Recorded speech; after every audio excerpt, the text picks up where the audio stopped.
剑域大陆，整个世界都弥漫着剑气能量，是修炼剑道的宝地。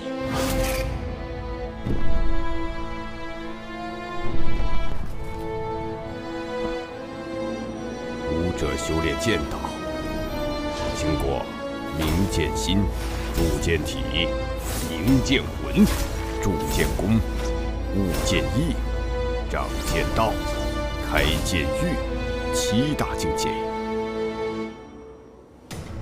可飞升永生。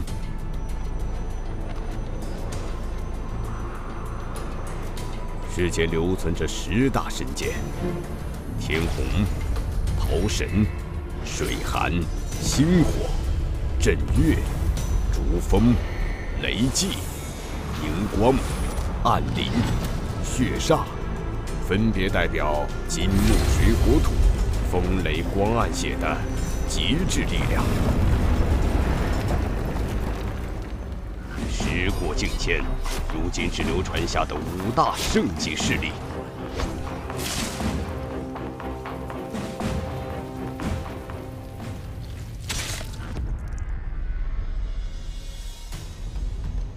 中域剑宗、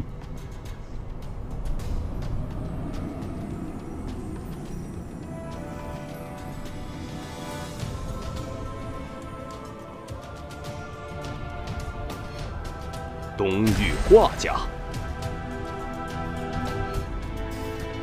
南域楚家、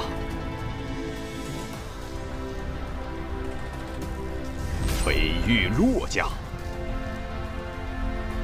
吕家坐拥神剑天虹，称雄西域。而今，西域吕家家主吕神通突破剑道境，成为剑域大陆屈指可数的剑圣强者。清溪，你还好吗？转眼间18载，我们的孩子也快成年了吧？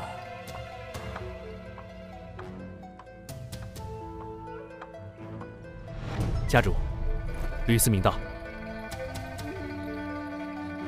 思明，我有一个任务交给你，请家主吩咐。你替我前往北域寒山城方家一趟，找一个叫方清溪的女子，把她和她的孩子请至玄天城。你没猜错，方清溪是我的女人，她的孩子是我的血脉，把他们安全地带回来，不得有误。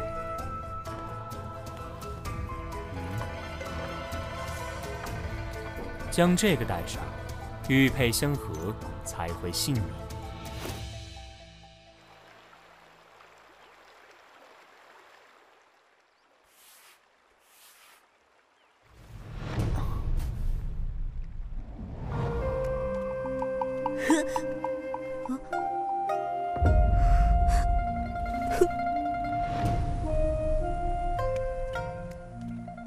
娘，为什么我姓吕而不姓方？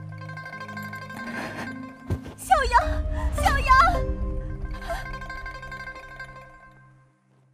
我就这么昏睡了过去，没想到这一睡，就睡了许久。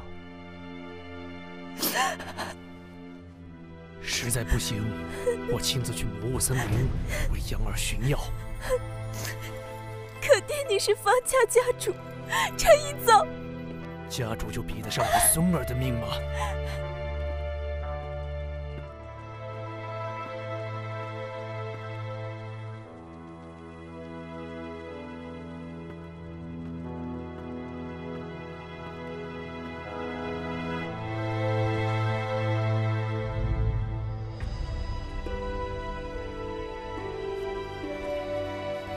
二舅，娘呢？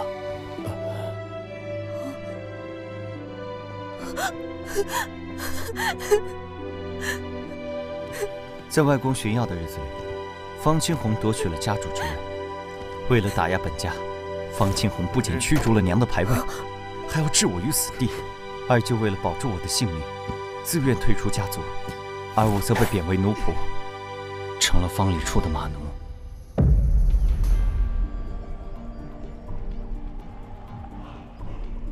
天地之间弥漫着剑气的能量，只有明悟剑心的武者才能发现剑气的能力，而只有吸纳剑气能量入体，使整个身体都宛如利剑般充满破坏力，才能达到剑体境。若你们能够在18岁之前突破剑体境，便不用再来广场修炼，会获得家族功法。今后只需全力修炼武道，为突破下一境界而努力。教习，下一阶段是什么样的？武道第3境为剑魂境，达到这一境界，就可以凝聚剑魂，以剑魂御敌。哦。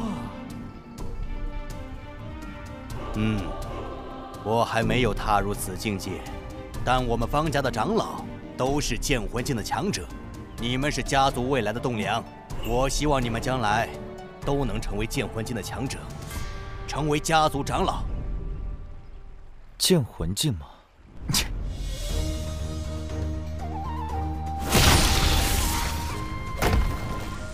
后生可畏，后生可畏啊！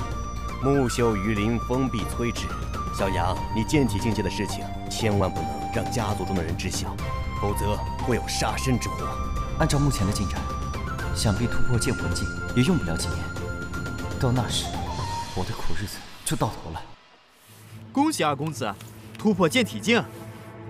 二公子今年才17岁啊，居然就突破了剑体境，真是了不起的天才。上午教习指导，下午方清红教授，晚上还有上好的补药。结果17岁才突破剑体境，这和饭桶有何区别？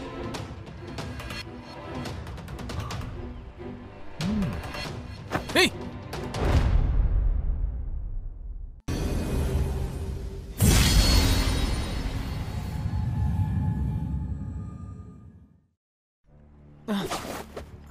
你还敢躲？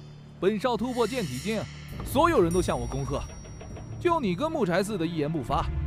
怎么？本少突破剑体境，你很不高兴吗？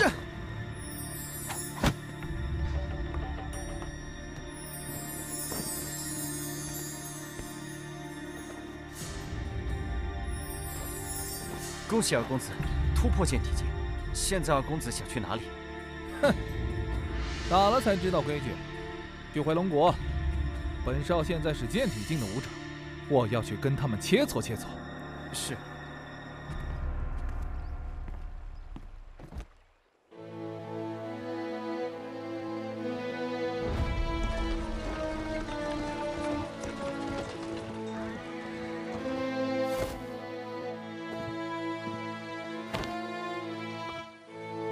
绿阳，二公子突破了剑体境，以后你就更惨喽！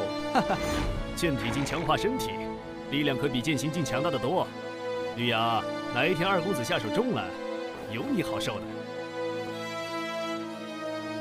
燕却不知鸿鹄之志，他们不知奋起改变自己命运，只会嘲讽他人，这才是真正的可悲。哈哈哈哈哈！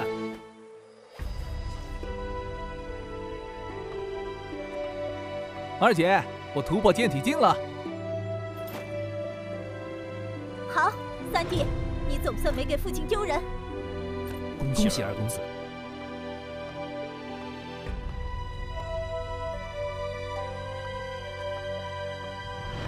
方丽姐，你那是什么眼神？现在我也是剑体境，你这是瞧不起我吗？你是方家的二公子，谁敢瞧不起你？17岁突破剑体境，很了不起。哼，你不过是比我早1个月突破剑体境而已，有什么可傲气？只是比你早1个月而已吗？你不会忘了，我比你还小1岁吧？那又如何？武者之间不看年纪，终究是要凭实力说话。不如我们切磋切磋，让你见识见识我的厉害。好，切磋就切磋。三弟，你当心些，令贤的实力可不弱。有父亲私下教我的剑术，我还赢不了他。也罢，让三弟吃吃苦头也好。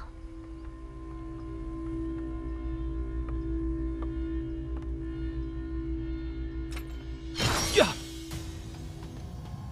哎！呀！嘿！呀！哈！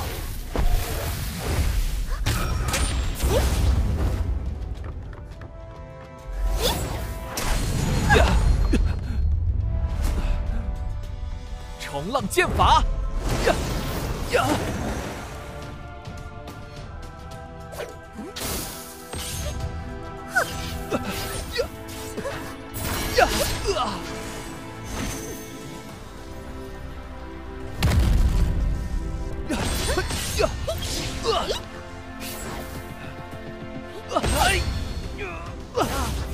不可能，他的剑术怎么会这么强？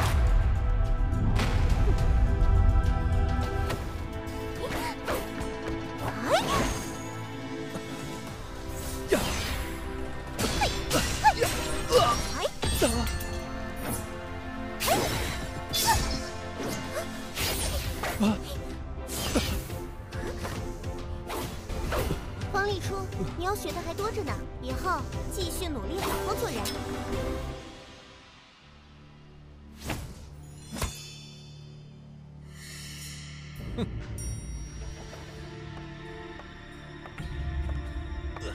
气死我了！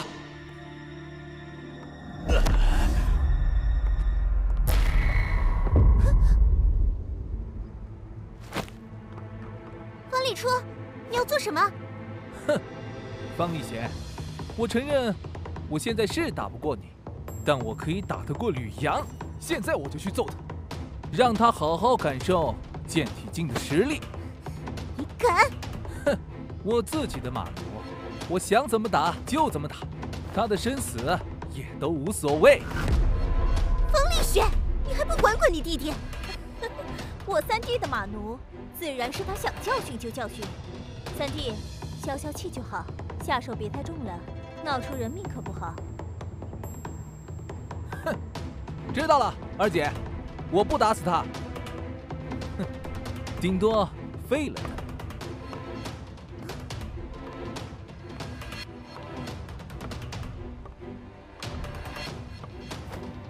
吕阳，好！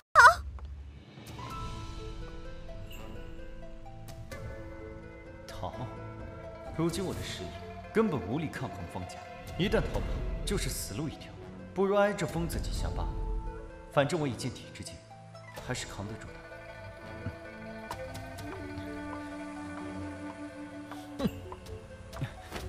二公子息怒。呀！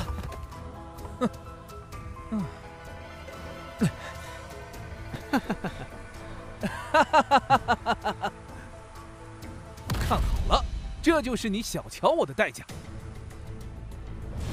呀！呀！住手！呀！哎！呀！呀！你还敢躲？呀！呀！呀！绿芽，以前没看出来你还真能躲，身体这么灵活，看来你是偷偷的练武了。怎么，想反抗啊？哼，你就是个有娘生没爹养的野种，在方家，你反抗得了吗？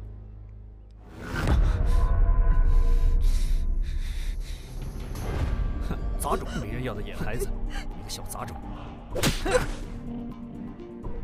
哼！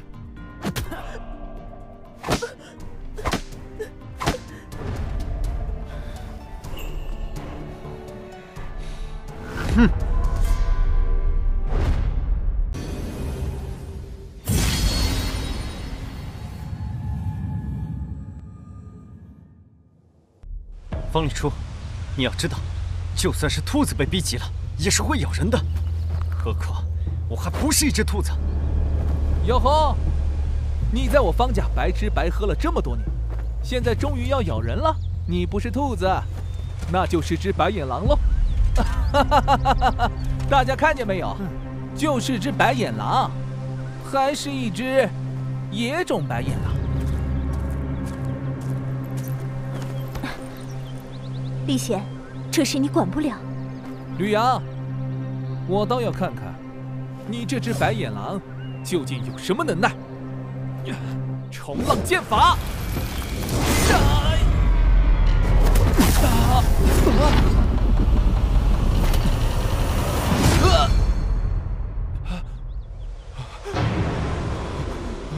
我的天啊！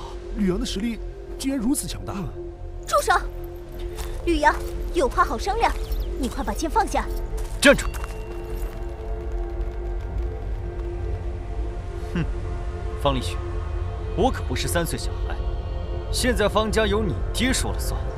他当年就想要我死，今天出了这样的事，你以为他会给我留活路？会，你用我3弟的性命交换，我爹一定会给你留一条活路。会，我爹很疼我，我们一命换一命，你放了我，我爹绝不会为难你。哼，少骗我！就算方清红亲口答应，你觉得我会信吗？方礼初，我自问小时候对你不差，我以为我们之间会是朋友，所以我很不懂，为什么你对我那么大的仇，那么大的怨，非要让我做你马奴，不断的折磨我。没有，我们之间没有仇，没有怨，是我错了。吕阳，你放了我，我再也不会欺负你，我发誓，我再也不会。别说你口是心非，就算你说的是真的也没用。以往你对我的羞辱，今天该做一个了断。你敢！落叶剑法！夜剑法！你也是剑体将，而且是中期，这怎么可能？吕阳实力竟然这么强大，这怎么可能？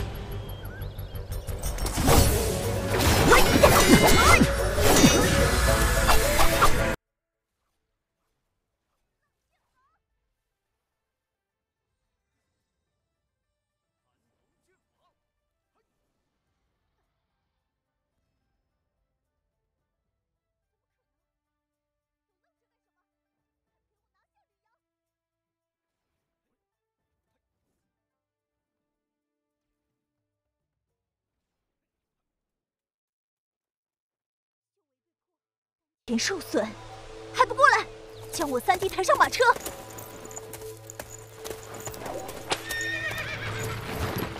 速回家族，必须把这事马上告诉父亲。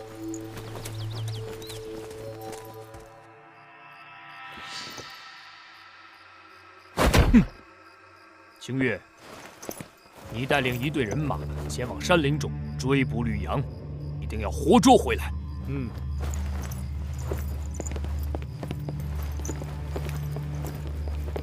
我现在亲自前往沧浪宫一趟，请沧浪宫的1道宗师出手救治李初，帮他恢复修为。李雪，好好照顾你弟弟。是。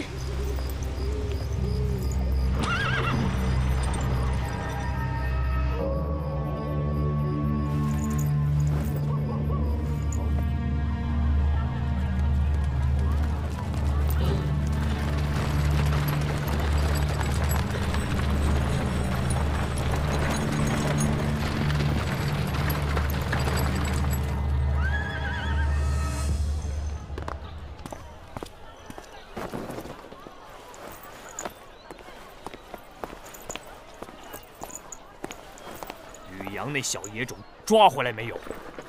三爷回来了，似乎没有将吕阳抓回来。没抓回来，难不成让他成功逃脱了？哼！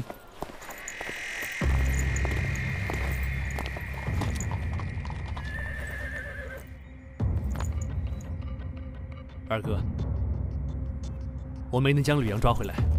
若是碰了面，你不可能让他逃脱。这么说，你追丢了？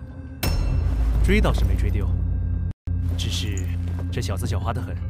等我们赶到回龙谷后面的山林中，追他的9个剑体精英，全部都受了伤，没能将吕阳拖住。我们沿着河流追踪，搜索1日，才在下流发现他的踪迹，然后一路追踪，结果他一路进入魔物森林。方思源等人就是进入魔物森林而就此失踪。我们不敢冒险进入魔物森林，留下几人看守，我便先带人撤了回来。魔物森林，这地方的确古怪得很，你没进去是对的。这小子倒是聪明得很。他肯定是故意往魔物森林去的，知道我们不敢追进去，那里是脱身的好地方。不过，魔物森林好进不好出，就连方四海他们进入其中，都数年杳无音讯。吕阳进到里面，肯定死定了。死在魔物森林，便宜他了。当年我就该除掉这小子，没想到竟成了一个祸害。我听雪儿说，吕阳这小子施展过落叶剑法、盘龙剑法、烟云剑法3门剑法。呵呵，看来是有人暗中教了他功夫，并且他如此年纪便能达到剑体境中期，肯定有人暗中教了他修炼功法。二哥，你是说传授之人必定和吕阳有莫大的关联？家族内有这个实力的，只有方清流。除了他，还有谁？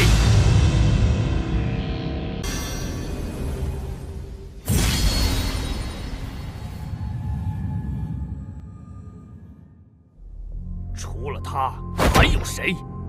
让他离开了长老团，他还不安生。若非他传授吕阳那小野种武功，楚儿绝不至于落得如此下场。方清流，方清流就算退出了长老团，但受方思源的影响，他在家族中的人脉还大得很，可以抓住这个机会，彻底打倒他。你说的对，就算我当了数年家主，可还有很多人认方清流为方家正统。吕阳那小畜生逃了，这笔账自然要算到方清流头上。走，我们去擒拿方清流。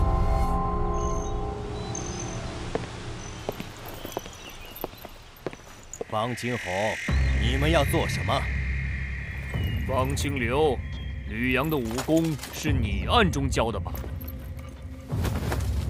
哼，我果然没猜错。方清流，我儿子今日之伤，都是你的过错。你暗中教吕阳武功，得为此负责。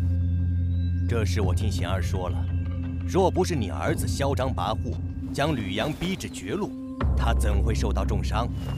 这一切都是你儿子咎由自取。你放屁！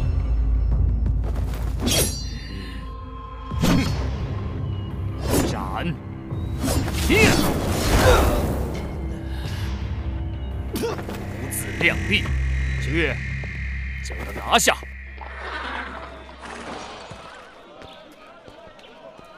寒山城方家终于到了。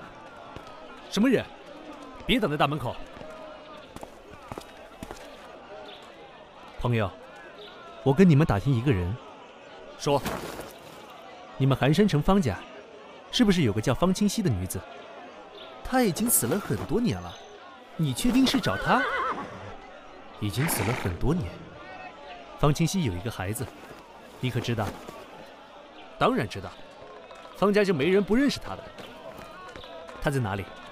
我找这孩子有事儿，可否引我一见？你来迟了。吕阳前2日破了家主儿子的修为，畏罪潜逃，逃入魔物森林去了。你说什么？魔物森林在哪？谁知道他的踪迹？吕阳逃走，是三爷带人去追的，他们知道吕阳的踪迹。谁是三爷？三爷是家主的弟弟，方清月。前面带路，我要见他。三爷，三爷，有个高手要见你。你就是方清月，正是。阁下是一个远方来的旅客而已。我找方清溪的孩子，听说你知道他去了哪里，所以麻烦你带个路，带我去找他，如何？你是吕阳的傅家人吗？你是谁？我是吕阳的二舅，我叫方清流，方清溪是我妹妹。原来你是方清溪的兄长，失敬失敬。你这是发生了什么事？吕阳破了他儿子的修为，他怪我暗中教了吕阳武功，没抓着吕阳，拿我泄愤。能否给在下一个面子，放了方清流，然后让方清月带我前去寻找吕阳，如何？凭什么？具体情况？剑道宗师。我早就猜到此人来者不凡，没想到居然是剑宫境宗师。现下我根本无力抗衡，只能顺从其意。评理的药能快速治疗你的伤势。多谢。方清月，我们走吧。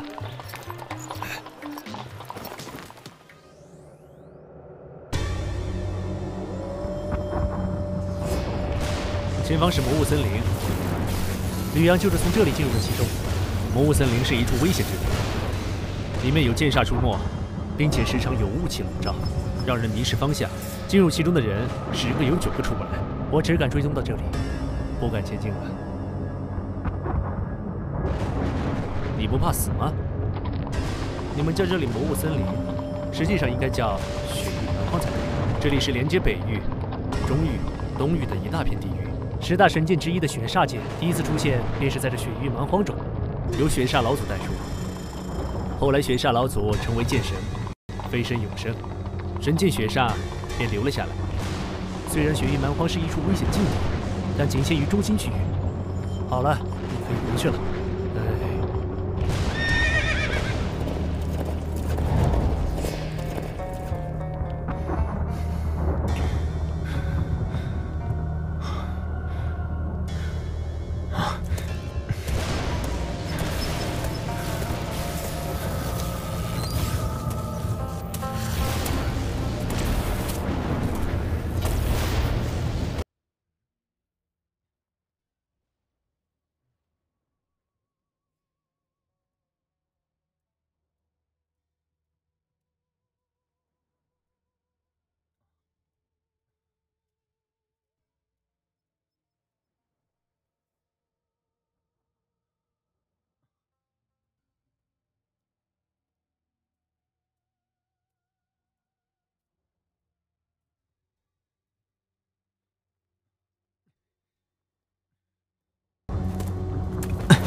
按理说，兽煞都是煞气的傀儡，只会靠本能行动，为什么会逃跑？难道是感受到恐惧？难道是怕我？我有什么好怕的？不对劲，据方清月所说，吕阳也就是剑体境中期的修为，但眼下这些人煞都是剑宫级别的，越往前遇到的煞灵越强。但种种迹象表明，吕阳还在前面，这太不可思议了。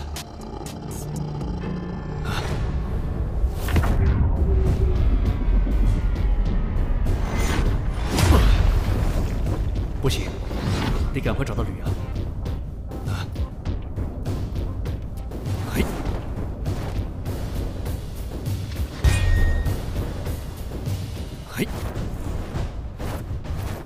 这是走出魔物森林了？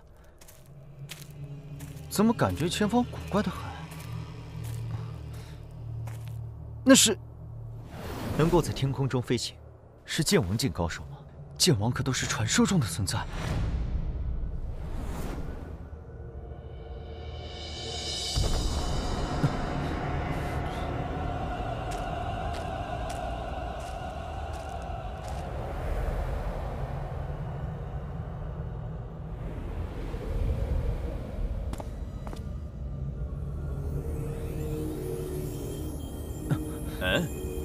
一个剑体境，竟然来到了雪域蛮荒之中，真是有意思。小子，你是怎么来到这里的？在下吕阳，因被人追杀逃入魔物森林，逃亡至此，请问阁下，一直向前能够离开这里吗？一直向前，小子，你知不知道，你已经踏入了血域蛮荒，接近中心区，越往前行，便越靠近血域蛮荒中心。就算是剑圣强者来了，也难做到横穿血域蛮荒。听他的语气，这地方好像很危险，根本不是我这个剑体境的人能够过来的。那我想要离开这里，应该怎么走？既然你能来到这里，一定很特殊。不知你的血液味道如何，合不合血煞剑的胃口？血煞剑，10大神剑。哼！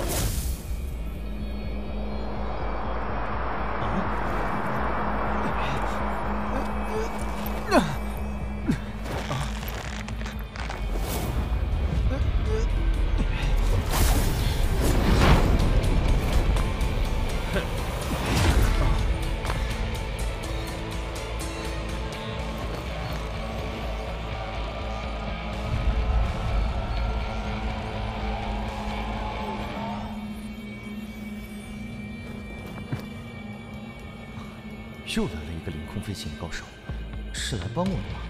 不知道能不能打过血域青年。剑无双，血域蛮荒你也敢来，真是好大的胆子！追杀你是我的使命，厉雪河，无论你在天涯还是海角，本公子都将找到你，除掉你，还天下一片太平。剑无双，你连你真正的使命都不知道。真是悲哀，真是悲哀！我的使命就是守护剑域大陆，让你这个血煞剑的传人死无葬身之地。哼！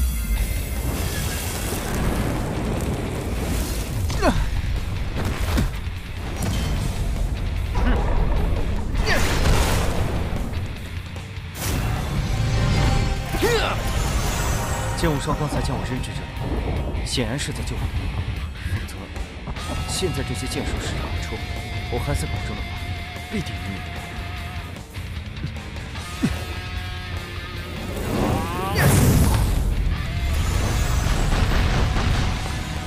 你也接我一击！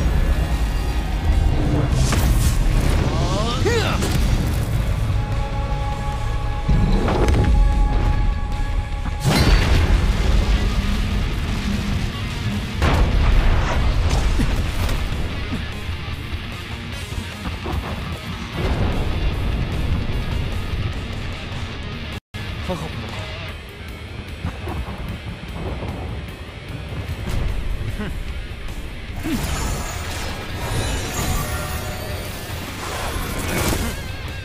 哎，呀这，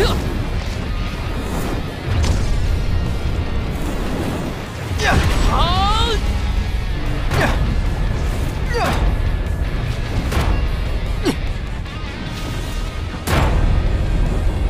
这都是剑无极变的招，简直就像是老真神灵在动。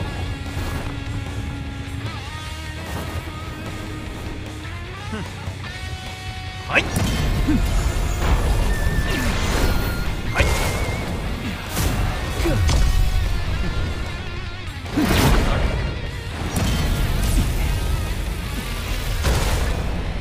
剑无双，你的使命就是喂养我的剑道。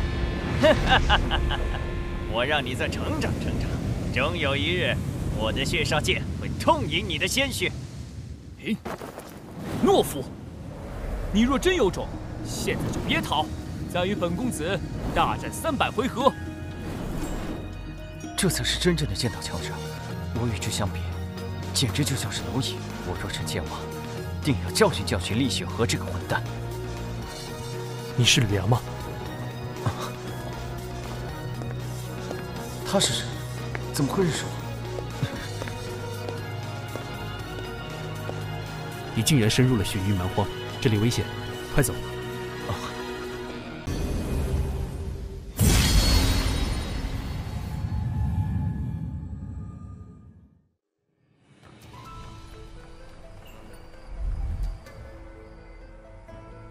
万幸，没有在血域蛮荒中遇到危险，否则连我都有危险。啊，你是谁？你怎么知道我的名字？我到了方家找你，知道了你的下落，便进了魔物森林追寻你。没想到你这么能跑，竟然穿过了血域蛮荒外围，进入了真正的血域蛮荒之地。这个你可认识？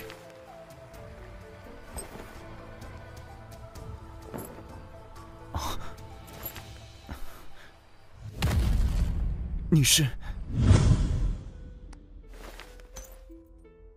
终有一天他会来见你的。倒是见了这个，他就认出你了。难不成他是我父亲？可这模样，未免也太年轻了。果然是你，吕阳。我是西域吕家之人，吕思明。你父亲是我吕家家主吕神通，是他让我带着玉佩前来找你，带你回吕家。西域吕家？那个称霸西域的吕家吗？不错，就是称霸西域的吕家。你父亲是吕神通，不到一甲子便突破剑道境，已成剑圣强者。是他派我前来韩城方家，把你和方清溪请至吕家。可惜我在方家打听到，你母亲已经不在人世了。既然他那么厉害，为什么现在才派人前来找我？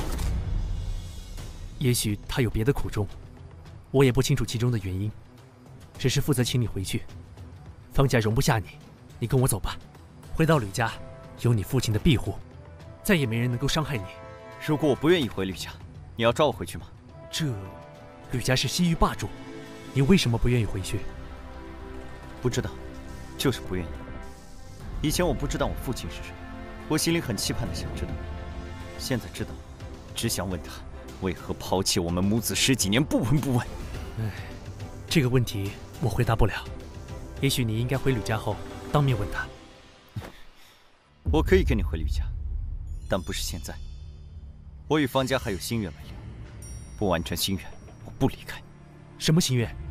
一，方清红抢夺了属于我外公一脉的家主之位，我要重新夺还，归还我外公一脉。二，我要我母亲的灵位重入方家祠堂。这有何难？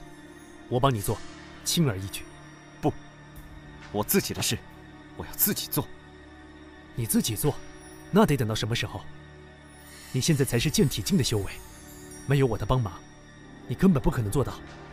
既然吕家是西域霸主，定然有高明武学。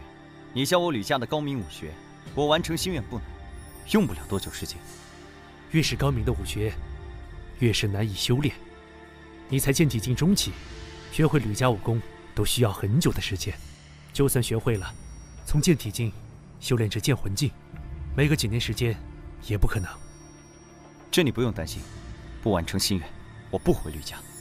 你若不愿意教，那就帮我个小忙，带我离开魔物森林，摆脱方家的追杀，然后自己回去。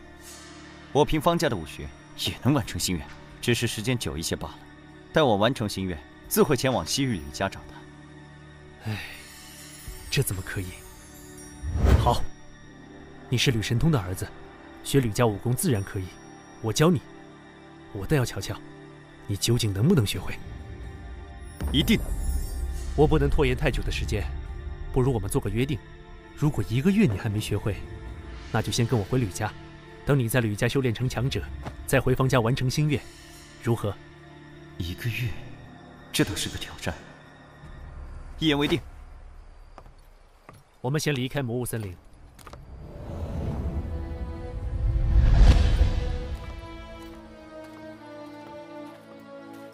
魔物森林中有众多煞灵出没，你是怎么穿过魔物森林，到达血域蛮荒深处的？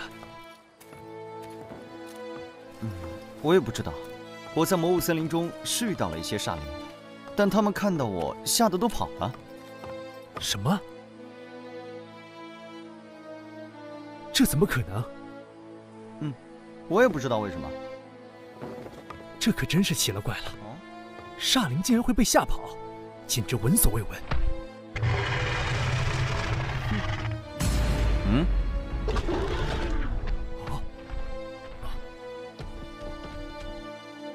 看吧，就是这样。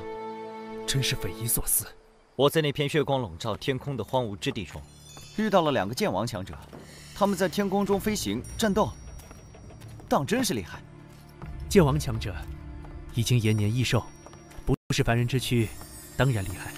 我也是远远看到了他们打斗的场景，才快速追上了你。不知道是哪里的剑王，竟然来到雪域蛮荒中相斗。一个叫剑无双，一个叫厉血河，都很年轻。你说什么？剑无双，厉血河？这是神剑公子和血剑公子啊！剑域大陆年轻一辈最妖孽的天之骄子，你居然见证了他们二人的战斗。没想到那两个剑王来头竟然这么大，将来我也要像他们一样成为绝世强者。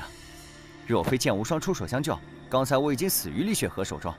等我成为强者，我一定要找他算账。厉血河身怀神剑血煞，虽然年轻，却已经是剑王中的至强者，将来必成剑圣，甚至有望冲击传说中的剑神之境。想要找他算账可不容易。你不是说我父亲是西域吕家家主吗？吕家是西域霸主，有神剑天虹。我若学了吕家武功，凭神剑天虹，难道还对付不了厉血河？你可知道谁是当世第一强者？是剑宗宗主无剑老人。据说他已经到了无剑胜有剑的地步，所以世人尊称无剑老人。不错，是无剑老人。神剑公子剑无双便是他的弟子。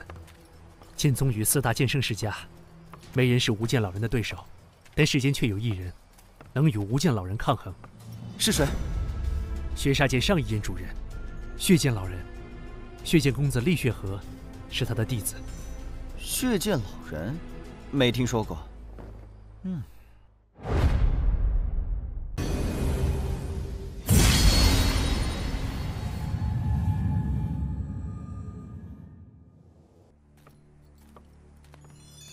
中域剑家曾是剑宗的顶级世家，实力之强，比起4大剑圣世家，一毫不逊色多少。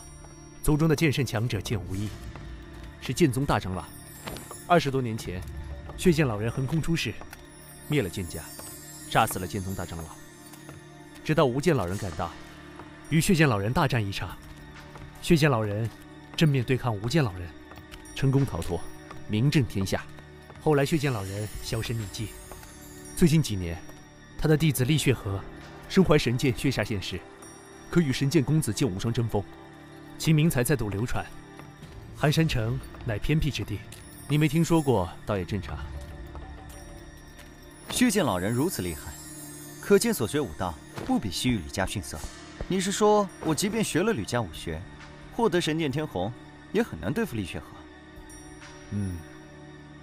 以后若是遇到厉血河，还是避远一点吧。他身怀血煞，杀心极重，落在他手里，很容易丢了性命。你也别不服气，整个剑域大陆英杰无数，但能与厉血河争锋者，仅剑无双一人。哪怕是另外几个天骄，比起厉血河都要逊色一筹。甚至是老辈剑王，能与厉血河相比者也不多。所以，逼着厉血河，才是正确的选择。何谓天骄？这是剑域大陆各大顶尖势力间一条不成文的规定，能在20岁前成为剑王者，可封天骄之名。剑无双、厉血河都是20岁前突破剑王，所以又称神剑公子、血剑公子。还有哪些天骄？东域华家、重剑公子华重，南域楚家、炎剑公子楚炎，还有我们西域吕家、天剑公子吕天。吕天是你同父异母的兄长，不仅20岁前成为剑王，并且还获得了神剑天虹的认可，所以你想凭借神剑天虹对付血煞，这也行不通。同父异母的兄长，这么说来，吕神通和我母亲在一起之前，已经有了妻儿。是的，关于你母亲的事情，我一无所知，但家主不是滥情之人，想必之间有什么因果，只能等你到吕家之后询问家主。我一定会问个清楚。吕天的母亲是什么来历？主母是南域楚家家主的女儿，之前家主没派人找你，也许是顾忌楚家吧，但现在家主已成剑圣，对楚家已经无需顾忌。也许吧。不管怎样，父亲抛弃我们母子这点，我一辈子都不会原谅他。你刚才说的5大剑圣势力天骄中，唯独北域洛家没有。暂时没有，不过听说洛家有一位小公主，年仅17岁便已经是剑宫境巅峰，20岁前成为剑意境剑王，应该没什么问题。到时候天骄又要增添一人。叫什么名字？洛水寒。这些人我都记住了，将来我定要超越他们。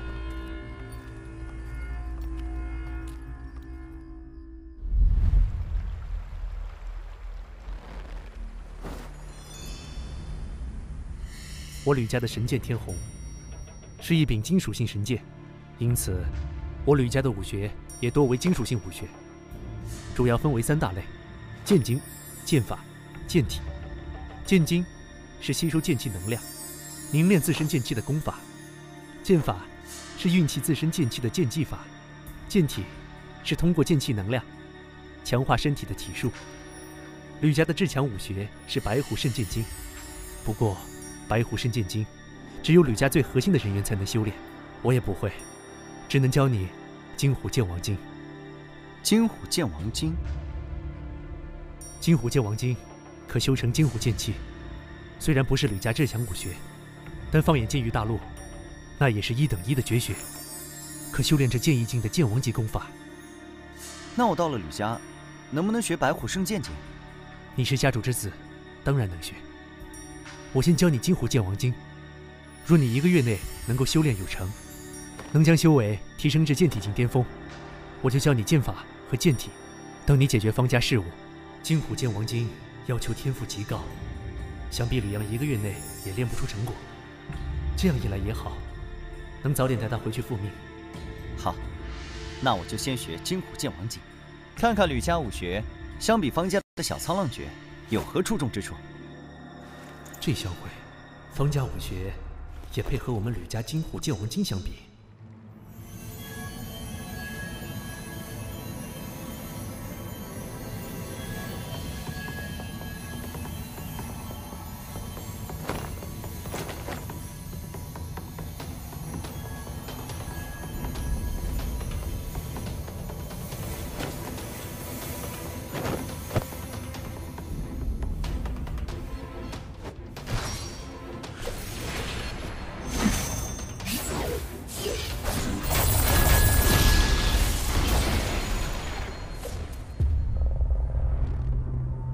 现在，该是教你运用剑气的剑法，以及强化身体的剑体之术。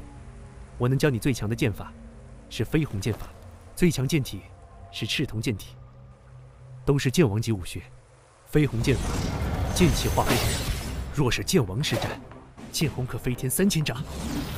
对于剑体境而言，修炼这门剑法难度极大。不过，你既然能在1个月内练成金虎剑王经，想来也不成问题。赤瞳剑体是在剑体境大成的基础上打破身体极限，继续提升肉身强度的剑体之术。练成之后，身如青铜，可抗剑气攻击，兵刃难伤。仅凭金虎剑王经，你至少需要半年以上的时间，方有突破剑魂境的可能。但若能练成飞鸿剑法和赤瞳剑体，突破剑魂境将不是困难，而是水到渠成的事。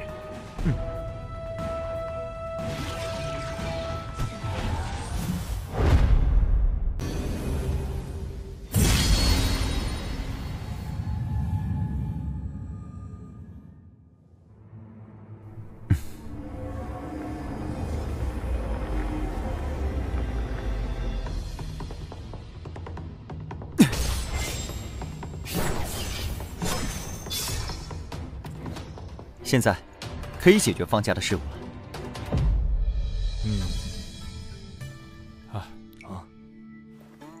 老夫看过了，令郎的伤已经无碍，往后多注意休息。林宗师不愧是行州第1医道宗师，医术当真神奇，简直出神入化，还不多谢林宗师？多谢前辈。不必多礼，对于本宗而言，这只是举手之劳而已。林师叔医术神通，自然只是举手之劳，但对于我弟弟而言，却是大恩大德，方家必定铭记于心。方师侄客气了。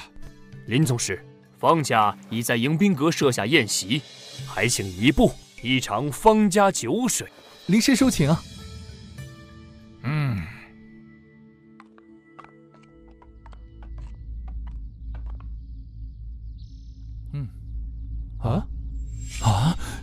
他竟然真的在魔物森林找回了吕阳！我的天，这怎么可能？魔物森林不是禁地吗？家主，不好了！家主，大事不好了！今天可是有贵客在场，谁这么不知好歹？方家这是发生什么大事了？哪能有什么大事？下人不懂事，让林宗师见笑了。房渡，你知不知道今天是什么场合？慌慌张张的做什么？家主，那个宗师他又来了，并且还是带着吕阳一起来方家了。这怎么可能？魔物森林可是武者禁地，他怎么可能将吕阳救出来？都别慌，林师叔在此，谁敢在我方家放肆？哪怕是剑道宗师，在行州城也得看我沧浪宫的脸面。林师叔，我师父不在，还请为方家做主啊！方师侄请放心，本宗在此，绝不让他人放肆。多谢林师叔，还请林宗师压阵，我们去会一会那个宗师。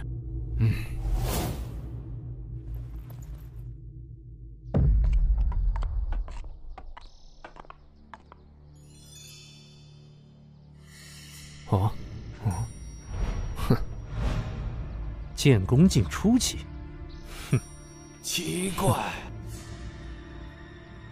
看不懂这位来客的修为，莫非他的境界还要在我之上？小畜生，你废我儿修为，现在还敢回来？你这狗奴才，竟敢反伤主人！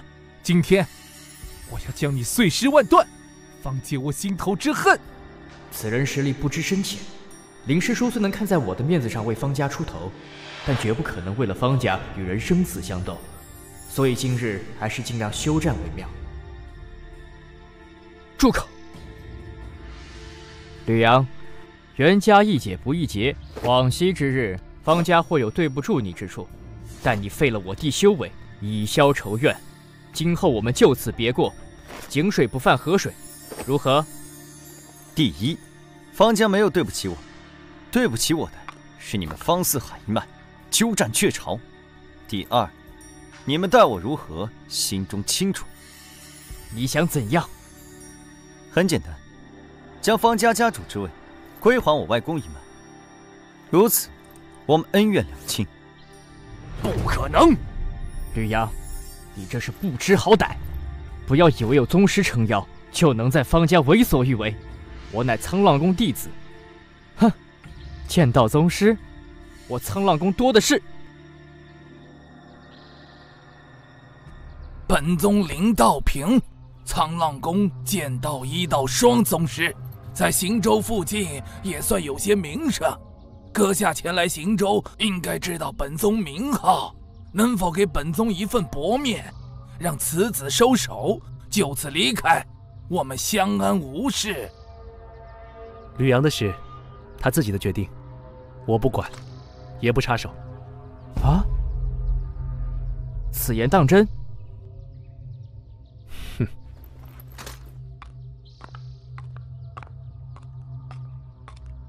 哼，吕阳，你还是别异想天开了。既然已经离开方家，就永远的滚出方家，别再回来。你说的条件，不过是痴人说梦。是不是痴人说梦？试一试就知道了。你竟然已经突破剑魂境！哼，就算你突破了剑魂境，那又如何？别说我父亲是剑魂境巅峰强者，仅是我方丽媛，同为剑魂境初期，也不是你能够抗衡得了的。丽媛，你和吕阳是同辈。既然他非要与我方家不死不休，那你就和他做个了断吧，让为父看看你这些年在苍浪宫的长进。父亲放心，绝不留后患。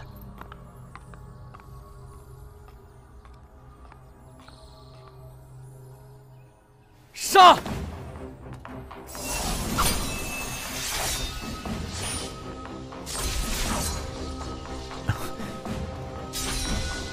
哼！想夹住我的剑，痴人说梦。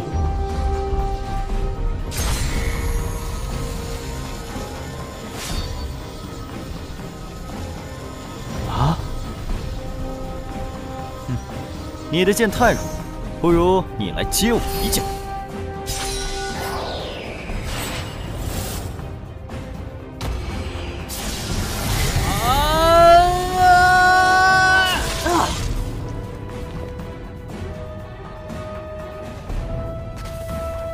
我的修为没了。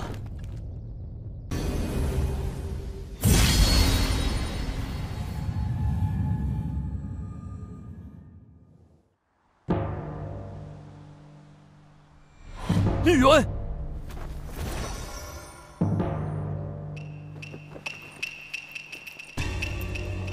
吕阳，老子要将你挫骨扬灰，碎尸万段！方清红，该轮到你了。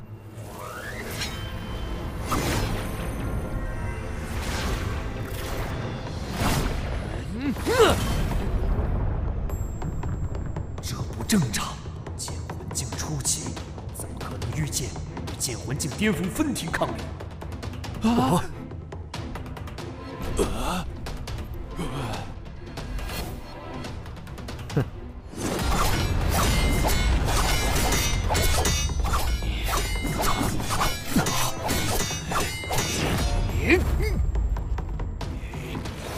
浪剑法！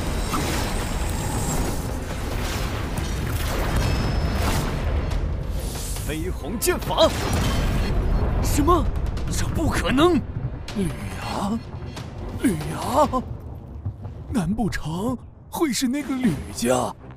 方清红，完了！苍浪三叠剑！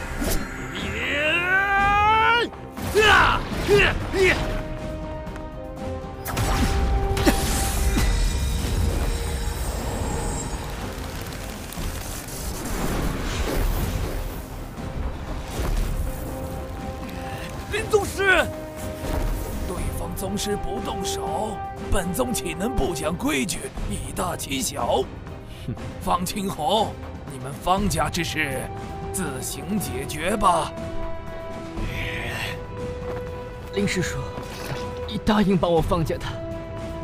对方宗师不动，本宗不动，这是规矩。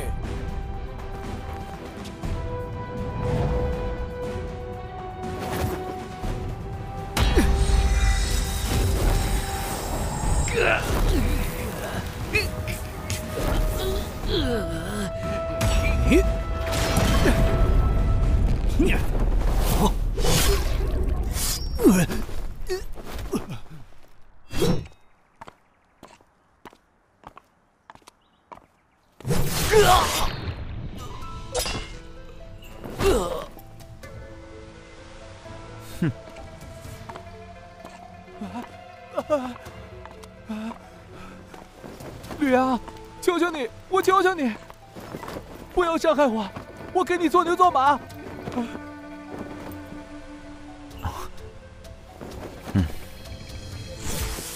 方礼初，往日恩怨，今日一并算清。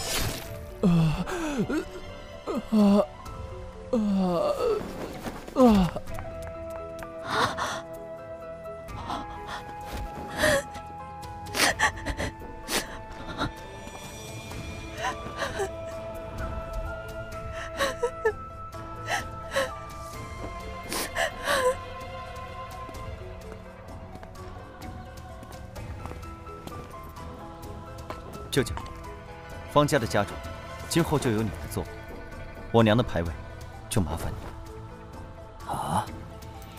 那你呢？此事说来话长。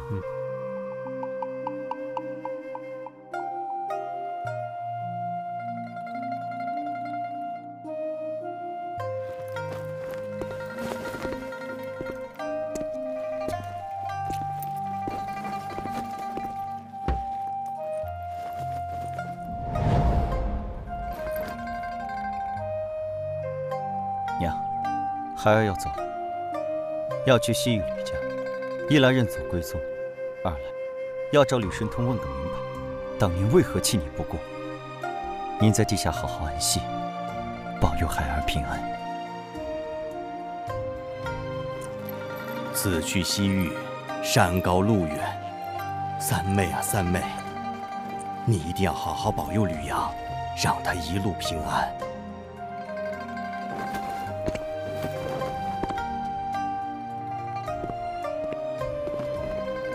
二舅，到了西域吕家，好生修炼，希望不久之后，能在剑域的后辈天骄中听到你的名字。那是必然的。走吧，一路平安。吕阳，你要好好的。我走了，你们不必挂念。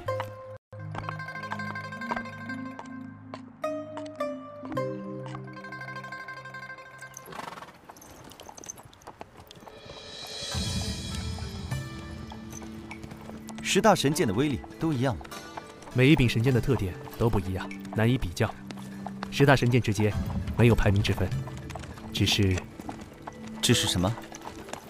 神剑的特点，有的平常，有的特殊，有的神剑很常见，有的则很少现世。所以，在武者心中，10大神剑自然有所差别。越是少见的神剑，越神秘，越难以防备。所以显得越厉害。10大神剑中，我只听说过其中8柄。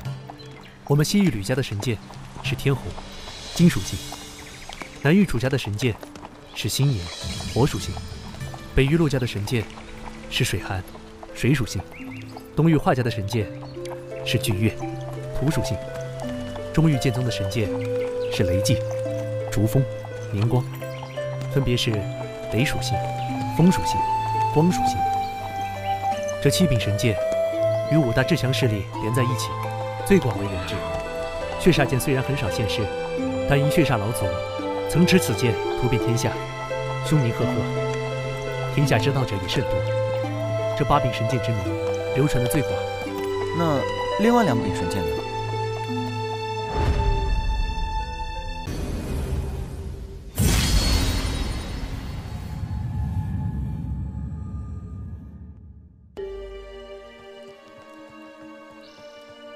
另外2柄神剑，其一为桃神，木属性；其一为暗灵，暗属性，最为神秘。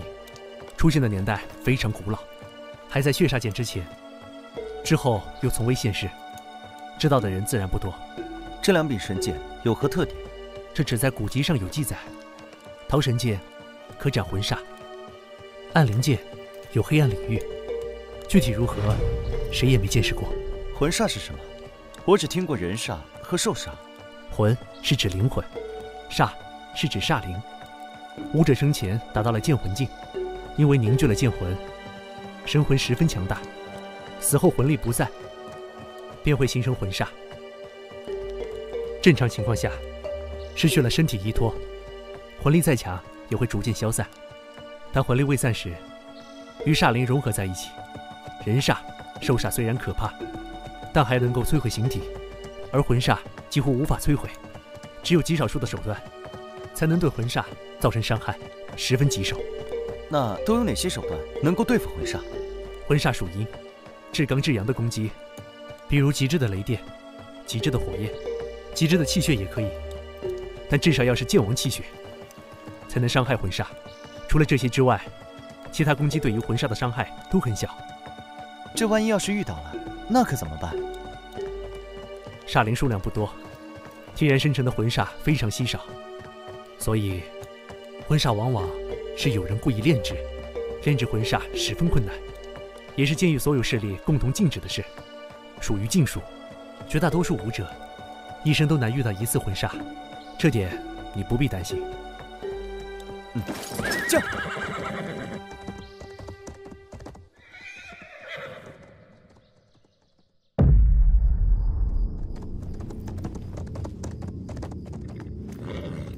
黑山城是豫州西部最后一城，再有1个多时辰，便可到达黑山岭，是连接西域和北域的一条巨大山脉。经过此山需要半天时间。今晚我们在黑山城中休息一晚，明天一早启程，白天翻过黑山岭。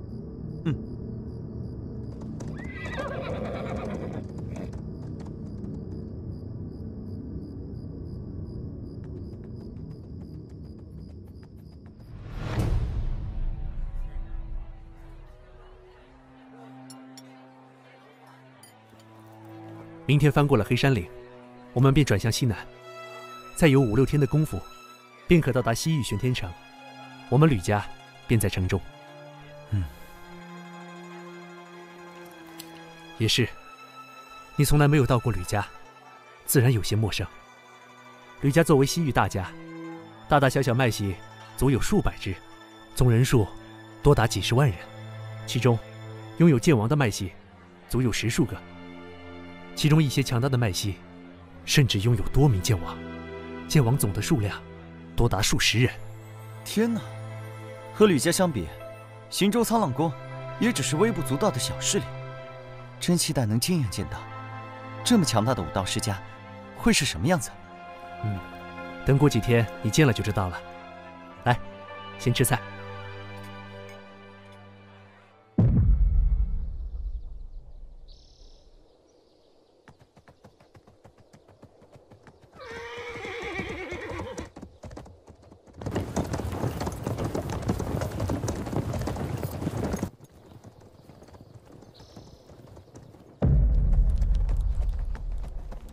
这是黑风道，多在山谷间穿行，期间只要翻过一条几百米高的黑风岭，大概3个时辰就可到达西域地界。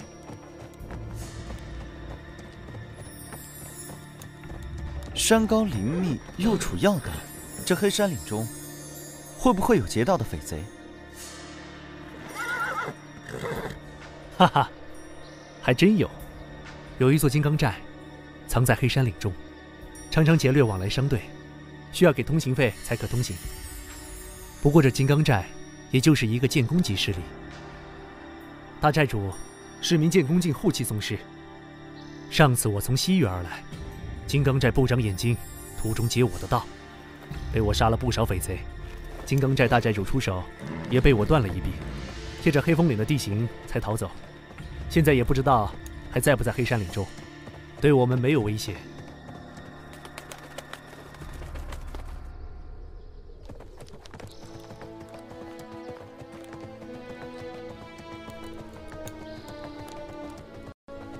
这风声真难听，只是听着吓人而已。这里是黑山岭的岭峰最低处，是个天然的风口，风大风急，风声自然尖锐。前方坡度不小，我们还是下马吧，节省点马力，之后路还长。也好。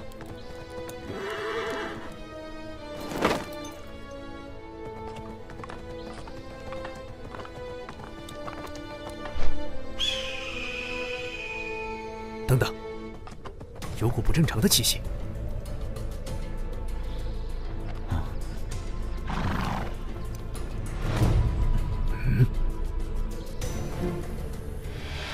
人煞？不是人煞，这里不是煞灵出没地，不会有这么多煞灵依附尸体，是尸魁。尸魁和人煞有什么区别？人煞是煞灵占据人的身躯，而尸魁是武者炼制，看上去相似，但形成却完全不同。人煞背后未必有操控者，尸魁背后必定有操控之人。是哪位朋友练的尸魁？我们乃西域吕家之人，还请让道。等的就是你们。阁下是谁？敢不敢出来打个照面？不急，你陪我这些宝贝们先玩玩。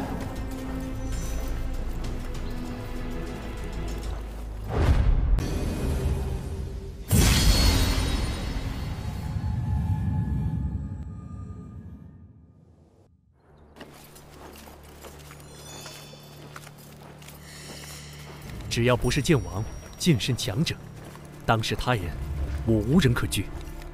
但一个躲藏在暗处的敌人，只会尸回出来战斗，让人摸不清底细，这倒是令我有些担忧。这是金刚寨的服饰，看样子，恐怕整个金刚寨都已经被灭了。这些尸魁厉不厉害？尸魁的实力与生前的修为息息相关。眼前这些，只是剑体境武者炼成的铁尸，算不上多厉害。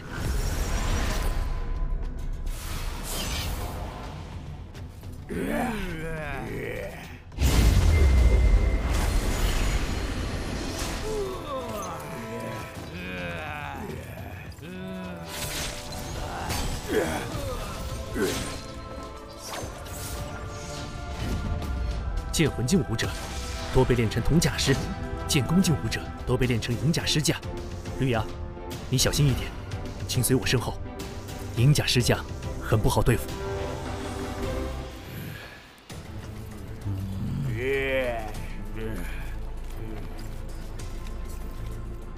前面这尸魁只有一只手臂，莫非是那金刚寨大寨主？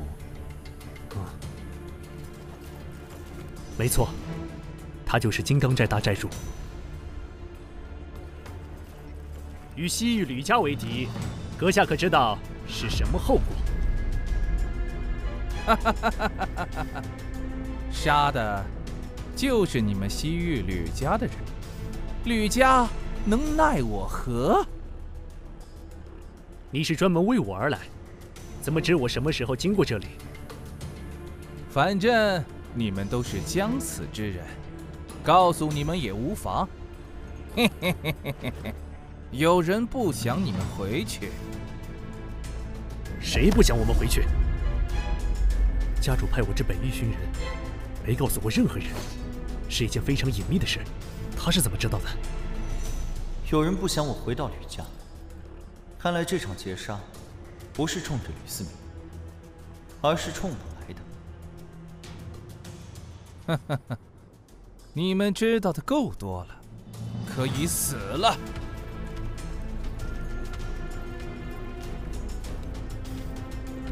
就凭几具铜甲尸和一个银甲尸将，也敢在我面前猖狂？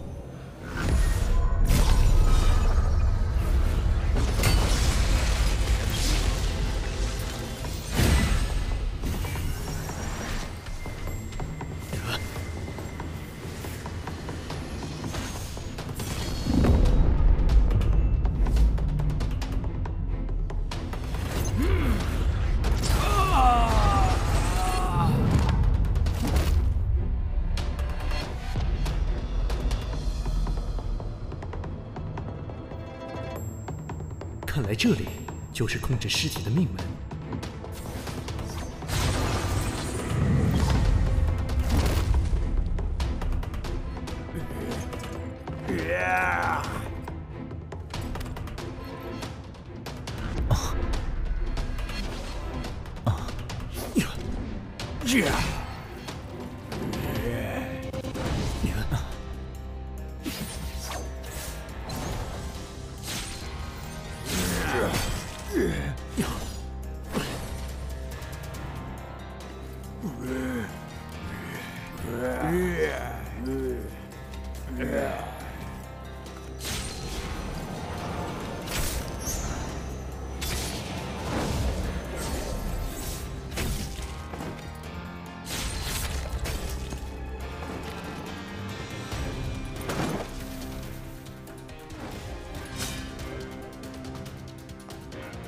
飞鸿剑法。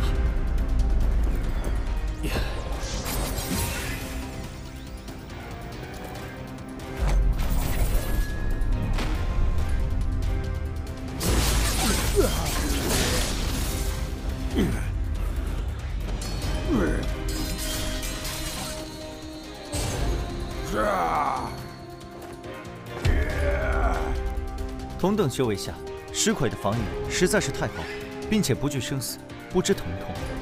哪怕眼前的银甲石匠实力远逊于吕思明，但却能够与吕思明战个旗鼓相当。哪怕银甲石匠中100剑，都还能生龙活虎的战斗。不，吕思明是血乳之躯，只要中银甲石匠1剑，就得受伤。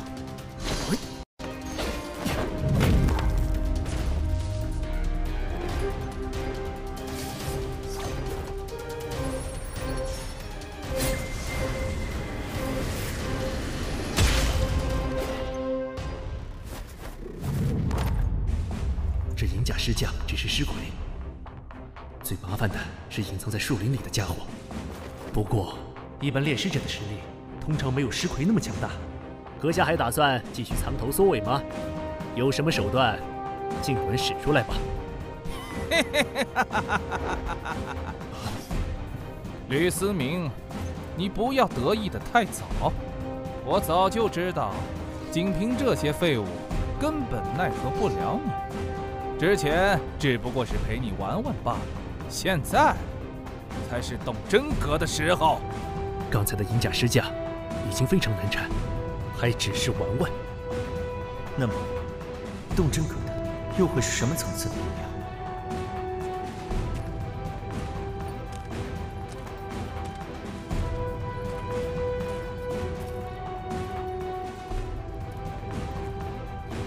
剑弓境，阁下也只是剑弓境巅峰的修为，不知所修是何等武学，凭什么截杀我吕思明？杀你？何须我亲自动手？本座自有宝贝，取你性命。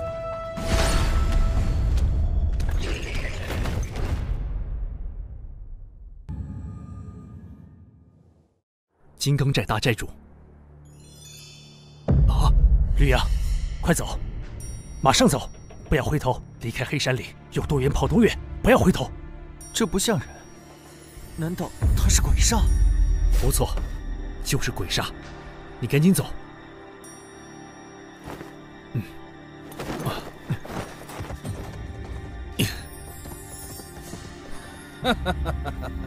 小子，你跑不掉的。今天你们都得死！炼制鬼煞，乃世间禁术。你究竟是什么人？杀你的人。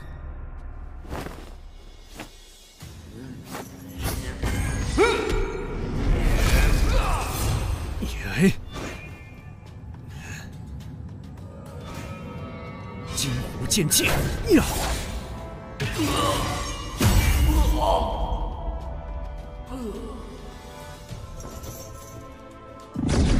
要是让鬼煞进入体内，只怕我的神魂也要被毁。没办法了。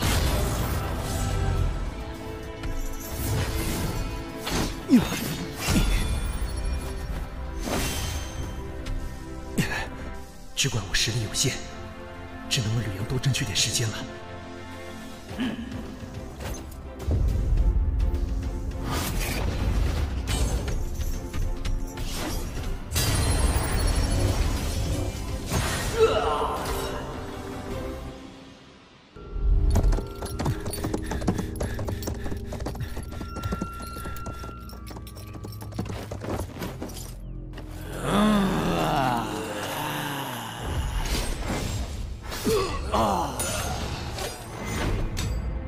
要想活命，只能杀出去了。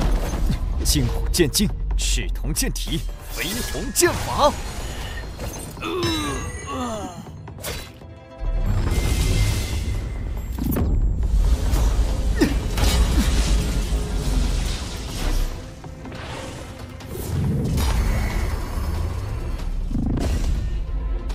不能急躁，要冷静，一定有办法的。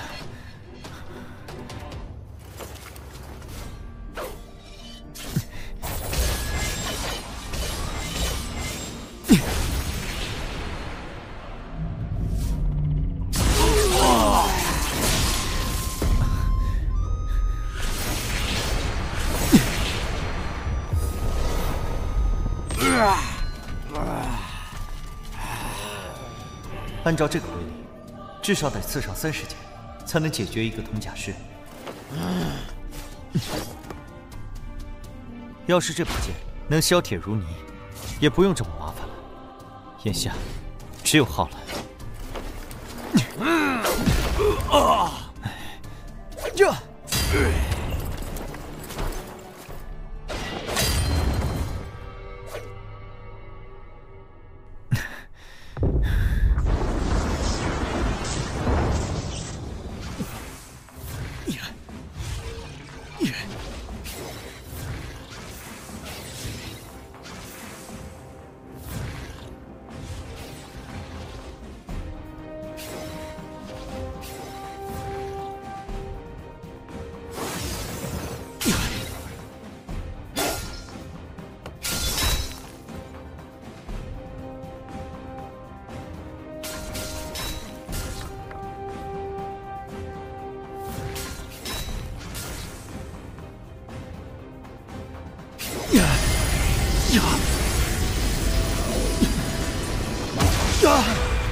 我受家主所托，岂能坐看吕阳身陨此处？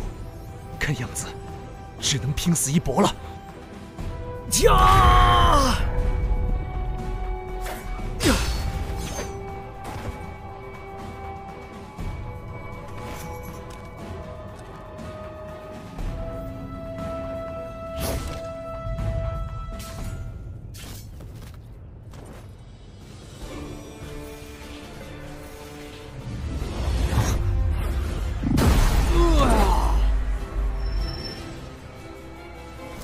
坚持不了多久，快走！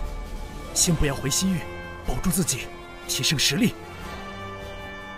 我一定会查出背后指使的人，一定！只要吕阳能够逃出神天，我这条命也算值了。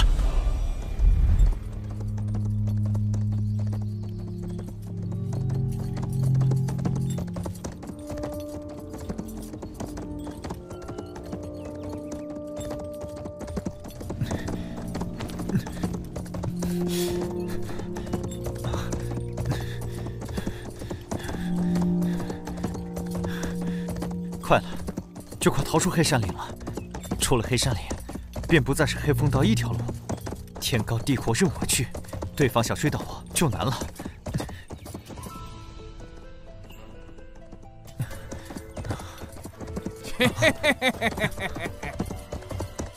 该死，他追上来了！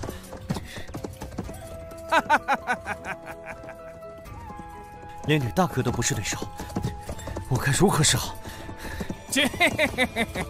你跑不掉了。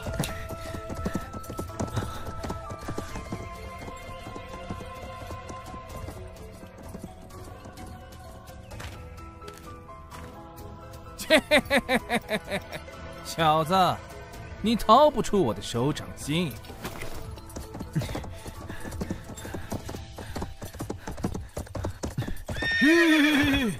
实力相差太大，不管怎么想，都没有取胜的机会。我跟你无冤无仇，为什么要置我于死地？有人要你死。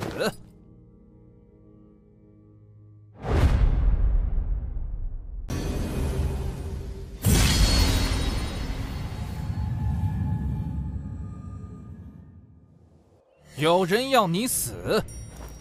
嘿嘿嘿嘿嘿嘿嘿，谁叫你是吕神通的儿子？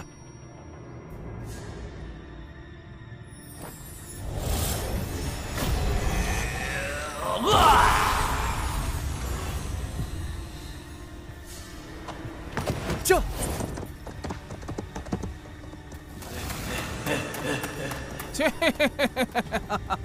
在这黑风岭中，你还能跑到哪里去？你这是无谓的挣扎。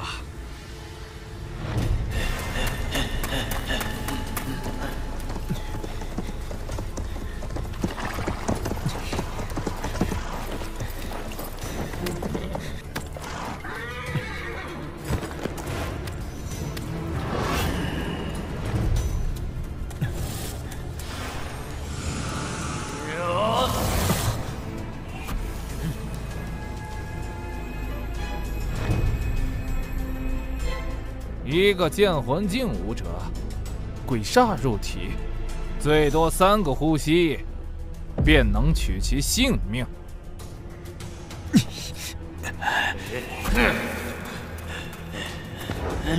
我就这么死了吗？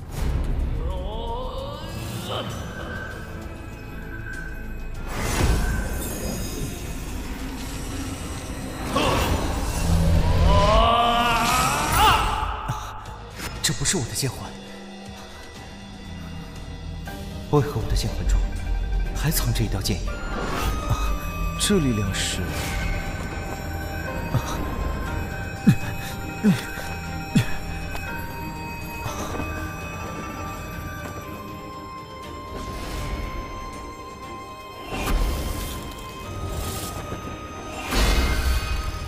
能有如此力量的，这柄剑绝非凡品，斩杀鬼煞。难道这柄剑就是神剑桃神？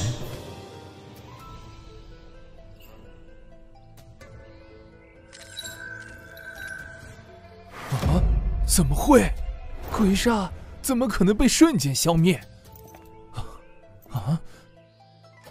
就算鬼煞遇到被克制的力量，被彻底打散，那也会化成剑煞能量融入天地之间。这个过程，我的招魂灵不会碎。可刚才，鬼煞突然消失，难道连化成剑煞能量融入天地之间的机会都没有？难道是桃神？不可能的！神剑的力量何等可怕！一个剑魂境武者，怎么可能拥有神剑？还是说，吕阳他身上拥有摧毁鬼煞的力量？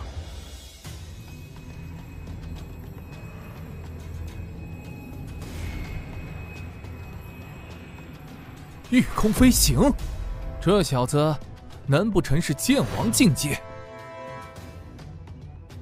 如果是剑王强者，那就说得通了。剑王强者的气血极其可怕，对于鬼煞有着极大的杀伤力。此地不宜久留，我得赶紧走。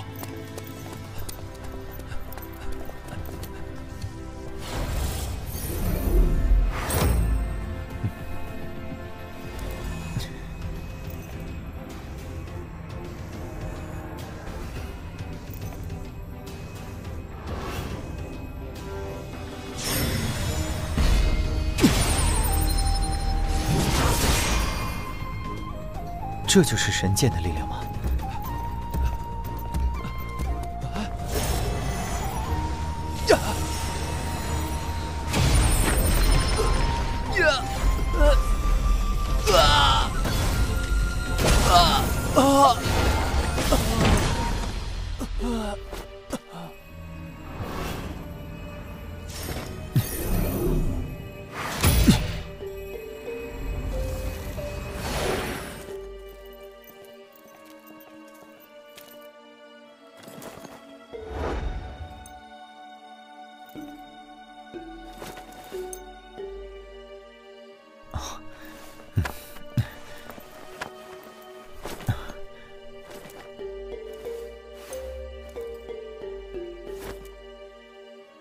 不行，他的同伙可能会通过令牌追踪到他，还是不要带在身上为好。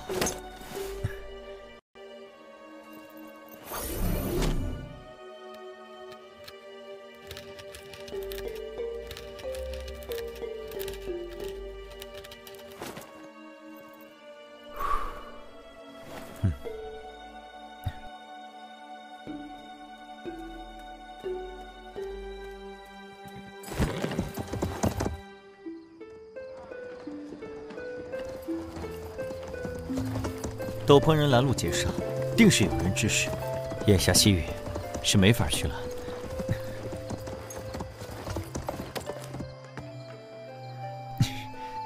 我必须为吕大哥报仇，查出幕后主使。我现在实力太弱了，必须得找个地方藏起来，潜心修炼，修成剑王，再回西域找吕家。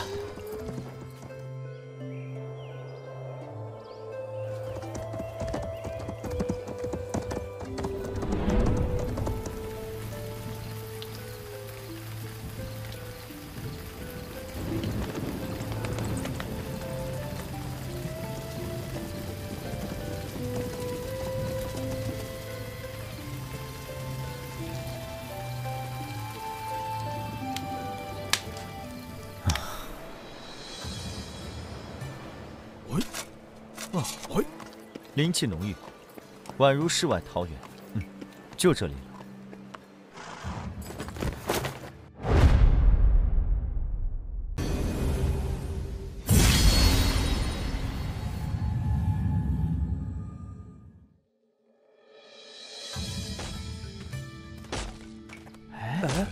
怎么有个陌生人在这砍树啊？没见过呀。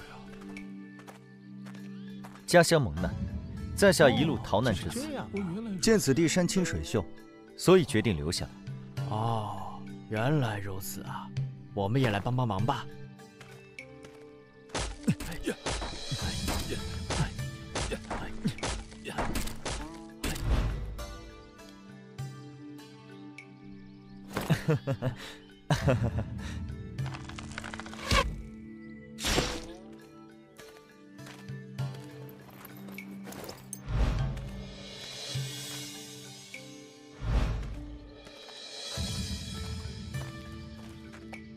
太客气了，来，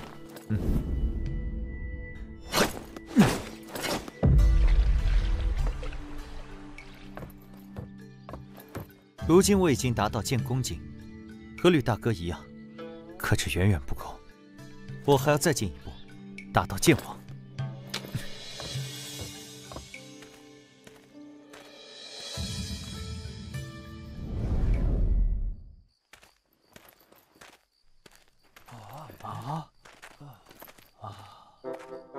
吕阳，你今年多大了？18岁，怎么了？18，和我女儿年纪相仿。吕阳，你觉得我家闺女咋样？得了吧，就你家女儿那样，配得上人家吕阳吗？还是我家闺女和吕阳最配。我来元福村，只为亲近修炼武学，等修为大成，便要离开，哪能在此留下牵挂？那个，众位乡亲，其实我还有一事隐瞒。当年家乡蒙难，家母也因此去世。当初我就决心披麻戴孝3年，3年之内不谈儿女婚嫁，待到3年扶丧之期过后再议。我就说嘛，吕阳这么好的人，连咱们村的姑娘瞧都不瞧一眼，是有原因的。这么看来，吕阳也是个大孝子嘛。咱们就尊重人家，之后再说吧。都散了，散了。啊，既然说了3年，那我就得在3年内突破至剑王境界，要不然之后可就麻烦了。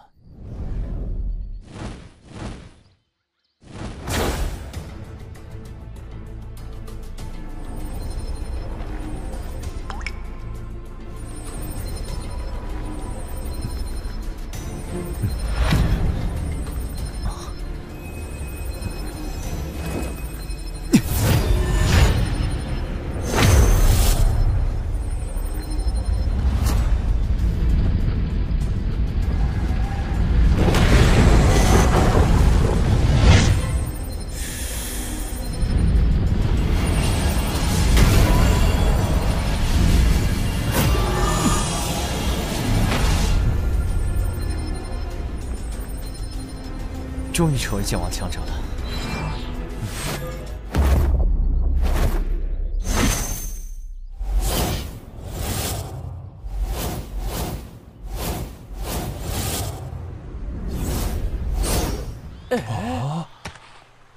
哇！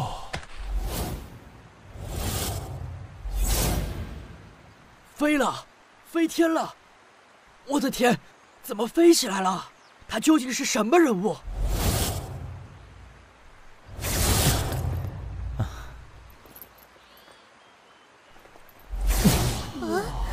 这也太厉害了！太厉害了！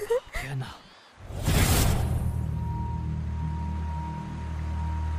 这些年，我一直在考虑一件事：劫杀我和吕思明大哥的，不可能是李神图派。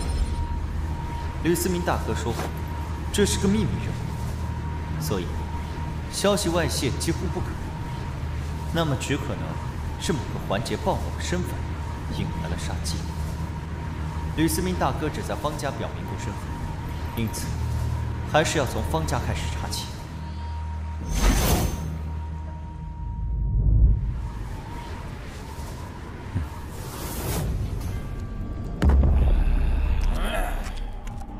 这里竟然也有一头鬼煞，是强吗？还是两者之间有联系？本想出外历练一番，没想到居然遭到围攻，该死！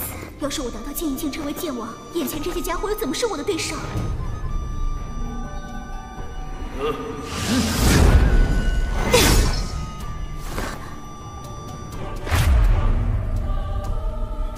灵魄剑法！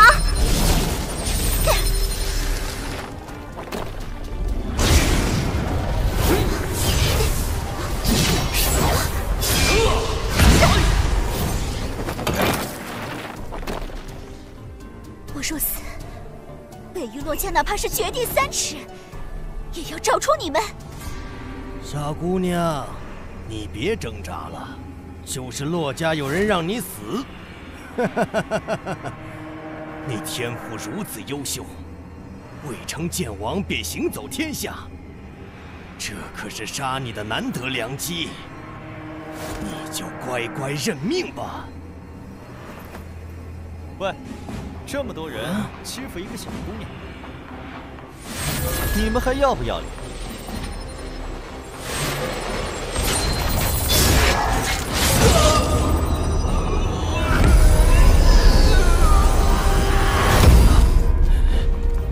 剑王强者，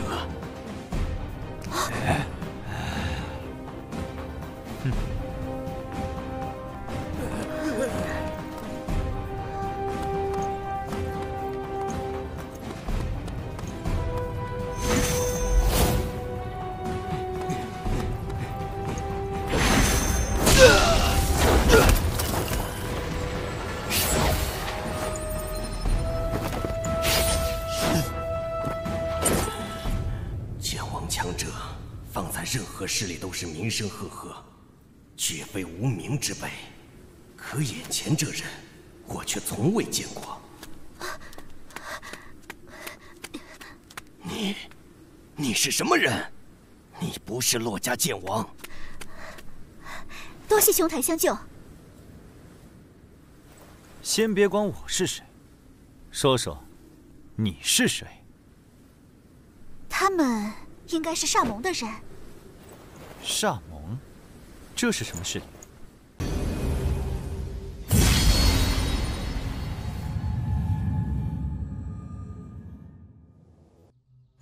一个潜藏于暗处的组织，炼制鬼煞，乃多方势力共同约定的禁术，只有煞盟才炼制鬼煞。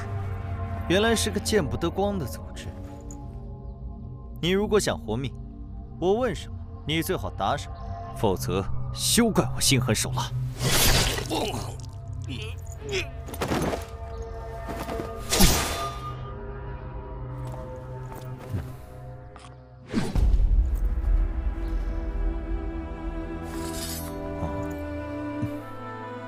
果然是煞力啊！他就是煞盟的人，他们好生嚣张，在北域地界竟敢杀我洛家人。姑娘可是洛家小公主洛水寒？是我，不知兄台是？在下方雅。方家，不是剑圣世家，莫非兄台是剑宗的天才弟子？不是，我就是一个普通武道家族的子弟，只是偶得武道机遇，才修成剑王。敢问方兄，今年多少岁？还有半年就满20了。啊！我还以为除了剑宗与几大剑圣世家之外，天骄只有血剑公子烈血河一个。看来是我孤陋寡闻了。方兄天赋超绝，将来必定是剑域大陆的风云人物。洛姑娘也是当时天骄，方某早就听说过洛家小公主的大名，今日一见，深感荣幸。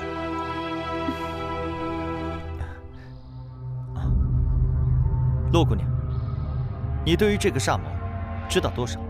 煞盟出现的年代已经古不可考，据说一开始是因为各大势力禁止炼制鬼煞，将其列为禁术。一些暗中炼制鬼煞的人，受各大势力排斥、追杀，不得不抱团取暖，这就是煞盟的由来。但是后来许多被通缉的大盗，甚至是各大势力受排斥的人物，都纷纷加入煞盟，使得煞盟越来越强大，逐渐发展成为了一个能与几大剑圣世家抗衡的庞大组织。煞盟的人想杀洛姑娘，说明他们还接杀人的任务。不只是杀人的任务，加入煞盟之人都是世间恶人，可以说是无恶不作。以前他们面对几大剑圣世家还比较收敛，现在越来越猖狂了。我怀疑我们洛家有人与煞盟勾结，甚至暗中加入了煞盟，所以那人才会说是洛家有人让我死。不知道我被煞盟接杀，究竟是谁想要死？方兄在想什么？啊，没什么，只是突然想到些事情。我现在与煞盟该是结仇了吧？方兄是剑王强者，只要不是剑圣强者出手，煞盟也难以奈何得了你。不过，煞盟是有剑圣强者存在的。方兄如果想今后安全，可以随我一同去洛家。北域洛家欢迎天下英杰加入。到了北域洛家，纵然是煞盟剑圣，也不敢放肆。加入洛家，以方兄的天赋，能够修炼我洛家的剑圣级武学，将来成为剑圣强者也不在话下。在外面可是学不到剑圣级武学。我还有些事情要做，洛姑娘的邀请，我会考虑的。再过几个月，我洛家将举行世剑大会，整个剑域大陆的天下英杰都可参加。方兄如果有空，可以去参加。整个剑域大陆的天才人物汇聚，这是很难得的机会。何为世剑大会？这是我洛家每隔30年才举办一次的盛会。世剑大会考核的是武者的剑道天赋，谁最终能够获得神剑水寒的认可，谁便是世剑大会的魁首，将获得进入洛家宝地修炼一次的机会。方兄不是出自剑圣世家，仅是凭机缘获得武学传承，自学便能在20岁前突破剑影境界王。我觉得方兄夺得世剑大会魁首的机会很大。洛姑娘放心，世剑大会我一定去。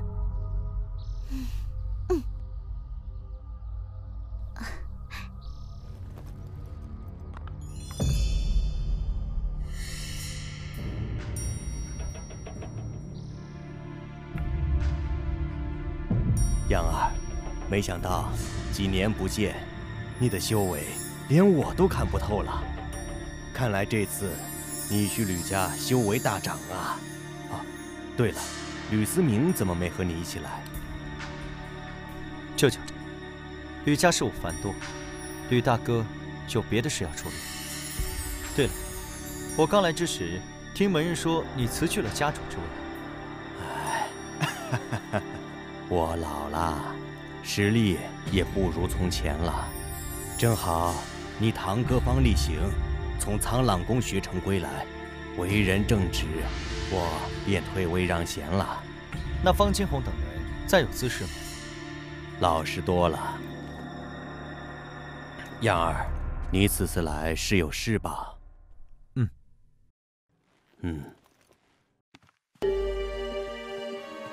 有什么事你就开口，好歹这里也是你家。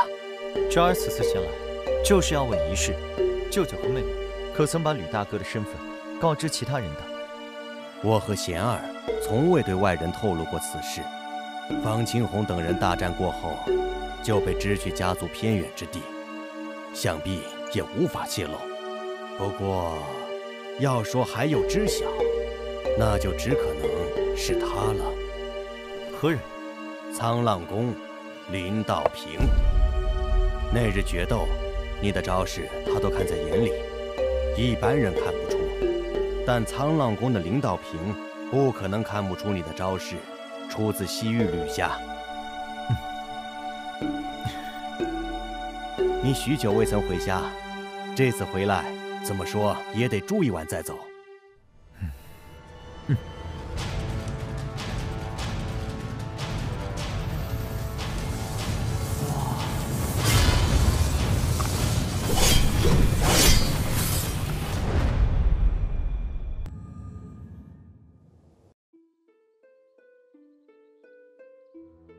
莫不是哪位天骄？苍浪宫恭迎剑王强者大驾。林道平在哪？我找他有事。林师兄居于浪花谷，常年钻研草药。我现在就带剑王前去浪花谷。带路。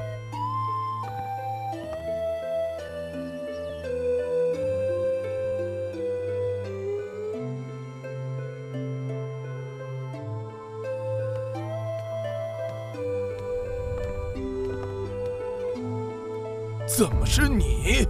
林宗师，我们又见面了。林师兄，你认识这位剑王强者？剑王强者？对呀，这位剑王强者驾临苍浪宫，点名要见林师兄你。仅仅2年的时间，他居然从剑魂境迈入剑意境，这怎么可能？林宗师，不请我进去坐坐？吕阳公子，请。多谢带路，你可以回去了。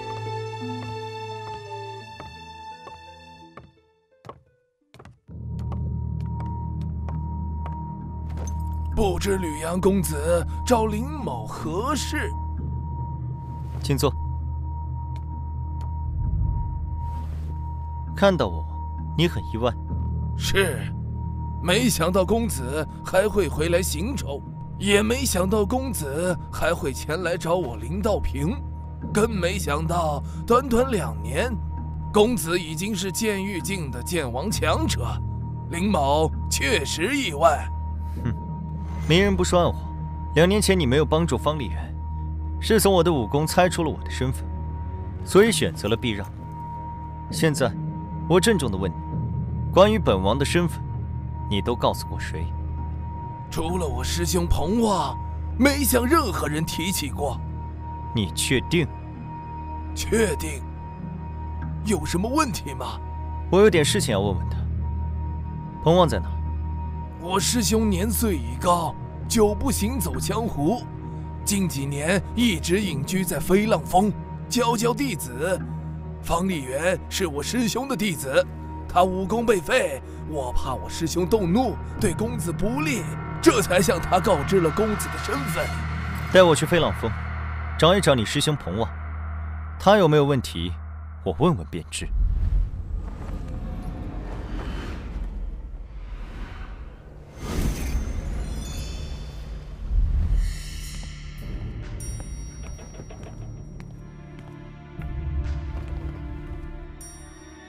听说剑王强者，仅听呼吸便能辨别人的身份。我当时虽然蒙着面，但如果被他留意，他一见到我就能认出来。眼下只能希望别与他相见了。可恶，当时要是杀了洛水寒就好了。师父，林道平师叔求见。林师弟，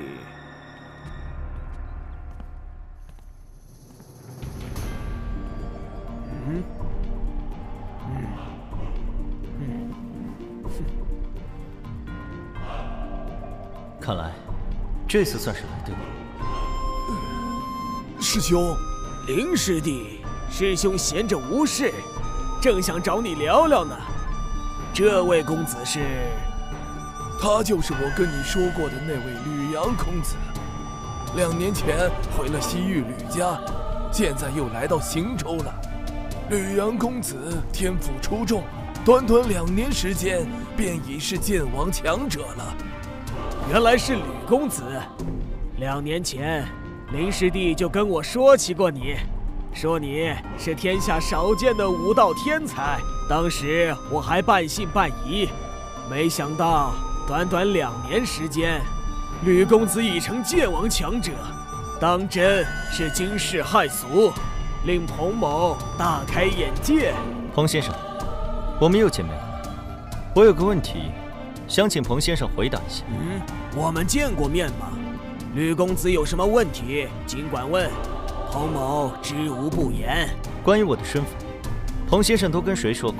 林师弟告知吕公子的身份后，我就放弃了为方丽媛出头的念头。并且将方力元逐出了苍浪宫，天地可见，我没向任何人提起过。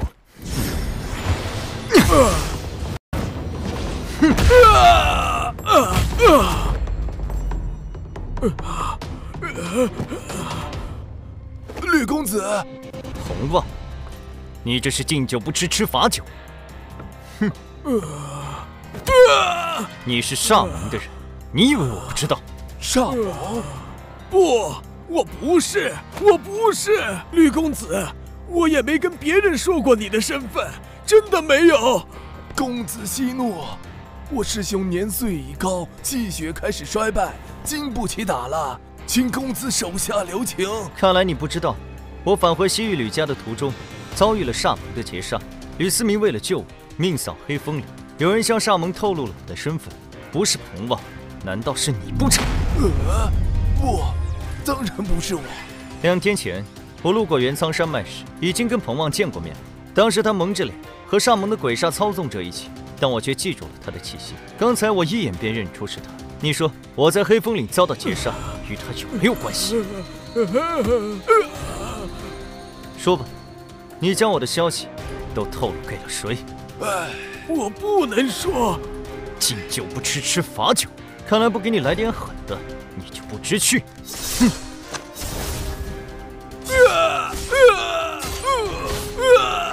彭旺，你师弟是医道宗师，你现在开口让他救治，还有活命的希望；说不开口，就带着这个秘密去死吧。总之是上盟的人害我，没有你，我一样能够把幕后黑手找出来。我说。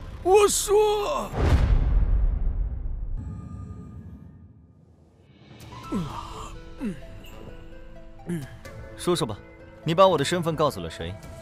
别再给我耍花样，我不会给你第2次机会。飞燕庄庄主燕凤来。燕凤来是什么人？飞燕庄是云州一个剑王势力，飞燕庄主燕凤来是剑意境剑王。剑王？他什么年纪？具体修为？燕凤来30余岁，突破剑意境，成为剑王已经10余年，没听说他在剑意境的修为有提升，应该还是剑意境初期。吕公子，你若是要去飞燕庄，还请谨慎。燕凤来是最普通的剑王，对于李公子倒是威胁不大，但燕凤来的情夫向飞鹰却是凶名显赫，不是一般人物，遇到了得当心。向飞鹰又是哪方势力的剑王？向飞鹰是个独行客，不属于任何势力，在整个北域都有很大名声，是一名剑意境后期的剑王，速度无双。他常去飞燕庄，与燕凤来的关系人尽皆知。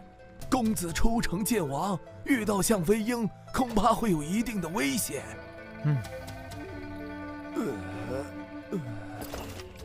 飞燕庄除了燕凤来，就没有别的剑王了吗？没有，飞燕庄的上一位剑王在30多年前便去世了，中间有20年退化成了剑宫级势力，直到燕凤来成为剑王，才重新成为剑王级势力。我得去一趟飞燕庄。彭旺，你来带路。若是上翁知道是我告的密，一定会杀了我的。吕公子，你开开恩，饶了我吧，我去了就是送死。你以为你有的选吗？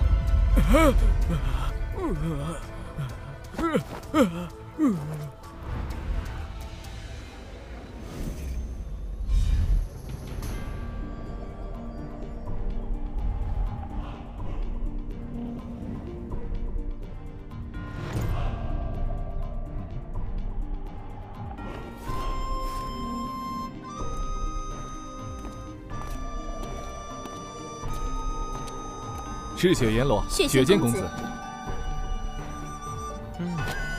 准备好了没有？一切都已准备妥当。公子，属下不仅找齐了所需的异兽之血，还意外获得了3株千年血玉枝，连同其他灵药都泡在血池中，祝公子一步登天。做得好，鹰王，办事有长进啊！哈哈，应该的，应该的。去血池。公子请。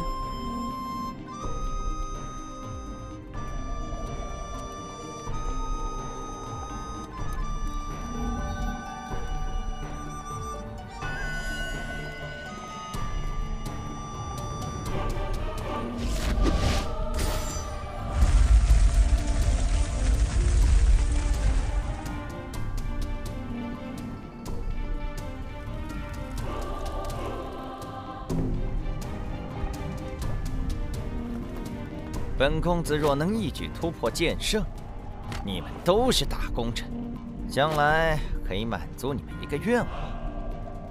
多谢公子。公子天赋绝世，突破剑圣势在必得。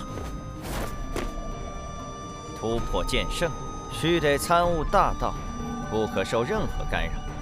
赤血阎罗，你留在石室之中，为我护道。是，公子。燕凤来向飞鹰，你们守在外面，不许任何人靠近，以免本公子领悟剑道时被打扰，前功尽弃。是，公子。哪怕是一只苍蝇，我们也不会让它靠近。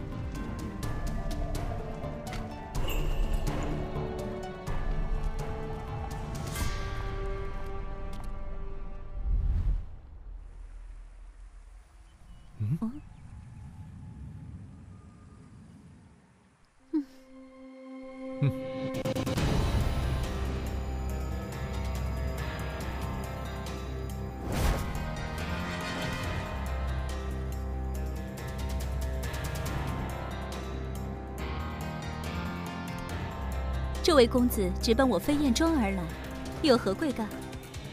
我叫李阳。哼。燕庄主，看到我很意外。若是知道你2年前的修为，任何人对于现在的你都会感到意外。不知愿庄主能否跟我说说，2年前黑风岭的劫杀究竟是怎么回事？沙蒙为何要杀我？你是吕神通的儿子，自然会有人想要你死。别废话了，出招吧！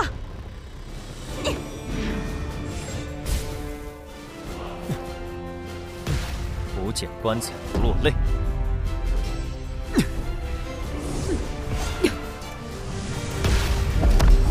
飞燕剑法。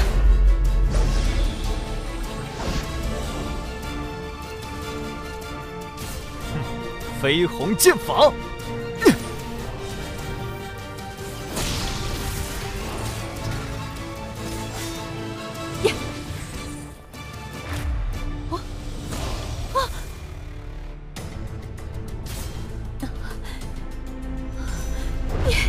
出城剑法竟有如此实力！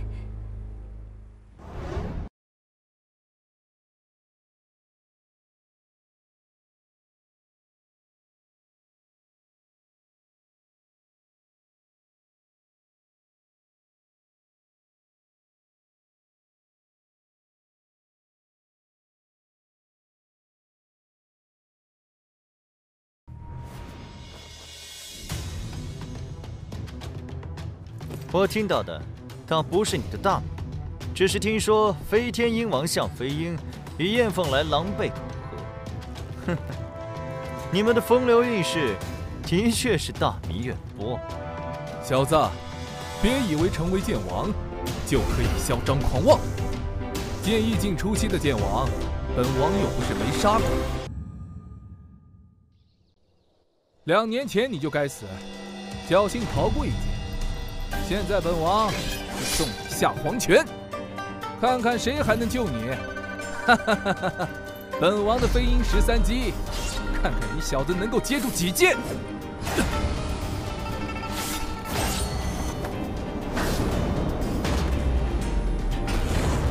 飞鸿剑法，惊鸿锁天！呀！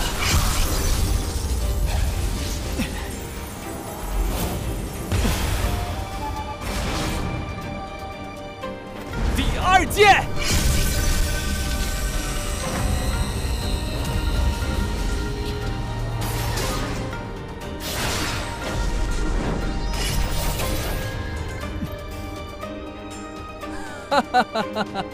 本王的飞鹰13击，每3剑便提升1个威力档次。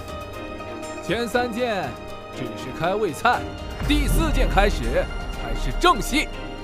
小子，看剑！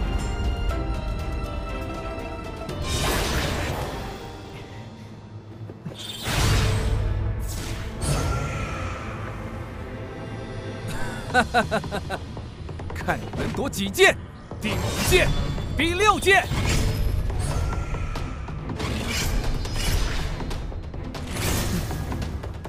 第7剑，给本王死！赤铜剑体。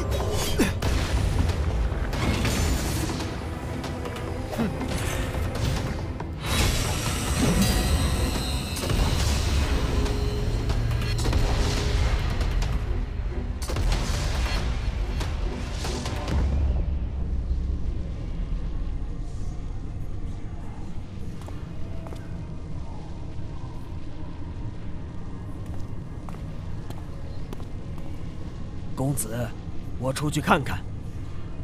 不必，向飞鹰能解决。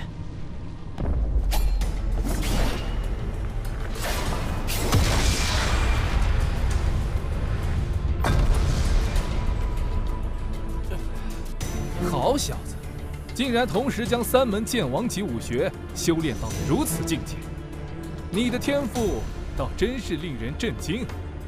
可惜，今天必死无疑。还有6剑，看你要如何挡！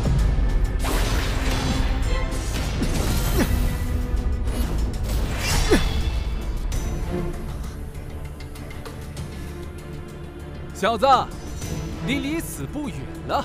哈哈哈哈哈哈！第12剑。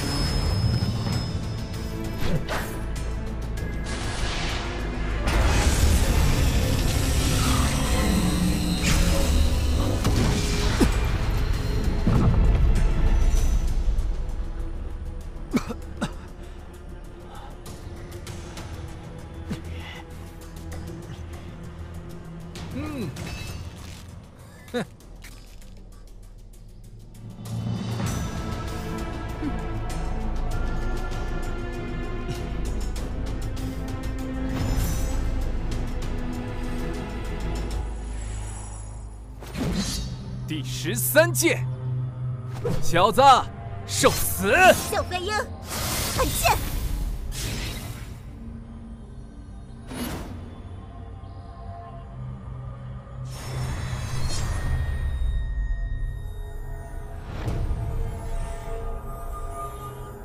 陆家剑王。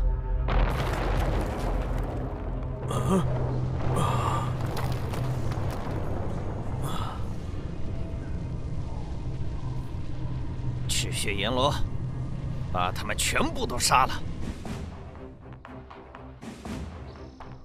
落月河，冷月仙子落叶河，还好有血剑公子和赤血阎罗在，只是向飞鹰弱败，血剑公子突破剑道现世，必受到打扰，我们恐怕也免不了责罚。皇兄，你也在此，是查少谋查到了飞燕庄吗？陆姑娘，我正是为少谋而来。年纪轻轻，竟然是剑意境剑王。姑姑，他就是在云苍山脉救我的那名剑王方阳公子。原来是方阳公子，真是英雄出少年，多谢你对水寒出手相救。正好路过，举手之劳而已。我不是向飞鹰的对手，交给仙子对付，如何？没问题。向飞鹰徒有虚名，拜他不难，还请方公子看出燕凤来，别让他跑了。仙子放心，有我在，燕凤来跑不了。落月河，你也不怕风大闪掉了大牙？本王走到今天，什么样的对手没见过？哼！本王在北域叱咤风云之时，你还在你娘怀里吃奶呢，竟敢瞧不起本王！找死！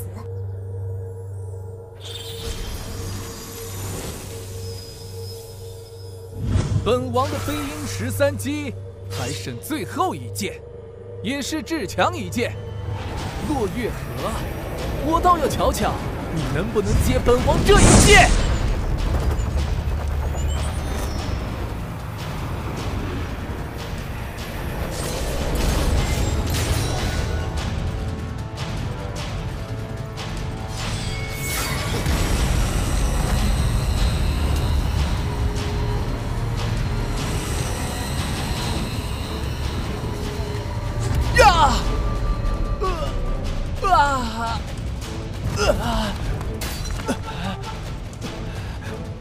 这就是洛家的实力吗？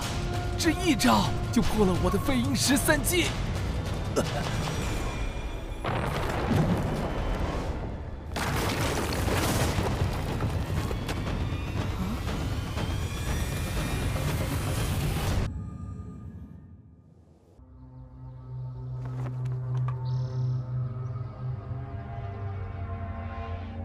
这飞燕庄里竟然藏龙卧虎。赤血阎罗，不愧是洛家剑王，眼界非同一般。本王久不行走江湖，你个后进剑王，竟然还能认出本王？你也是煞盟武者？就连你们这些剑圣势力中，都有我煞盟武者。本王乃黑道巨情，横行天下。是煞盟武者很奇怪吗？你乃剑意境巅峰剑王，在煞盟一定身居高位，肯定知道我洛家谁是煞盟武者，是谁想置水寒于死地？哼，你们马上就要命丧黄泉，何必知道的这么清楚？奉公子之命，将你们全部杀光！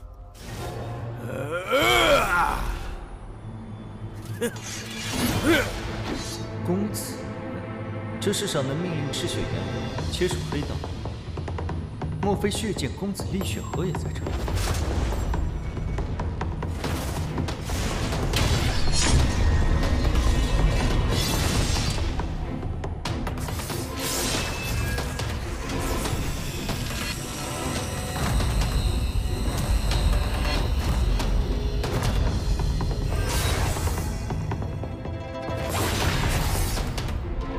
血河落九天！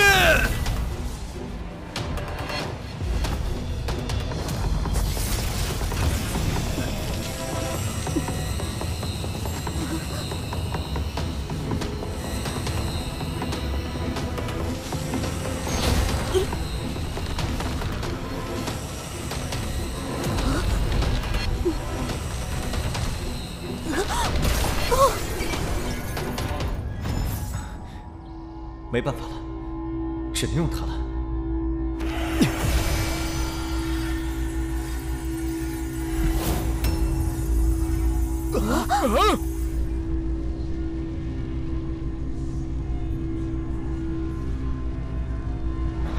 有神剑！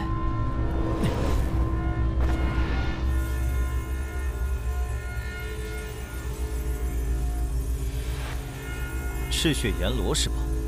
现在我就送你下黄泉，变成真正的阎罗，借我一剑！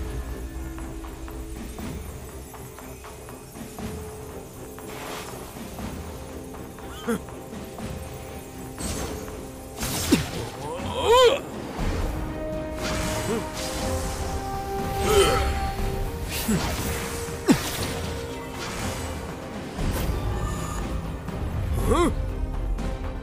公子救我！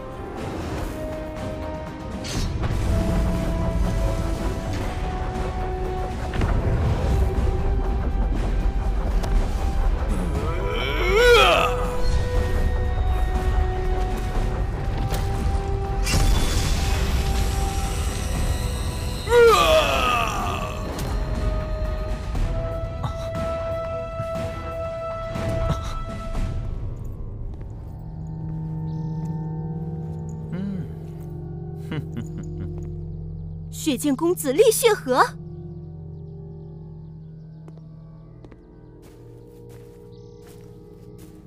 没想到这北域云州竟然能遇到一位天骄。你是华宠，还是楚言，还是吕天？我不是华宠，也不是楚言，更不是吕天。李雪河，2年未见，看来你早已把我忘了，但我对你可是记忆深刻的很呢。哦，我们见过。哼，你李雪河号称血剑公子，自然是贵人多忘事。2年前在血雨蛮荒，阁下对我的好意，我可是一直都记在心里。竟然是你！你是那个剑体境小武者，短短2年时间，你竟然已经是剑意境剑王，并且身怀神剑。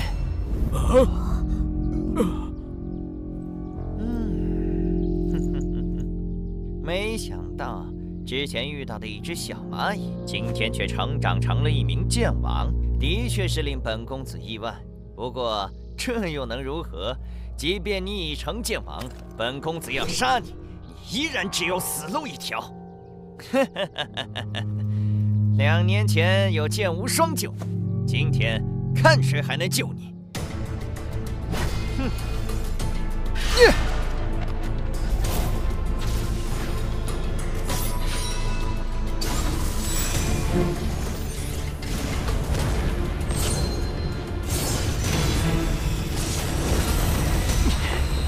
你手中神剑是桃神还是暗灵？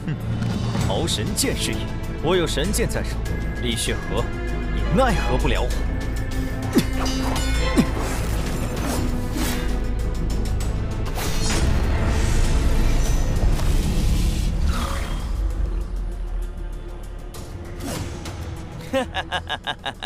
你以为仅凭一柄神剑就能保住你性命？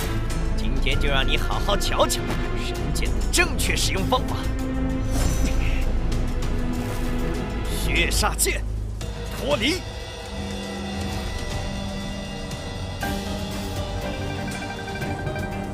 这才是血煞剑的真正形态。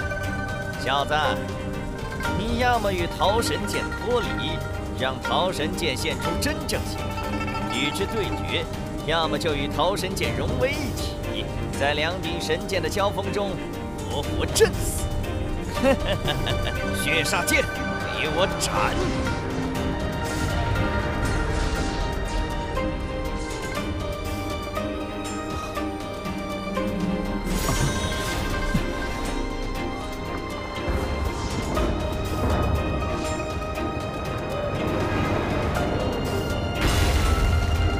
神剑护体，本公子杀你易如反掌。哼！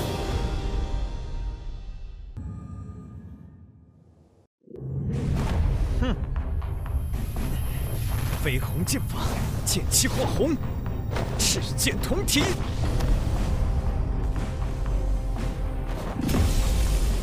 啊！西域吕家功法。嘿，哈！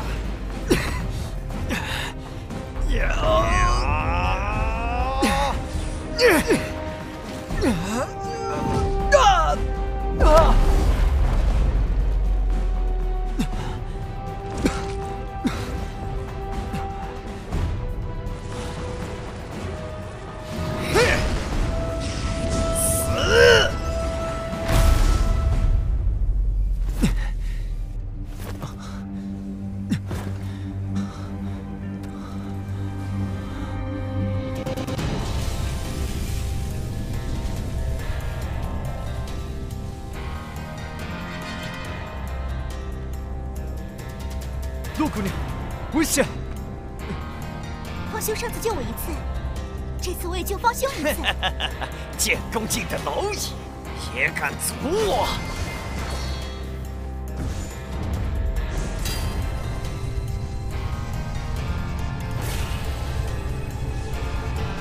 何方闲人，想杀我骆家后辈？这是剑圣烙印。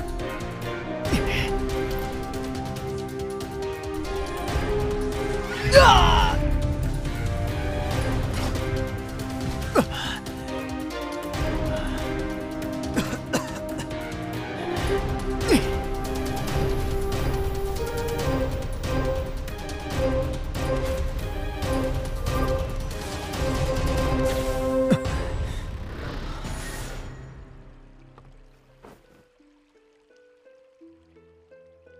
乐姑娘，这剑圣烙印是什么东西？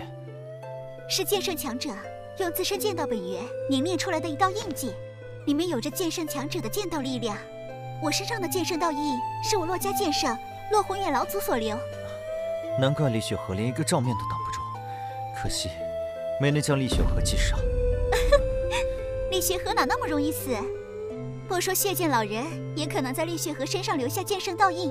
仅是他拥有神剑血煞，在生死相关之际，神剑也会护主，借助神剑之力，足够他逃出升天。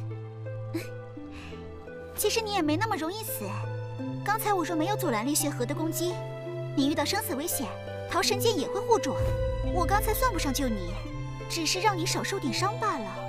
你身上有剑圣烙印，在元苍山脉时也不会有真正的危险，我也算不上救你一命。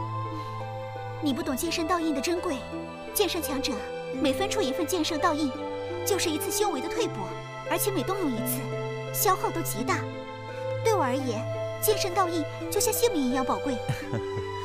那就谁也不欠谁了。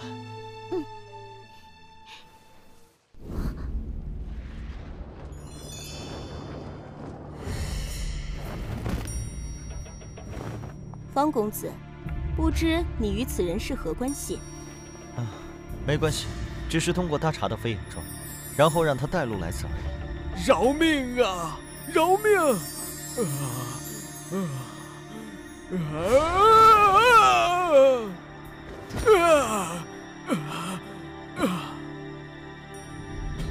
你已经查出在苍岩山围攻你的人都是谁了？我们先是找到了台州黑剑宗的穆天风，从他口中得知了其他人的消息，顺路解决了几个，便先来飞燕庄了。就剩下彭旺，本来打算从飞燕庄离开之后，再去行舟苍老宫找他，现在正好免得我们再跑一趟。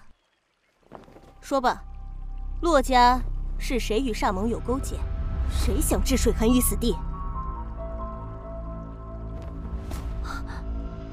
怎么，想跟彭王一起死？我不知道，我在煞盟也只是小人物，只是通过向飞鹰和煞盟联系。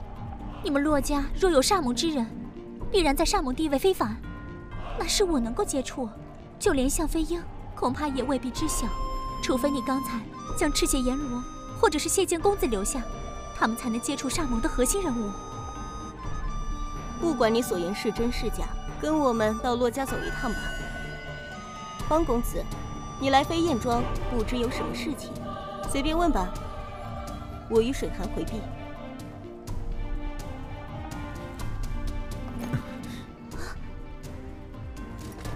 有什么好回避的？我和西域吕家有些关系，真名叫吕阳，问的问题跟你们问的差不多。杀你的命令来自西域吕家，我对吕家比洛家知道的还少。按你说来，厉血河和赤血阎罗他们知道。也许吧，我不确定。或许你可以想想，西域吕家有哪些人不愿意你回去？想你死的人，应该就在他们之间。就这样，这件事情总有一天我会查个水落石出。原来公子是西域吕家的天骄，难怪天赋如此惊人。吕家一门2天骄，真是难得一见的盛况。吕兄怎么万里迢迢来到北域来了？你是吕神通的私生子，一直在北域寒山城方家长大。2年前，吕家宗师前来寒山城接他，返回西域吕家的途中，遭到煞盟劫杀。吕家宗师身死，煞盟之人也命丧，他不知所踪，从此下落不明，直到现在才重出江湖。难怪，吕神通2年前曾至北域，大肆屠戮黑道势力，想必就是吕阳公子遇险之后，吕神通向煞门报复。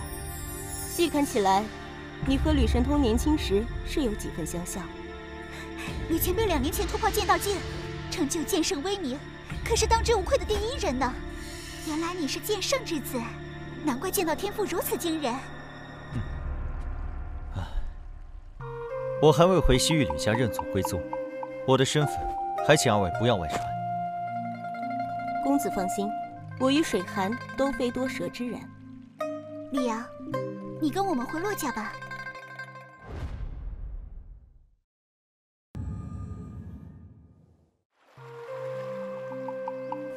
按照目前的进展，想必突破剑魂境也用不了几年。到那时，我的苦日子就到头了。你说什么？魔物森林在哪？谁知道它的踪迹？既然你能来到这里，一定很特殊。为何我的剑魂中还藏着一条剑影？2年前有剑无双救，今天看谁还能救你。李阳，你跟我们回洛家吧。为啥？就算我和姑姑不说出你的身份，厉血河、赤血阎罗、向飞鹰都知道你的身份。若是想你死的人知道你还活着，必然会再度出手。你虽有神剑在身，但若是遇到厉血河这样的强者，还是会有危险。眼下洛家是你最好的去处，在北域洛家，哪怕是剑圣，都不敢放肆。你洛家也有剑圣，万一也对我的神剑有所企图，我岂不是羊入虎口？你不用担心我洛家剑圣会对你不利。整个剑域大陆，5大剑圣势力，我洛家是最不排外的。每隔30年都会举办一次世剑大会，只要是愿意留在洛家的人才，即便是外姓，也会大力培养。并且我洛家只有1位剑圣，年过900，寿元无多，没有突破剑神的希望，神剑对他并无帮助。我洛家自己有雷柄神剑水寒，不会贪图你手中的桃神。最后一点，世剑大会很快就要举行了，这是30年才有一次的机会，整个剑域大陆的少年天才大多都会参加。你可以在大会上见识到其他天骄，你天赋如此超绝，就不想跟其他天骄同台竞技吗？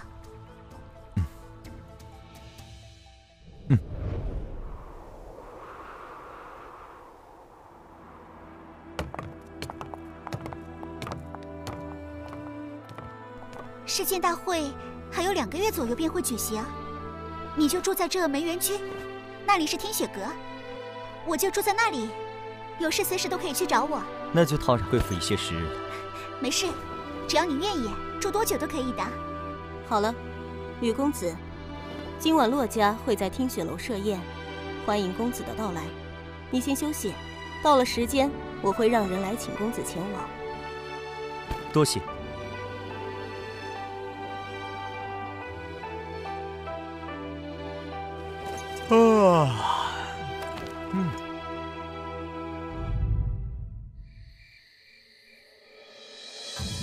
吕公子，该去赴宴了。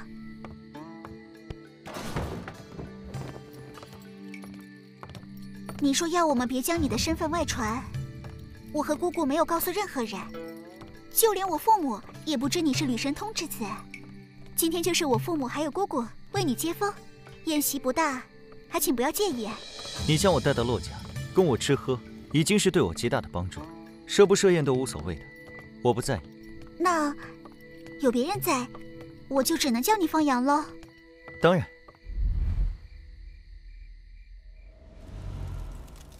欢迎方阳来我们洛家做客。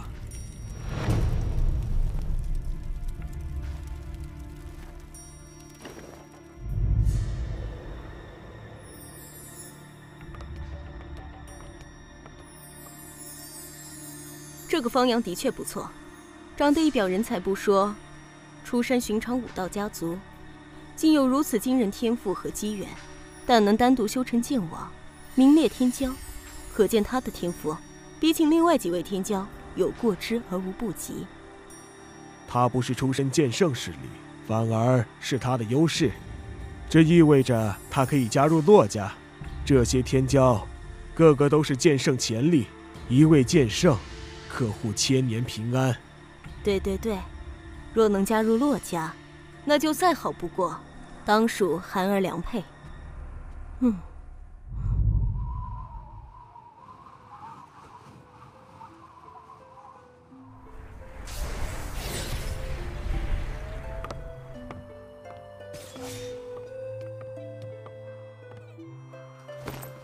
你的武功都是先于吕家大名鼎鼎的绝学，施展其中任何一门，都会被人认出来。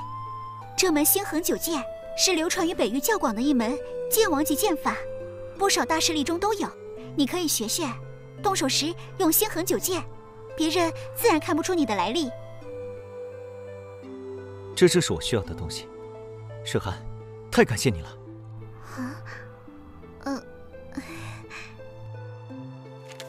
这剑法，感觉比飞鸿剑法还要高深。星恒九剑，知道的人多，练成的人少。但你能20岁之前突破剑王，修炼星恒九剑应该不难。这门剑法威力极强，足够你在世剑大会上使用了。李阳，今天过后，很长一段时间，我都不能来找你了。为什么？我感应到突破剑意境的契机了，准备闭关一段时间，争取在世剑大会之前一举突破剑意境，成为剑王，让我洛家在世剑大会上也露个脸。那是好事呀，加油！祝你早日突破剑王。你继续修炼，我先走了。这些天，他天天来，我已然习惯。可一想到他明日不来，我心里倒是有些空落落的感觉。以后，要是能一直有他陪在身边就好了。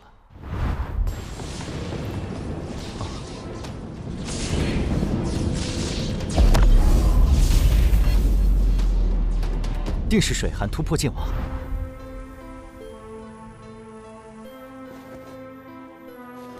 水寒，你成剑王便可修炼我洛家剑神先祖留下的至强武学。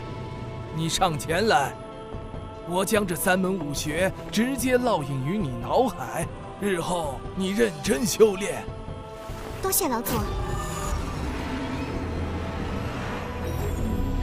我不知还能坚持多久。水寒，你要努力修炼。争取在我寿终之前，突破剑道境，成为剑圣，护我洛家。老左，你一定能活得久久的。能活得长久一些，自然更好。但剑圣寿元最长也只有1000年，洛家未来还是要靠你。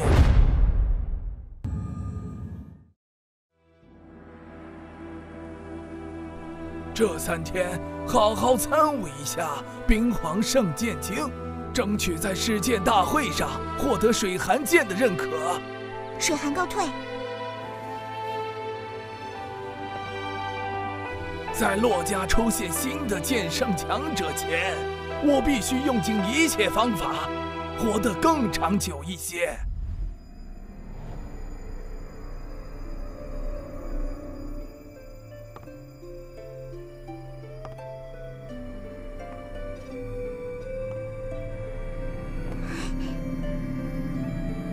你来了，不错啊，1个月没见，你的突破剑意境出奇了。你也是啊。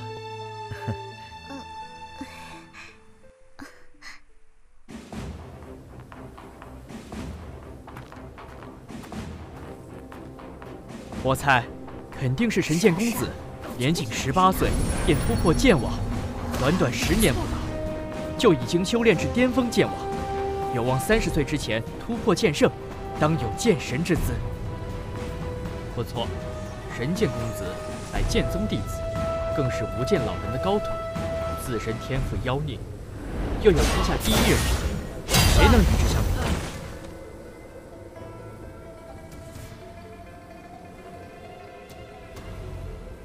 东域画家。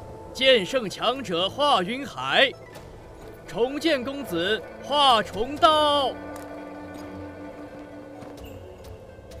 南域楚家家主楚剑雄，岩剑公子楚岩道，西域吕家家主吕神通，天剑公子吕天道。中域剑宗副宗主白玉秋，神剑公子剑无双道。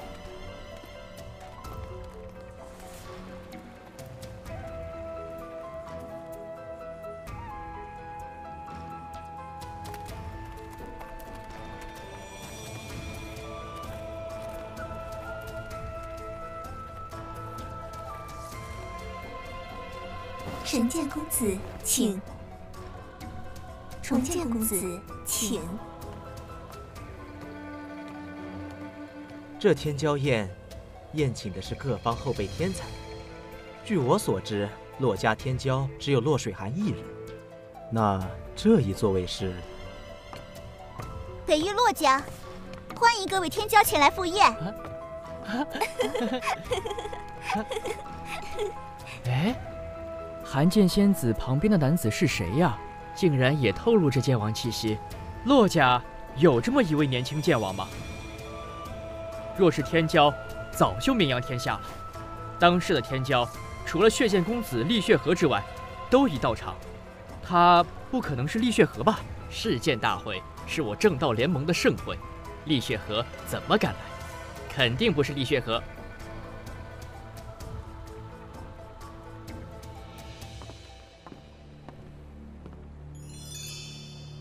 水寒见过神剑公子、重剑公子、炎剑公子、天剑公子。这位是方阳公子，我北域武者，年未满20，变成剑王。在下方阳，见过神剑公子、重剑公子、炎剑公子、天剑公子。寒剑仙子，我们见过吗？2年前，血域蛮荒中，我差点遭了厉血河的毒手，是神剑公子出手救了我，一直没机会当面感谢。今天，总算再见着神剑公子了，多谢。你是那个剑体境小武者？短短2年，你竟然已经修炼成剑王？啊！偶得机缘而已。不管得了什么机缘，能够2年时间修成剑王，那也是惊世骇俗。你自身的天赋潜力肯定很不一般，不在我之下。神剑公子过誉了，我一直以公子为榜样。那我可得努力了，否则很快就会被你追上了。方阳公子，你看我时目光也异于平常，难不成我们曾经也见过？没有，我从未去过西域，只是久闻天剑公子的大名而已。啊！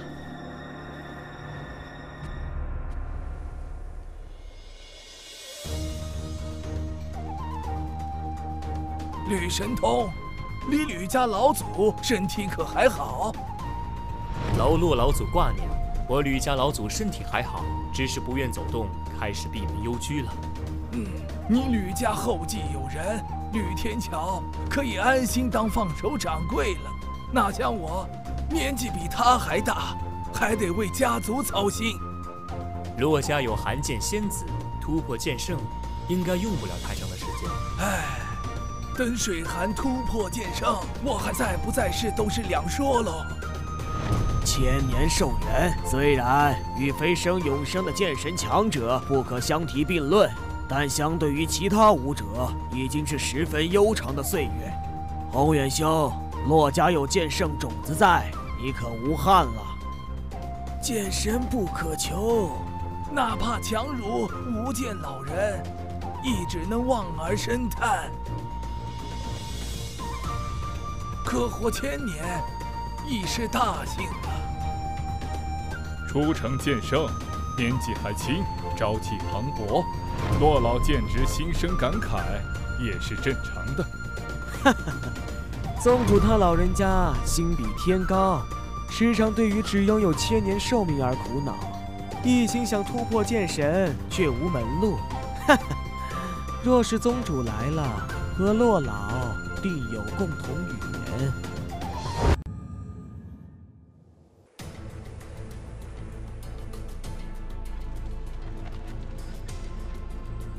无剑老人若是生在现在这个剑道盛世，他的天赋不在剑无双之下，当剑神有望。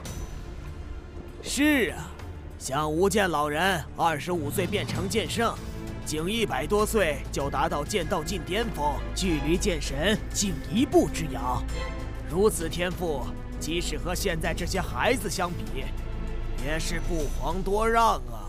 可惜，数百年来，无间老人一心修炼，却也始终未能突破，甚至为了寻求突破，行走天下，匡扶正道，虽获盛名于世，却未能寻得契机。宗主也自知突破无望，所以这些年来一直隐居宗内。不过，宗主他老人家发掘了无双这个天赋，不在他之下的后辈天骄悉心培养，对无双寄予厚望。只要无双将来如他所愿，想必也无遗憾。剑无双，的确精彩绝艳，世间罕见。剑无双，天赋无双，宛如无间老人在世，哪怕在众多天骄中，也遥遥领先，独占鳌头。当世天骄，当属剑无双第一。或许无间老人期盼的剑神之位，当真要落在剑无双身上。哈哈哈哈！无双虽然优秀，但剑神之位还得看个人气宇。当世天骄，每一位都有希望，只是无双也并非没有匹敌之人。血剑老人的弟子厉血河，天赋不在无双之下。若是厉血河以神剑血煞问鼎剑神，剑域大陆恐将血流成河，而正道联盟也将迎来巨大灾祸。近日煞盟频频活动，江湖很不太平，水寒在北域之中都遭到煞盟劫杀。还有这事，煞盟好大的狗胆！他们这是忘了无间老人杀得他们如同丧家之犬，东躲西藏的时候吗？水寒说，厉血河也和煞盟武者在一起。我担心的是，血剑老人恐怕也为煞盟站台，甚至就是煞盟之主。否则，煞盟怎会如此气焰嚣张？煞盟之事，还得我们五大势力联手，互相帮忙。一旦有所发现，就连根拔起。剑宗有3柄神剑，我们4家也各有1柄神剑。血剑老人再强，也只能运用1柄血煞，看他能挡我们几柄神剑。诸位也不必担心血剑老人会出来闹事。宗主他老人家说了，只要他在世1天，血剑老人就得搀扶1天。只要血剑老人敢现身天下，宗主他老人家便会持剑下山，匡扶正道，斩妖诛魔。无间老人大义。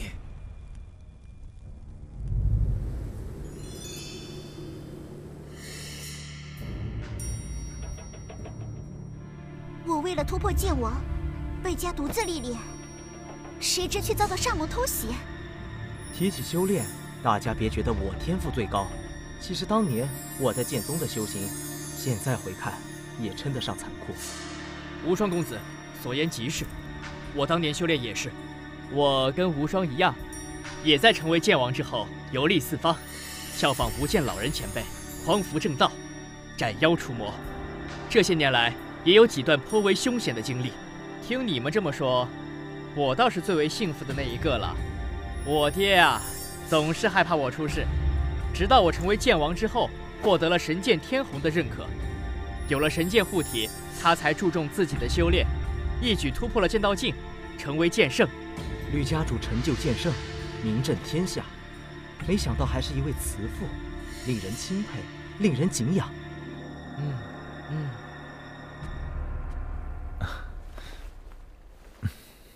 神剑公子，听说你与血剑公子交过手，我也曾遇到血剑公子一次，借助剑圣斗印才将他击退。不知他与你相比有多少差距？厉雪河此人，很有可能还在我之上。神剑公子，此话怎讲？唉，你们都只知道我追杀过厉雪河几次，每一次都是厉雪河逃走，就以为他不如我。其实，我与厉血河的战斗，我从未占过上风。他每一次逃走，都是主动身退。那也不能说明厉血河在你之上。或许是他知道再战会落败，所以提前抽身而退。你们没遇到过厉血河，不知他的厉害。我与他交手数次，每一次都是全力以赴，他都从容而退，给我的感觉他似乎未出全力。可惜我的修为还未到剑意境巅峰，否则真要找厉血河过过招，看看他是否真如神剑公子所言。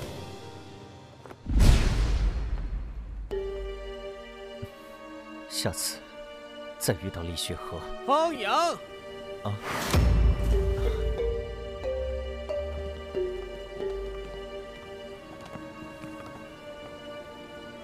本王乃海州剑王洪志武，前来领教一下方阳公子的高招。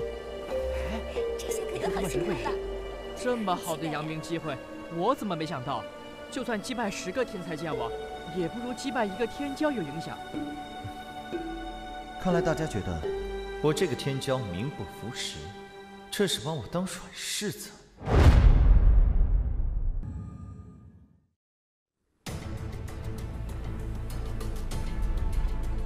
这个洪志武来自东域海州的顶尖剑王世家，是洪家家主之子。23岁突破剑意境，成为剑王；29岁突破剑意境中期，现年30岁。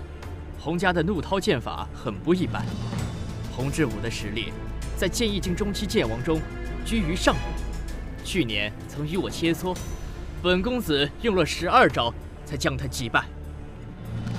方阳，你可要当心，别败在一个普通天才剑王手下，夺了天骄的威名。是啊，普通天才剑王与天骄之间有质的差距。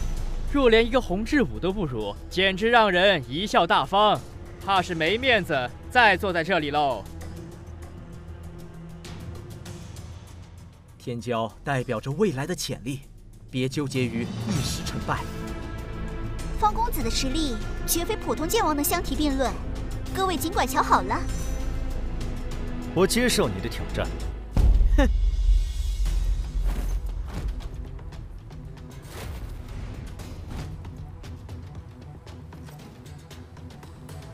天才剑王挑战天骄，这是我第一次见到。若是这个洪志武胜了，那今晚就精彩了。哈哈，对方毕竟是天骄，能够20岁前成为剑王，剑法造诣肯定也很惊人，哪那么容易败？若是别的天骄，洪志武肯定没希望。但对手是这个方阳，那就不一定了。凭借机缘奇遇而成的剑王，即便是天骄，实力也未必出众。这么说来，这个方阳铁定不是洪志武的对手啊！洪志武抓住了这个好机会，说不定可以名扬天下。哼，2年修成剑王，我一眼就看出你不是靠自身修炼，而是靠机缘奇遇，在外力的刺激下强行突破的剑王。说说吃了什么好东西，既能让你在短时间内突破剑意境？打就打喽，啰嗦什么？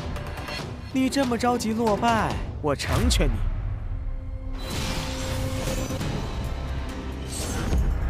心狠九剑，怒涛剑法。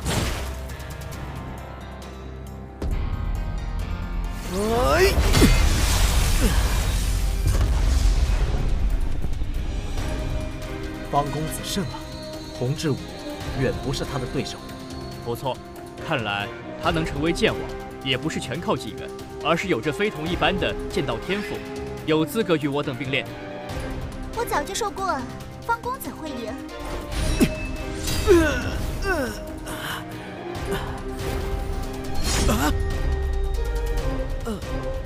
我输了。承让。洪志武也敢挑战天骄？是啊，是啊。怎么样，自讨苦吃了吧？杨剑公子，杨建公子。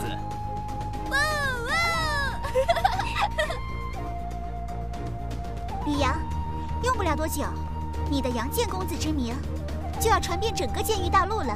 这些都是虚名罢了，只有成为剑神，才算真正的天下第一。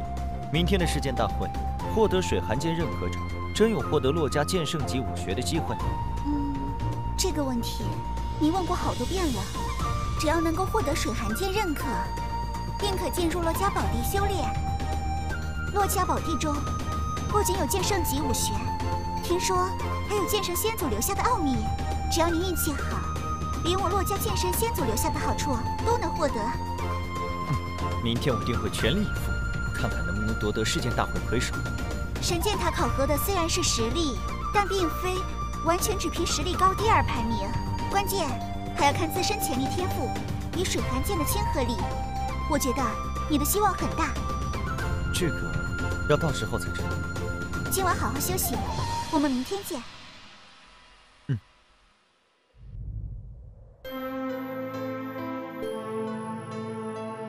这就是我们的考核场所，神剑塔。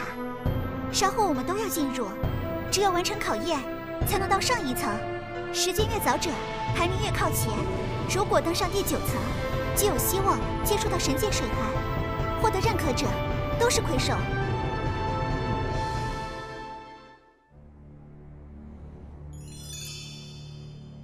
昨晚的天骄宴似乎极为热闹，出了一位新的天骄，叫什么方阳，称为杨剑公子，不知是哪一位？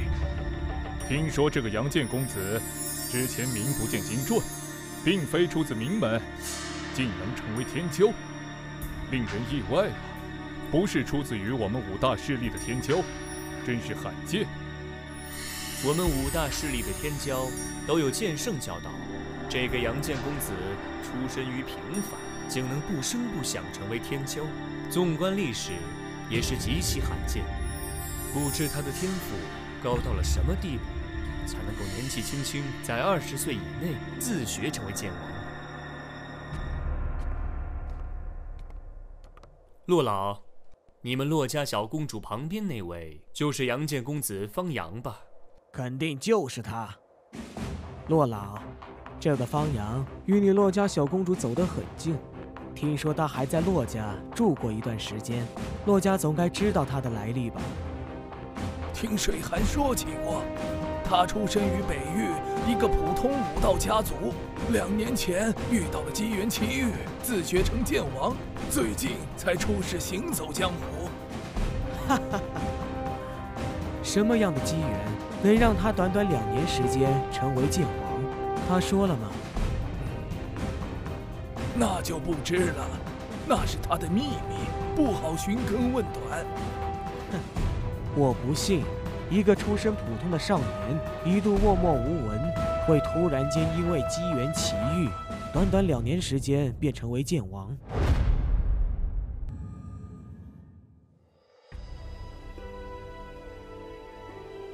他昨晚曾与同境界剑王一战，剑法造诣很高，实力很强。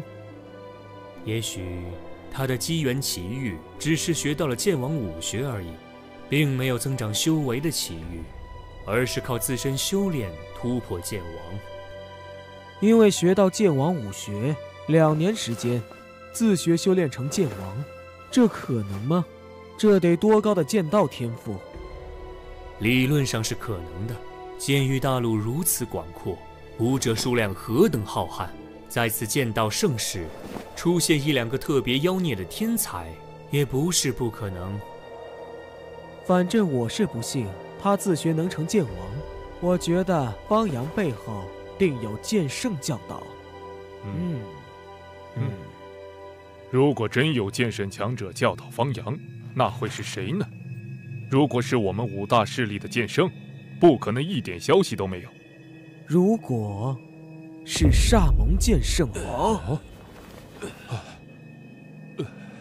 煞蒙剑圣不可能。方阳曾在煞蒙武者手下救过水寒，并且还曾调查煞蒙，遇到过厉雪河，差点被厉雪河杀死。绝不会是煞蒙之人。也许是煞蒙演的一出苦肉计呢。我建议将他拿下，好好审问。这不好吧？没有丝毫证据，就凭心中猜测，便要审问一位天骄。他是什么人，日后自然知道。现在看着便好。试剑大会，于神剑塔中比试，谁闯塔的层楼越高，速度越快，成绩便越好。神剑塔会记录你们每一个人的成绩，最终会给出评判。前10名都将获得剑山参悟剑道的奖励，第1名更是可进入洛家剑神仙祖开辟的宝地修炼。啊，真的吗？现在，试剑大会开始，入神剑塔。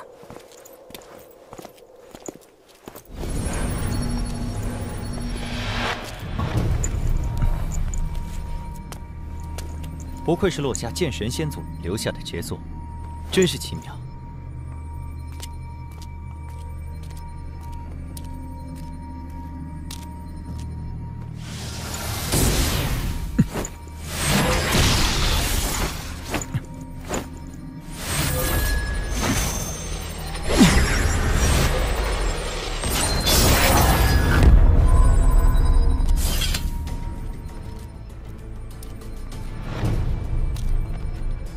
看来，这个令符是关键了。好快的速度，不亚于剑王。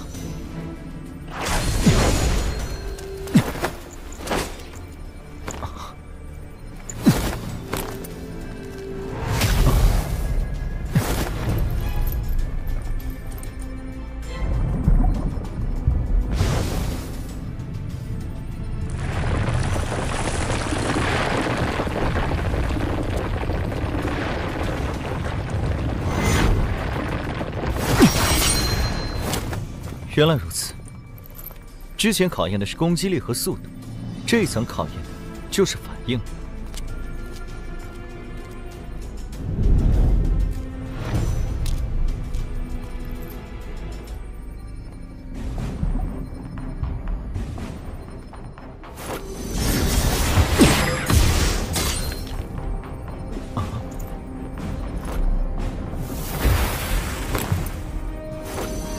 心痕9剑。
原来如此，这一层考核的是神魂强度和反应。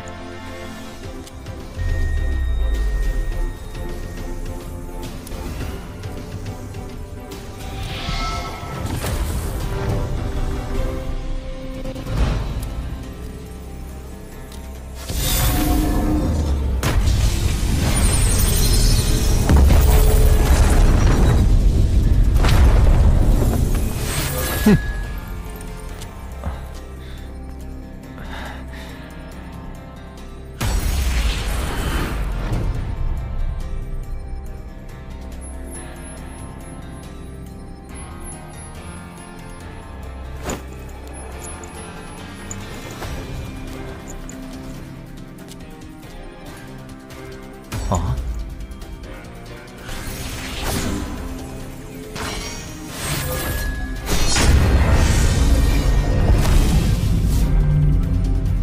好强，看来只能巧取了。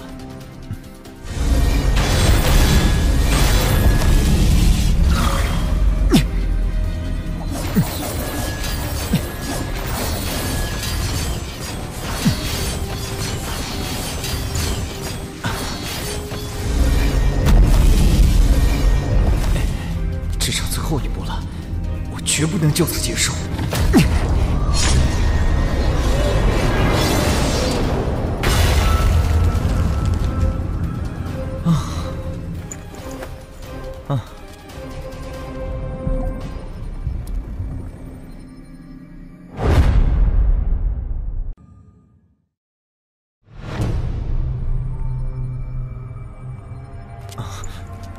杨建公子，没想到是你第二个来到这里。神剑公子，你好快的速度，到了多久？不到半刻钟。前6层考核的是实力，虽然修为不同，面临的考核强度不同，但你不会剑圣级武学，通过前6层的速度定不及我，慢个半刻钟左右很正常。这么说来，第7层至第9层的考验，你通过的时间似乎一点都不比我慢。或许你通过第7至第9层的时间比我还要更短。谁快谁慢不重要，重要的是谁能够获得神剑水寒的认可。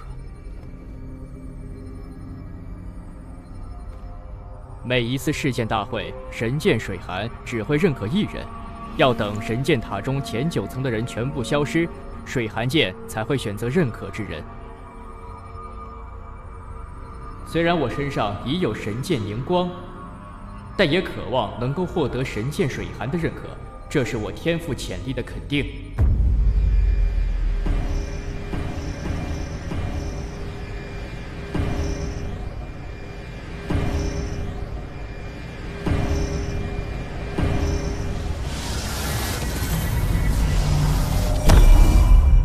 神剑公子果然不愧为第1公子，我所料没错，第1个登上第10层的天骄果然是他。那么，谁会是第2个到达第10层的天骄呢？重剑公子吧？听说重剑公子是除了神剑公子和厉血河之外，几个天骄中年纪最小、突破剑网的。我觉得应该是炎剑公子，他横行南域，所向无敌。击杀过不少强大剑王，潜力定然出众。我觉得应该是天剑公子。天剑公子突破剑王的年纪虽然比重剑公子大一些，但他后来居上，更早突破剑意境后期，天赋之强，直追神剑公子和厉雪河。也许是洛家的寒剑仙子呢？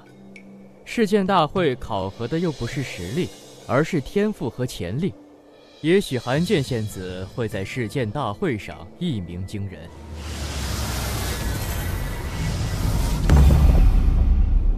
怎么会是杨剑公子？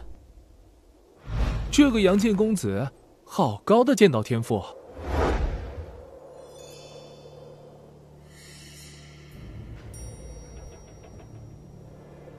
不愧是2年时间便能成为剑王的天之骄子。这个杨剑公子的天赋的确非同一般，在天骄中也是冒尖的存在。可惜天儿还是稍逊一筹。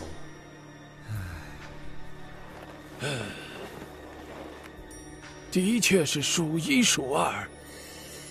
方阳不是出自名门，更非5大剑圣势力，天赋却如此出众，与水寒关系又好，当可收纳入洛家。如此，我洛家未来便有2位剑圣强者。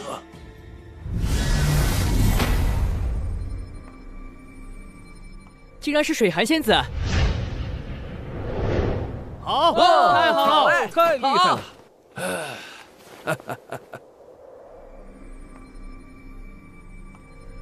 太棒了！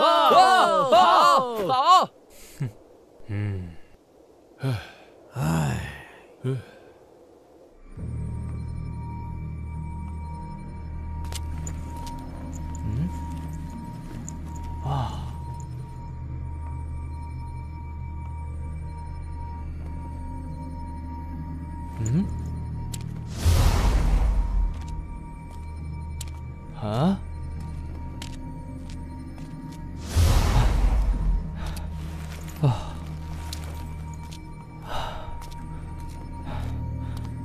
我竟然是最后一名。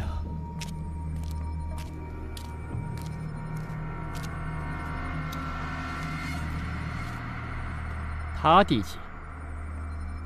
他第几？啊？问我也不知道啊。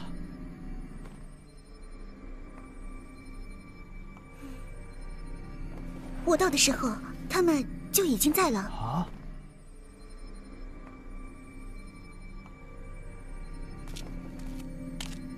我第二。还好不是第一。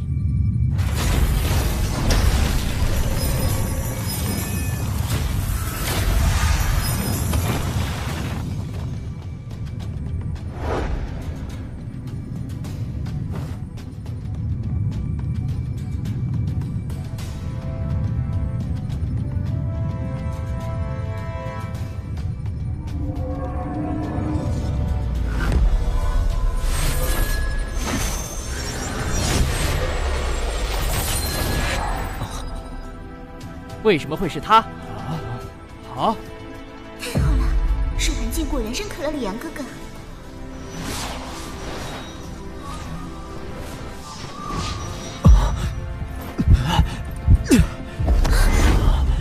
是不是体内已经有了一柄神剑，无法再容纳第二柄？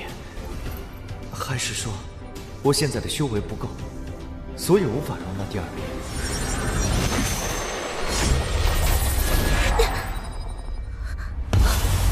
这怎么算？水寒剑这是选择了寒剑仙子，寒剑仙子获得了水寒剑的认可。这么说来，寒剑仙子是本次世剑大会的魁首。我认为是杨剑公子和寒剑仙子都获得了神剑水寒的认可，恭喜了，杨剑公子。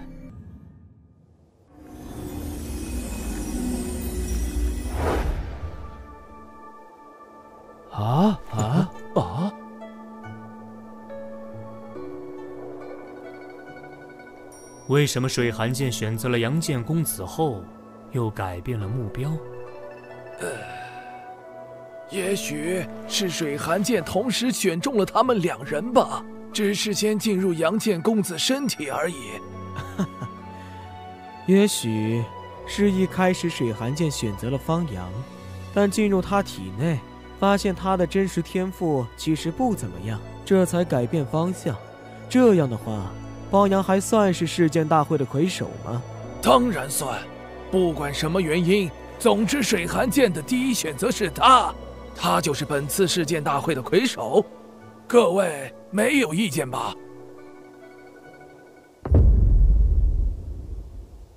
各位小友，前10名单已出，分别是方阳、洛水寒、剑无双、吕天、楚言、华虫、叶媚儿、战星河、君一寒、楚西西。叶媚儿、战星河、君一寒皆为剑宗天才弟子，再加上剑无双，剑宗弟子在前10之中几乎占据了半壁江山，足见剑宗强大。前10之人将获得在剑山悟道的奖励，为期3天。获得魁首者，在剑山悟道之后，便可进入我洛家宝地修炼，为期3年。这么好啊！没有获得前10的各位小友，你们也别失落。我洛家欢迎天下各地的阴杰加入，加入洛家的阴杰将会受到大力培养，剑山会定期对你们开放。愿意加入洛家的小友们，可与我洛家联系。现在，请获得前10的天骄们，随我前去剑山。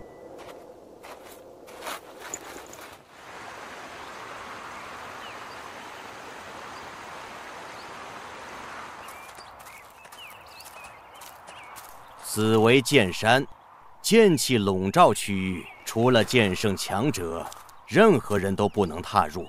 在剑山之上有10个安全区域，没有被剑气笼罩。武者可以在安全区域中领悟剑山所蕴含的强大剑道。好了，大家请自便吧。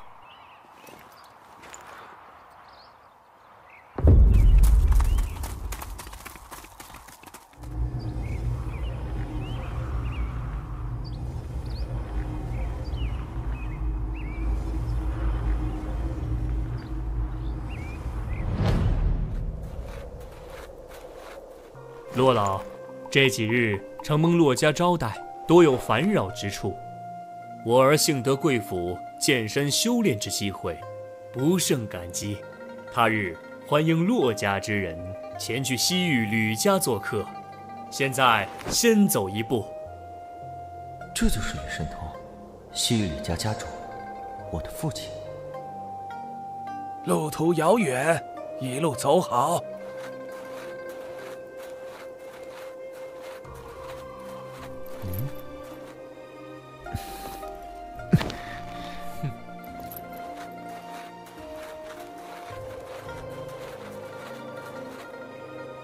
这是我骆家宏远老祖。晚辈见过宏远老祖。老祖，方阳小友，在剑山之上修炼的如何？很好，承蒙贵府宝地修炼，令我的剑意领悟，在短短3天内已经更上一层楼。你天赋出众，能在剑山短短3天便有所收获，进入宝地修炼3年，定然会有更大的收获。借老祖吉言。打开宝地封印，带他俩去宝地修炼。是，你们2个跟我来。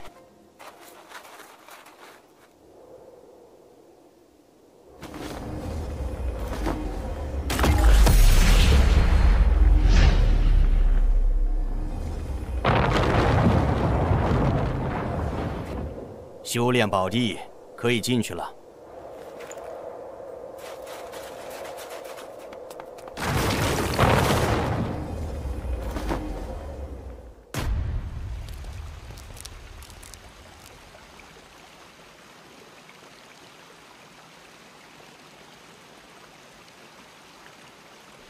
哇，这就是你们骆家剑神先祖的雕像。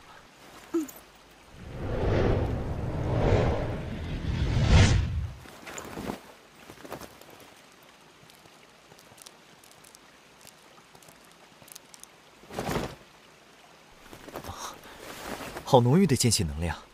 骆家宝地修炼1天，相当于外界修炼2天。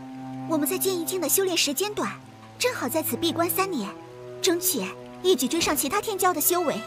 吕阳，修炼的时候也别忘了用魂念感触雕像，可以领悟剑意，参悟剑道，这对于突破道境剑圣也大有作用。那剑圣级武学呢？也在雕像蕴含的剑道之中，需要自身领悟。听老祖说，悟性越高，领悟到剑神级武学的几率越高，甚至领悟2门剑神级武学都有可能。领悟到2门剑圣级武学的人多吗？少，非常少。哪怕是领悟1门剑神级武学的人，都屈指可数。后来，都成为了剑圣强者。历史上领悟到2门剑神级武学的人只有1个，那个人跟你还有渊源。哦，是谁？金鸿剑神吕金元，是你吕家先祖剑神。3000年前，他年轻时参加世剑大会，也曾获得魁首，进入这里修炼。我吕家先祖剑神竟也在此修炼过。每隔数千年，剑域大陆才会出现一次剑道盛世。每当剑道盛世，就会出现新的剑神之位。最近一位登上剑神之位的无上天骄，便是3000年前你吕家先祖金鸿剑神。上一个登上剑神之位的，是我骆家先祖边黄剑神骆冰云，时间是6000年前。既然以剑神为目标，那就必须和先祖金鸿剑神一样，领悟2门剑神级武学。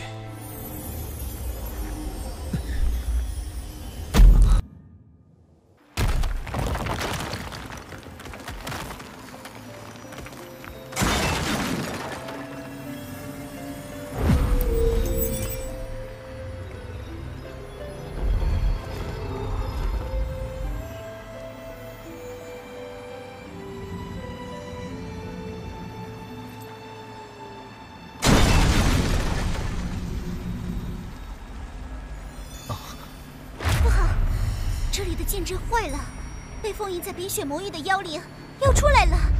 妖灵？妖灵是因为吸收剑气能量，开启了灵智的兽雷。这里寒冰属性的剑气能量充沛，曾是妖灵的乐园。被称作冰雪魔域。后来我洛家先祖建神，封印了这片区域。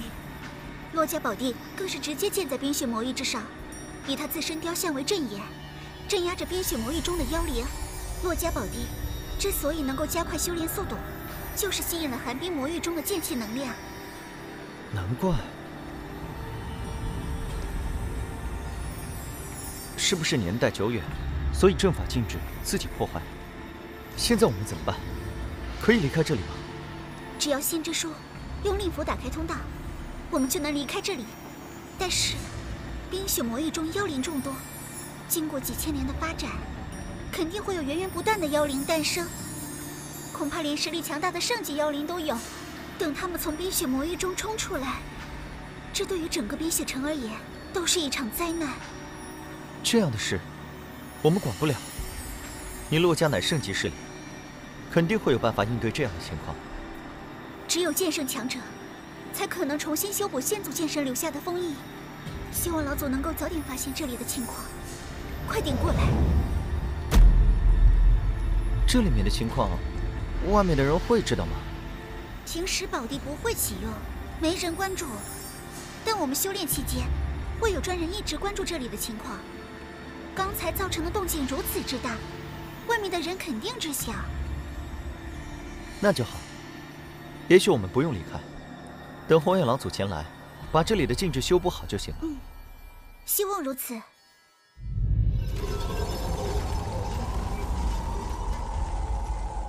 你在这里继续看着，我去禀告副家主。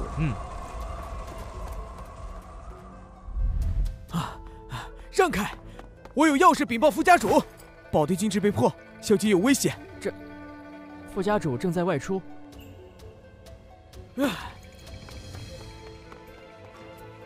老祖不好了，大事不好了！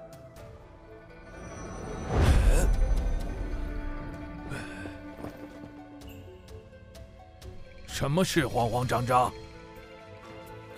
老祖，宝地禁制出现了破坏，冰雪魔域的封印被打开了2条通道，通到宝地空间了。什么？星之呢？有没有去打开通道，放水寒2人出来？副家主外出了，不在府中。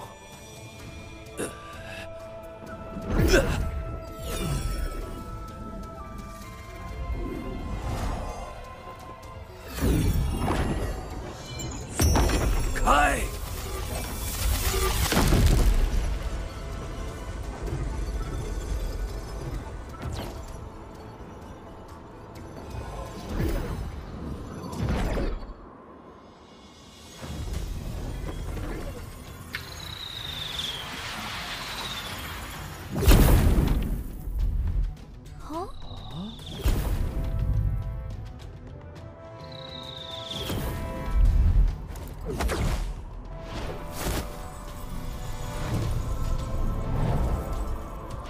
是血剑老人吗？他怎么会来我北域洛家？他想干什么？红远老祖呢？老祖在哪儿？有剑圣前来，老祖怎么没有现身？就是。血剑老人来了，快去找红远老祖。只有老祖使用神剑水寒，才可抗衡。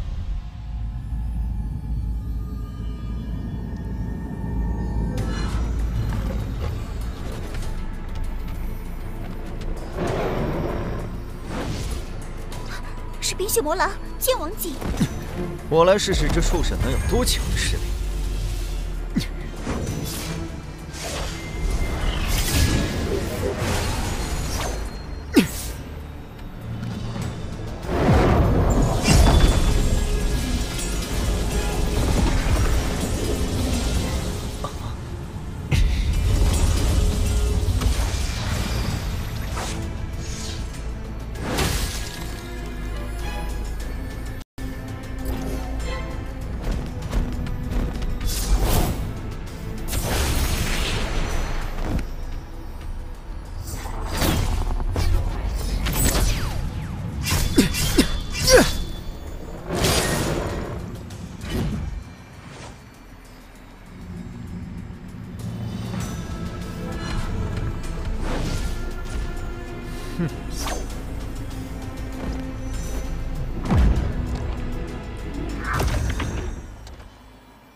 这里的阵法封印是人为破坏的。洛家宝地，除了剑圣，只有令牌才能进入，谁能进来这里破坏封印？没错，事到如今，只能去问问星之了。现在当务之急是修好封印。剑来！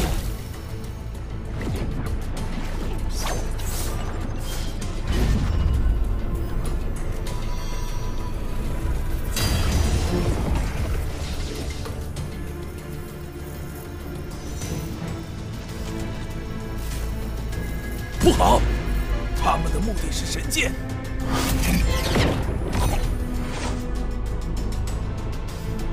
血剑老人。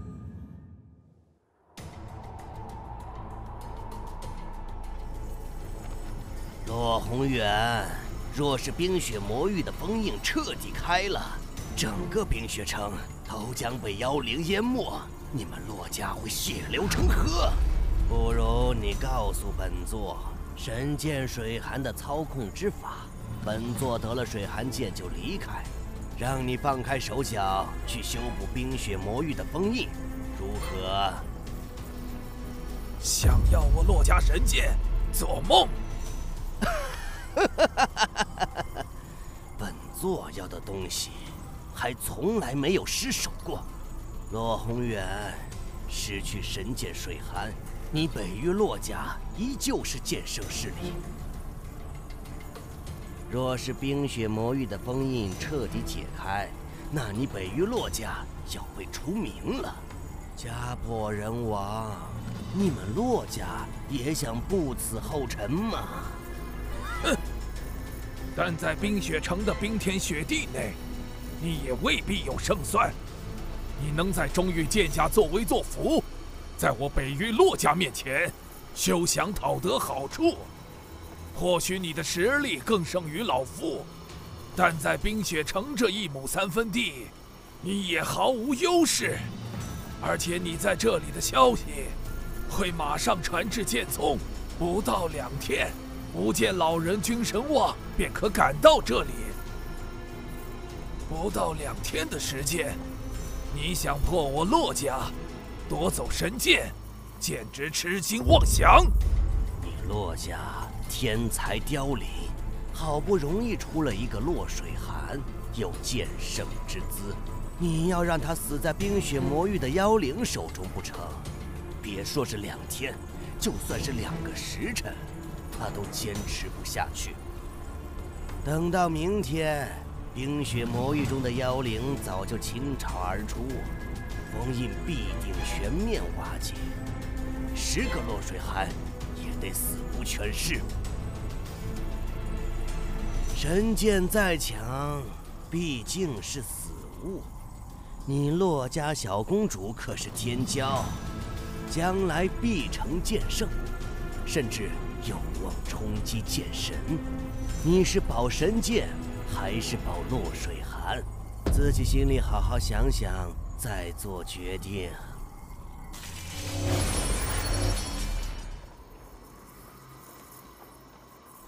你仔细想想，一个未来的剑神有多重要？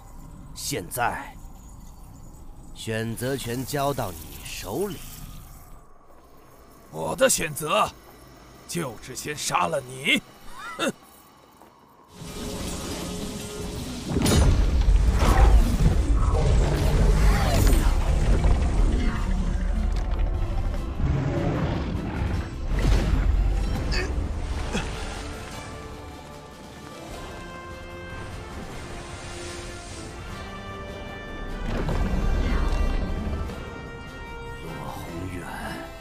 你选择的是一条死路。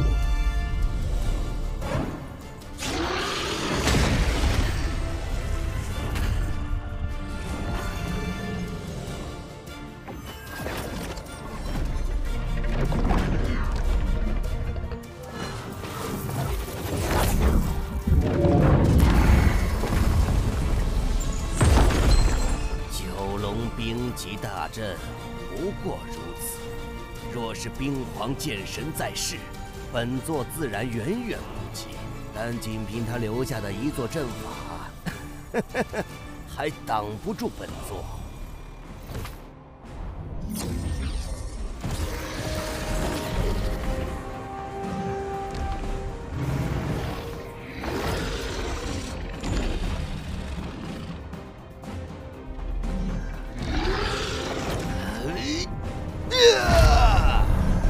血魔煞神，能让本座动用血魔煞神，北域洛家的确比中域剑家要强大得多，但也就此为止了。看本座破你九龙冰级大阵！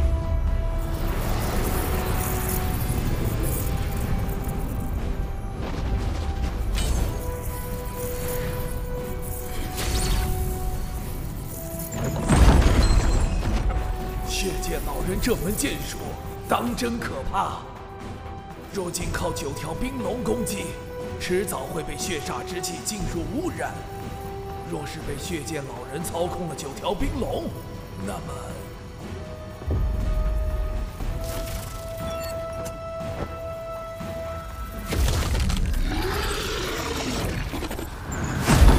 洛宏远，与本座在此拼命一战，就不担心你洛家小公主惨死于妖灵手中吗？冰皇雕像有我先祖力量，只要还在，寒儿便不会有大危险。我必须尽快打退血剑老人。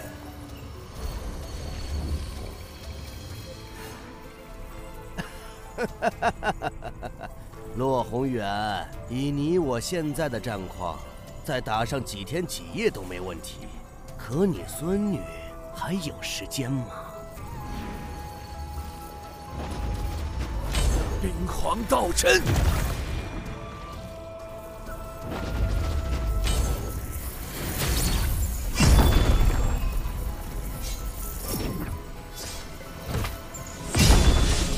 糟了！冰皇雕像已经受到攻击，宝地空间病人正在激动。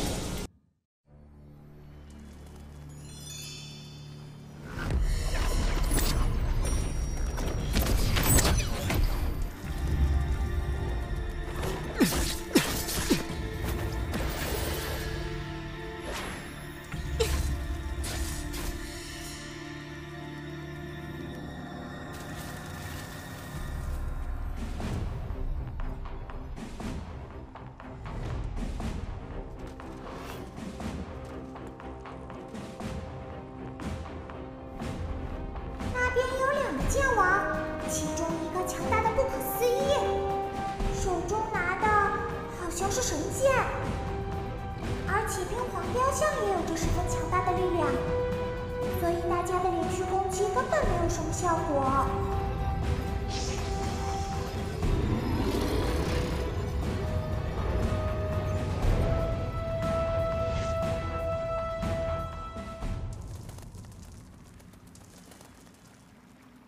幽灵的攻势结束了，恐怕没有。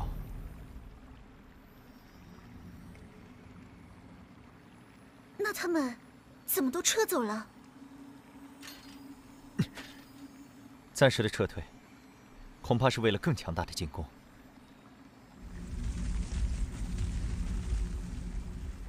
可能是更加强大的妖灵。该不会有妖圣过来吧？应该不是妖圣。据先祖笔记记载，妖圣的身躯非常大，如同小山一般，哪怕是体型小的，也有10几20丈高；体型大的更是可达到30、40丈高。这个通道太小了，妖圣应该过不来。不，就是妖圣。不知外面什么情况，我凭神剑逃神，能不能挡住妖圣的攻击？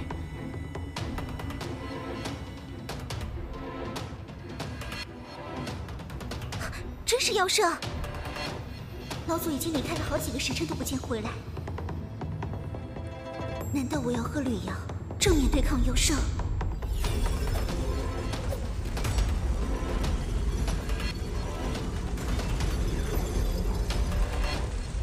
难怪这头剑圣级妖灵能够穿过通道来到这里，原来是一条蛇妖。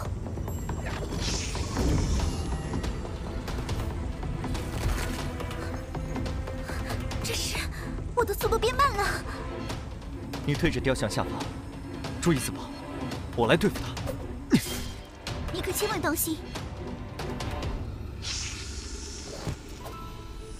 区区剑王也敢在本圣面前放肆！小子，你手中的剑不错，可是传说中的神剑。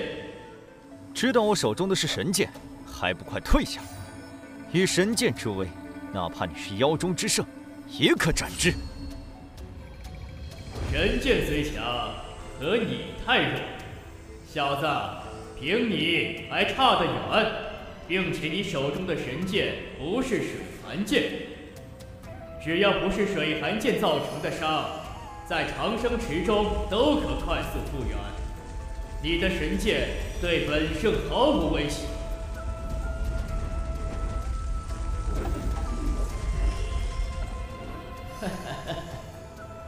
你们都很年轻，如此年纪就已经是剑王，看来你们是人类武者中的天之骄子，击杀你们应该很有乐趣。现在让你们知晓什么是圣级实力。星恒剑气！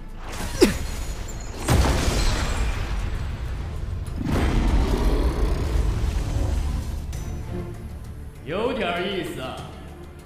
凭神剑之力，你的实力在剑王中已属顶尖，可惜在本圣面前，依然宛如蝼蚁。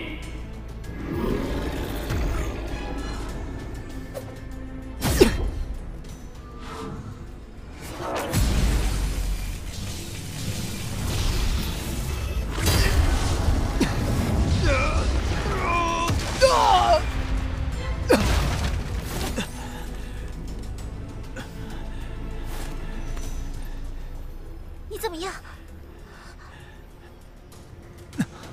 圣级的力量果然难以匹敌。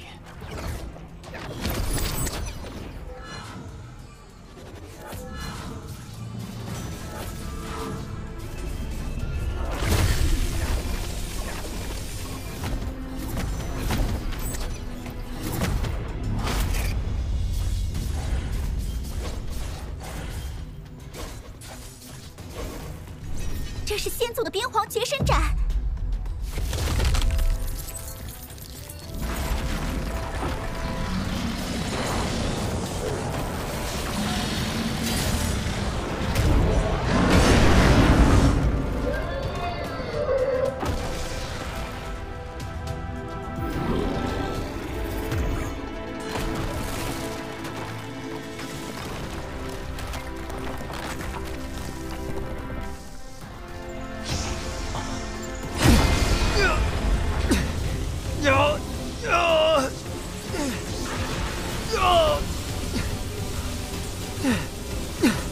不好，我挡不住了！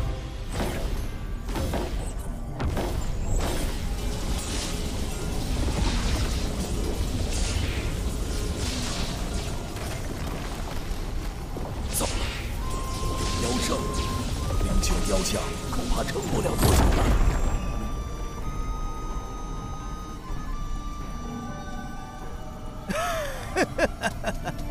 看来冰雪魔域的封印就快破了。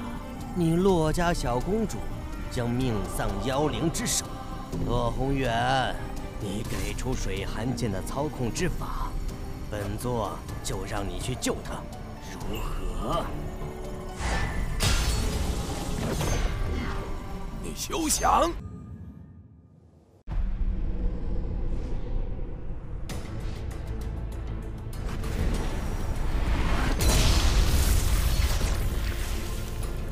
要是强带水寒剑回去，还需用血煞镇压，根本无法运用。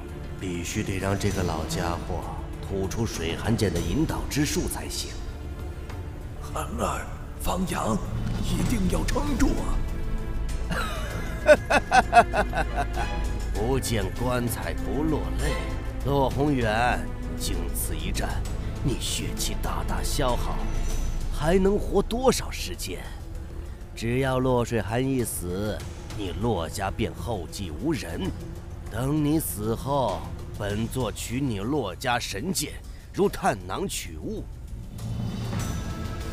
他说的没错，若是真到了那一步，也只能舍剑救寒儿了。这怎么回事？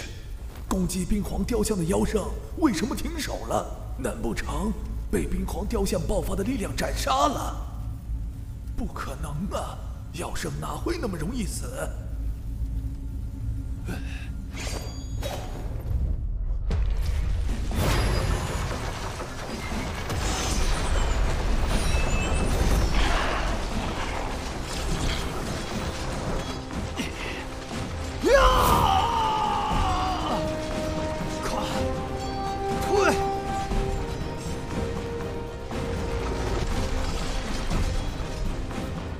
助你！水莲术，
诗涵，你怎么了？还好，击退了那头妖兽。我的水元术没有白费力气。放心，身体无大碍，没有性命之忧。我以剑网修为转移剑圣力量，受到了水元术的反噬。主要伤在神魂，死是死不了，只是武道之路怕是要断了。还好你的希望还在，你刚才被雕像中的力量附体，感受过一次冰皇剑神的剑道意志，在此修炼3年，便可获得冰皇剑神的全部武道传承。你吕家先祖曾在此参悟剑道，后称剑神。希望你将来也能登上剑神之位。诗涵，我会守护你一生一世，也会守护骆家一生一世。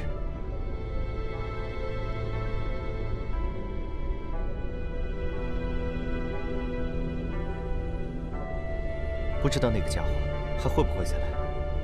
他可是说有个长生池，能够快速恢复伤势。他伤得那么重，并且是神剑造成的伤，应该没那么容易复原吧？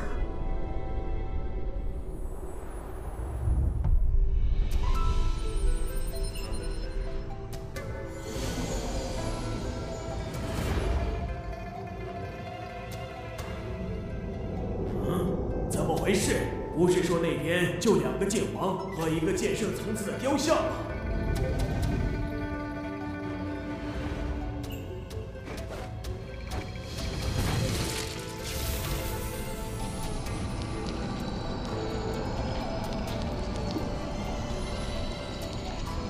不愧是神剑，这等伤势，看来得要10天半个月了。那个小子，我记住你了。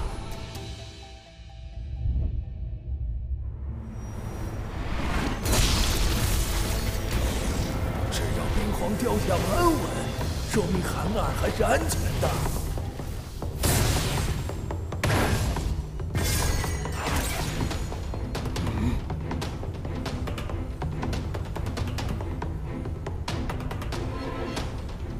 洛星之还不出来帮忙！可恶，居然暴露我的身份！你直接进入洛家宝地空间，把里面的封印彻底破了。洛星之，你敢！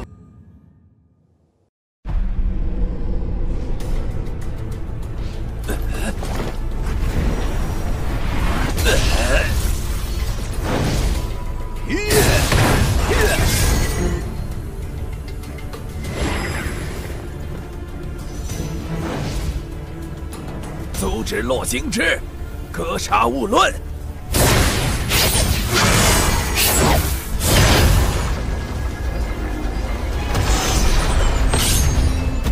仪式馆里，洛家是我的副家主洛星之，竟然是血剑老人的人。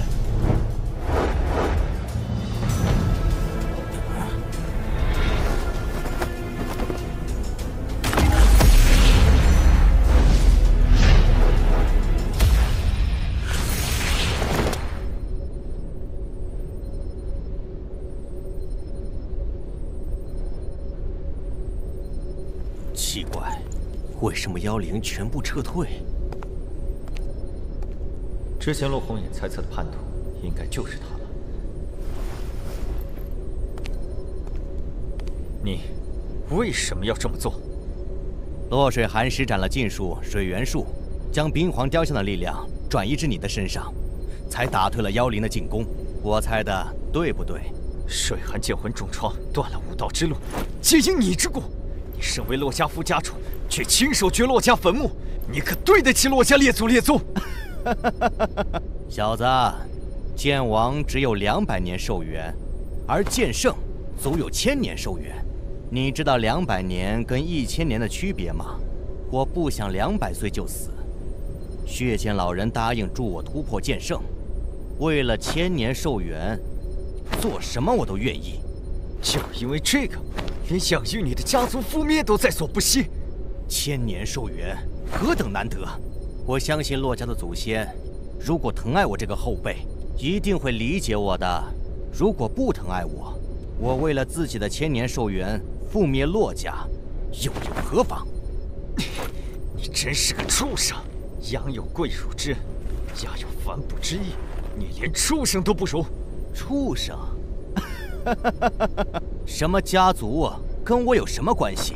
只有生命才是属于自己的，为了生命值得付出任何代价。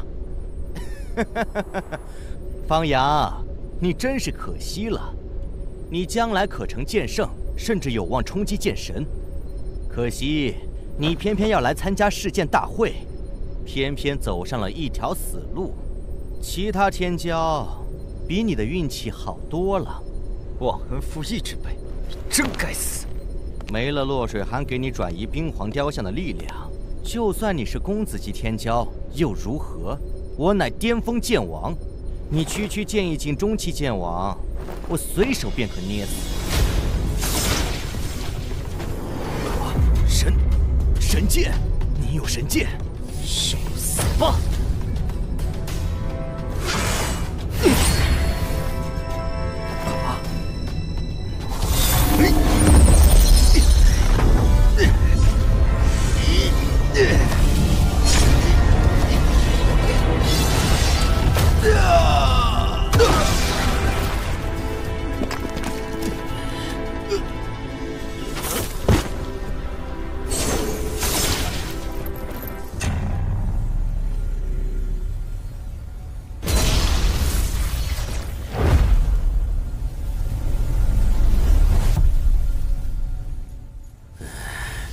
真是个废物！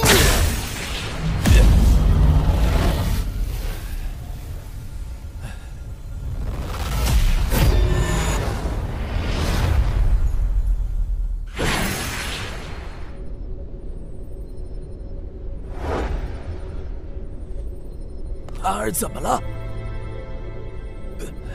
他动用了水元术禁术。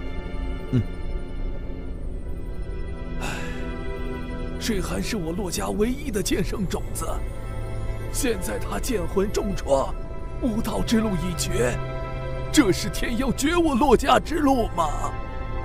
宏远老祖，将来我成为剑圣，愿守护洛家。当真？若无水寒施展水元术禁术，我也挡不住那头妖圣。此刻已经身死命丧，既然他的剑圣之路已绝，那么就由我来替代他守护洛家。这是我对他的承诺，绝不许言。你和水寒，我愿守护水寒一生一世，成就剑圣之后，便向洛家提亲。我明白了，那洛家和水寒的将来就都托付于你了。洛京之可是巅峰期剑王，没了水元术的方阳究竟是如何生的？看来这个方阳还有很多秘密。你照顾着水寒，我先把破坏的封印修复，然后带水寒出去。你可以留在这里继续修炼，直到3年期满。为什么是3年？这里的能量都要供应冰雪魔域的封印和九龙兵棋大阵。每隔30年让人进来修炼3年已经是极限，时间再长些，就有可能使得封印失去力量之源，而失去效果。况且这一次我运用九龙兵棋大阵，消耗了不少能量。你在这里修炼的时间恐怕达不到3年整，就会因为能量耗尽而被传送出来。原来如此。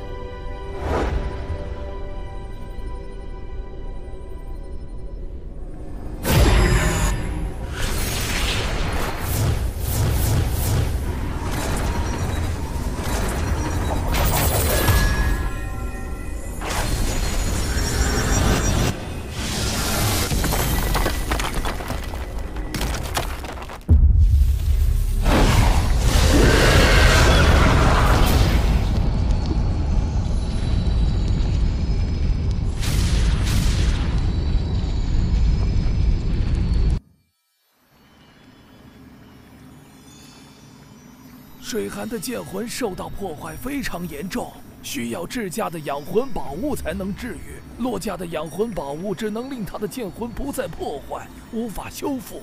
把它交给我，我得带他去养魂，否则等剑魂彻底碎灭，他就再也无法苏醒了。什么养魂宝物能够治好水寒的剑魂？神剑暗灵，或者是神药九玄神魂花，这2样都是传说中的宝物，从没听说有人亲眼见过，几乎没什么希望。还好洛家有先祖留下的千年养魂木，以他的剑魂损坏程度能够保住。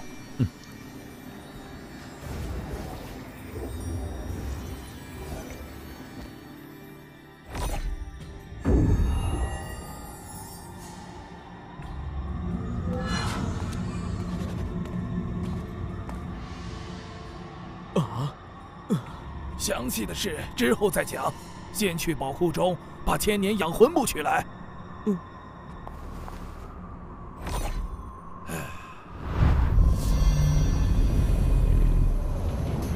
这强大的气息，是剑宗宗主无剑老人吗？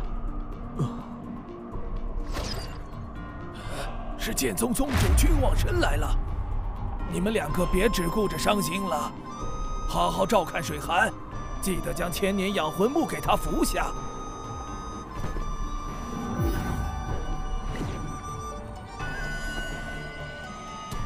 君宗主，宏远兄，看来我来晚了。君宗主能从中域剑宗不远万里而来相助，洛家上下已经感激不尽了。血剑老人慑于君宗主的实力，知道君宗主要来，提前1个多时辰就已经逃之夭夭。唉，可惜，自从剑家的血战之后，我便一直留意着他的消息，没想到他一蛰伏就是20余年，一直不见踪迹。现在好不容易有了他的消息，又被他逃走了。血剑老人往这边去，君宗主或许可以去这个方向碰碰运气。若是运气好，或许真能遇上。已经过了1个多时辰，再追上的希望十分渺茫，不急于一时。你先跟我说说血剑老人现身洛家究竟是什么情况，整个过程你跟我仔细说说。那请君宗主到洛家小坐。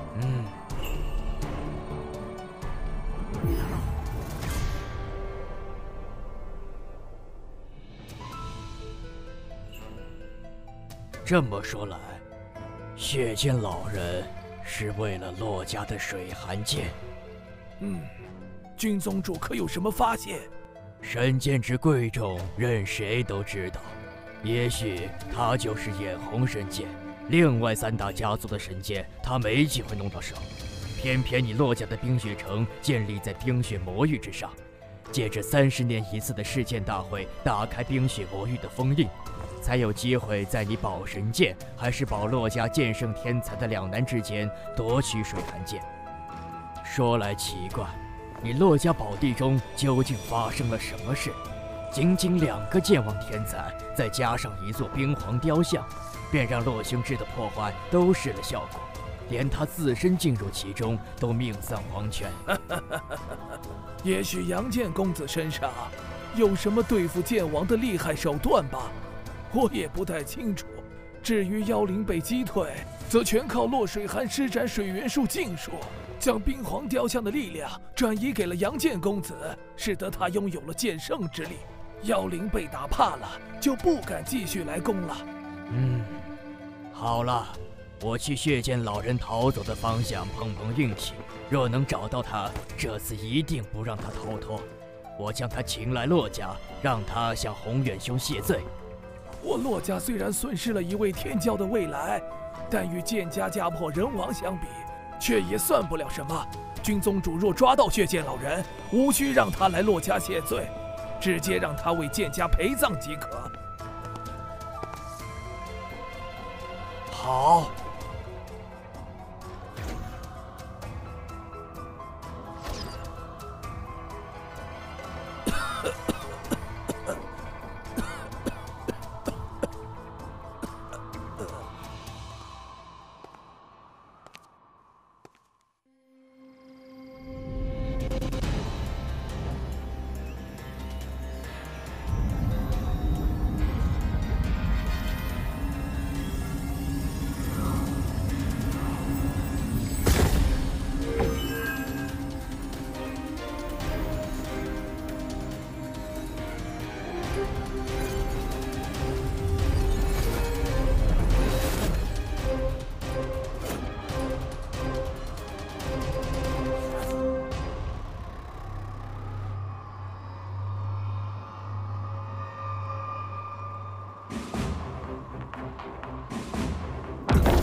巅峰剑王了。舍寒怎么样了？他的剑魂已经稳住了，只是无法继续修炼武道而已。走，带你去见他。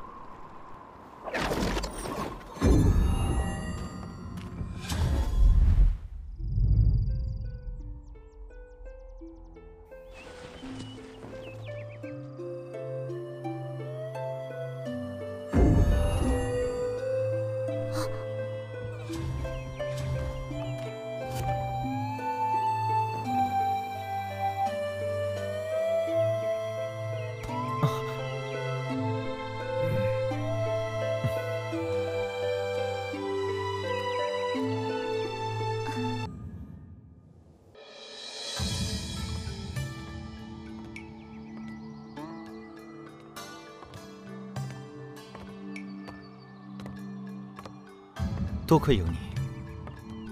你说，成为剑圣之后，便向洛家提亲娶我，是真的吗？当然。你现在已经是巅峰剑王，似乎突破剑圣也快了。是对剑道已经有所感触。若是能继续在洛家宝地修炼1-2年，我有把握领悟剑道，成为剑圣。这也是没办法的事啊，只能开启那么久。西域吕家，是不是也有类似的修炼宝地？应该有吧。最近的剑神强者，便是出自于西域吕家，应该会有最完整的剑神底蕴。你要回西域吕家了？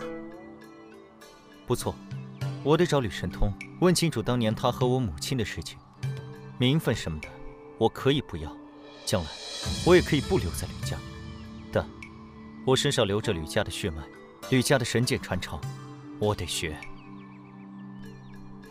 仅是领悟寒冰剑道，成就剑圣，这是冰皇剑神走过的道路。我要集冰皇剑神、惊鸿剑神2人的剑道优点，领悟出新的剑道，走一条新的剑道之路。我觉得这样将来成为剑神的希望才会更大一些。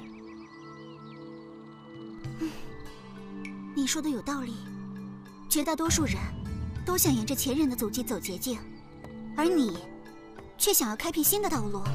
仅是论这份气魄，就已经胜过绝大多数人了。新的剑神之位出现，当属于新的剑道之路。你什么时候去西域吕家？我刚刚出关，先在冰雪城住几天，陪陪你，过几天就出发。那你的身份，什么时候告诉我父母和老祖？现在也没什么可隐瞒的了，只要我回西域吕家，身份就会天下皆知。现在就告诉他们。好。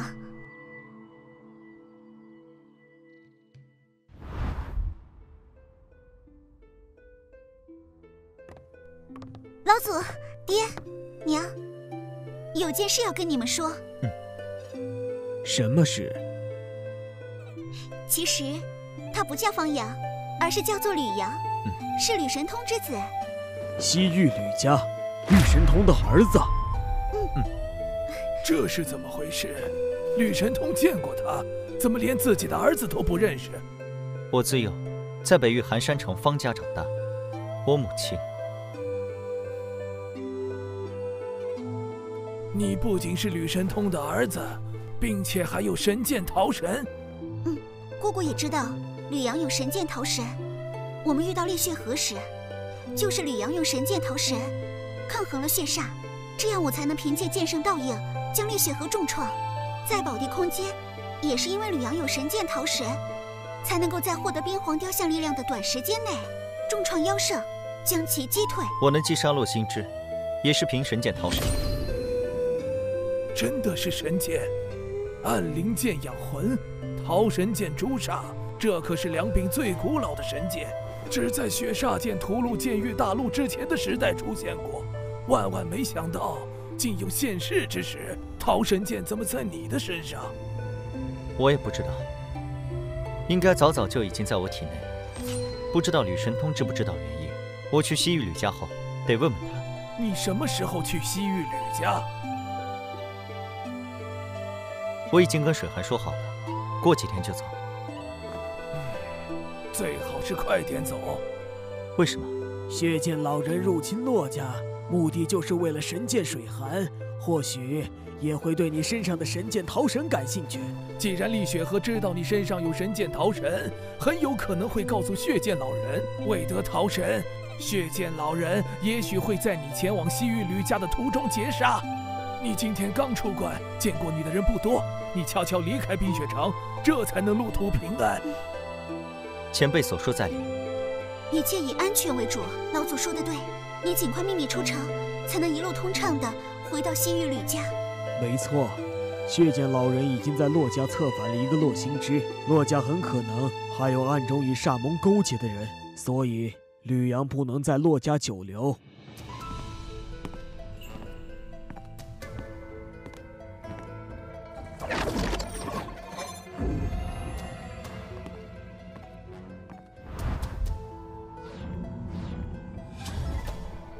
你往那个方向飞，不出5日便可到达西域吕家。吕阳就此别过，前辈珍重。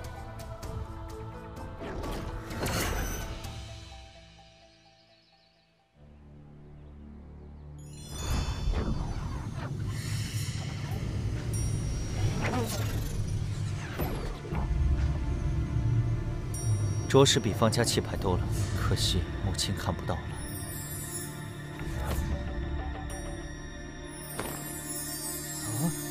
阁下是谁？来我吕家何事？麻烦通报贵家主一声，杨建公子求见。好，公子稍等，带我前去通报。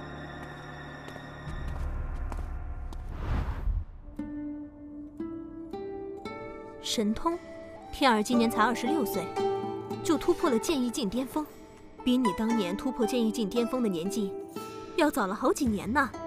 将来天儿突破剑圣的年纪，肯定也要远小于你，应该用不了太长的时间。到时候，你们父子双剑圣，将是流传整个剑域大陆的佳话。不错，比起我当年，的确要出色很多。但是在天骄中，26岁成巅峰剑王，算不上多么出色。如剑无双、厉雪河都在24岁左右便成为巅峰剑王，你还要多多努力。父亲放心，我一定会追上剑无双、厉雪河的。将来的剑神之位，非我莫属。有自信是好事，但千万别骄傲自满。在成为剑圣之前，每天再多加2个时辰的修炼时间。啊！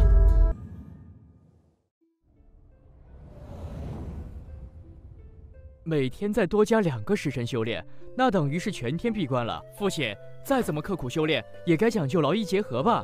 是啊，我相信天儿的天赋，只要他认真修炼，必不输给任何人。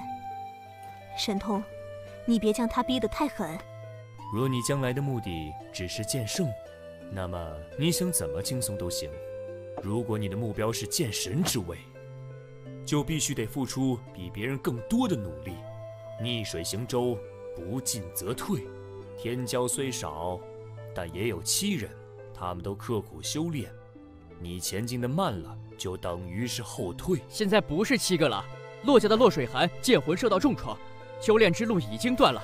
还有方阳那个小子，出身于微末，能学到什么厉害武功？将来顶天也就是成为剑圣，华重楚言也不如我。只要我努力超过剑无双和厉血河，剑神之位就是我的。让你好好修炼，不是让你骄傲自大，瞧不起他人。同为天骄，别人出身于微末，却能比你更早登上洛家神剑塔第10层，说明天赋比你只强不弱。你连正事别人都做不到，只知盲目自大，怎么可能在武道之路上比过别人？吕神通，你这是干什么呢？天儿怎么就骄傲自大了？天儿比你当年要优秀多了，他还要怎么优秀？整个剑域大陆无数武者，天儿能在同代排名最顶尖，多少人渴求不到这么优秀的儿子，你都不如天儿，你还说他？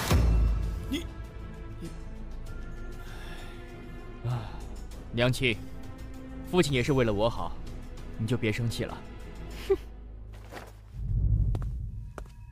家主，杨建公子在府外求见，快请他去课堂。吕神通，今天你哪儿都不能去。哼，这个杨建公子，就是你说的方阳？对，就是他。他来吕家做什么？不知道。娘亲，父亲毕竟是剑圣，你就让着点。剑圣怎么了？我父亲楚剑雄是剑圣，儿子将来也是剑圣。他能将我怎么样？我先去问问方阳这小子跑来我吕家做什么。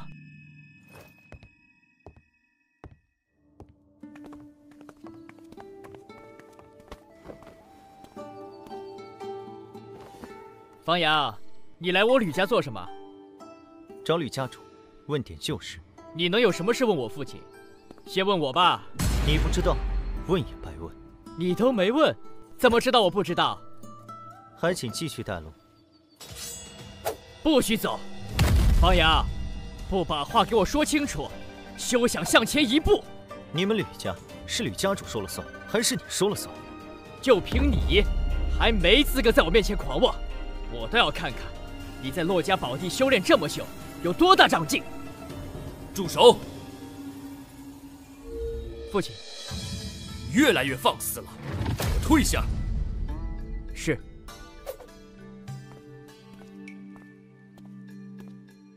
杨建公子，让你见笑了。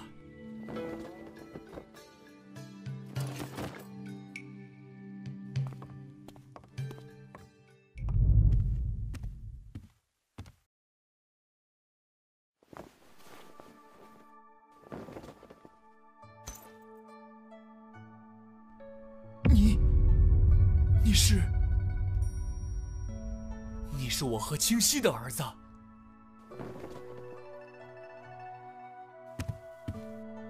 我的娘亲的确是方清溪，她给我取的名字叫吕阳。方阳，吕阳，原来如此，原来如此。我还以为你跟着司明一起被煞门害了，没想到你还活着。你就是我的儿子，我和清溪的儿子。我不确定你是不是我父亲。如果你真的是，为何弃我娘亲于不顾？为何我活了18年，你从来都没来看过我？我对不起你娘亲，也对不起你。我来，不是想听你说对不起，而是要知道为什么。如果没有值得我理解的理由，我无法替娘亲原谅。你想知道我和你娘亲的故事？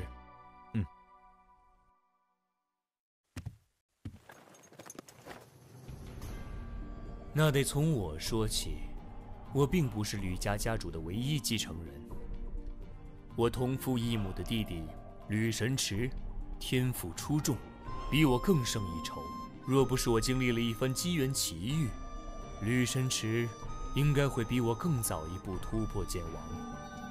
我成为剑王后，一次宴会上，我认识了来自南域楚家的楚红兰。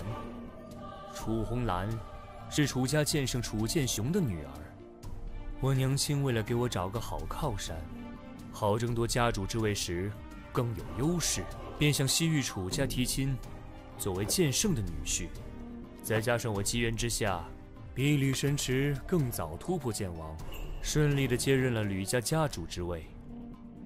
我和楚红兰成了亲，很快我们也有了孩子，就是吕天。但我是凭机缘成为剑王，实际上并没有剑圣之资，资质相对于剑王也不算拔尖。楚红兰嫁过来，发现我并没有她想象中那么优秀，多有懊恼。我们二人多有争吵。说来我能接任家主，跟楚剑雄这个剑圣岳父有不小的关系。楚红兰在剑圣父亲的庇护下长大，骄横惯了。说来惭愧，我纵为吕家家主，也管不住她。那段时间在家族中待着无趣，我便离开了家族，如少年时代般行走天下，探索险地，寻找机缘，想要找到突破剑圣的机遇。我的天赋不是很高，但运气却是不差，因为到处探索险地遗迹，还真的找到了一个年代极其古远的遗迹，从里面获得了关于神剑暗灵的一点消息。你见到了神剑暗灵，还是得到了？神剑可不是想获得就获得的，能获得神剑认可者，至少拥有剑圣之资。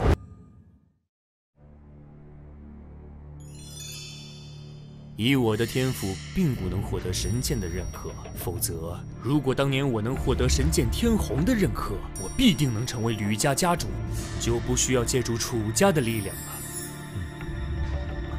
我连神剑暗灵见都没有见到，但是我的确从那里获得极大的好处，让我能够在短短20年之内突破剑圣，并且也因此遇到了一个令我一生都无法忘怀的人，那就是你娘亲方晴溪。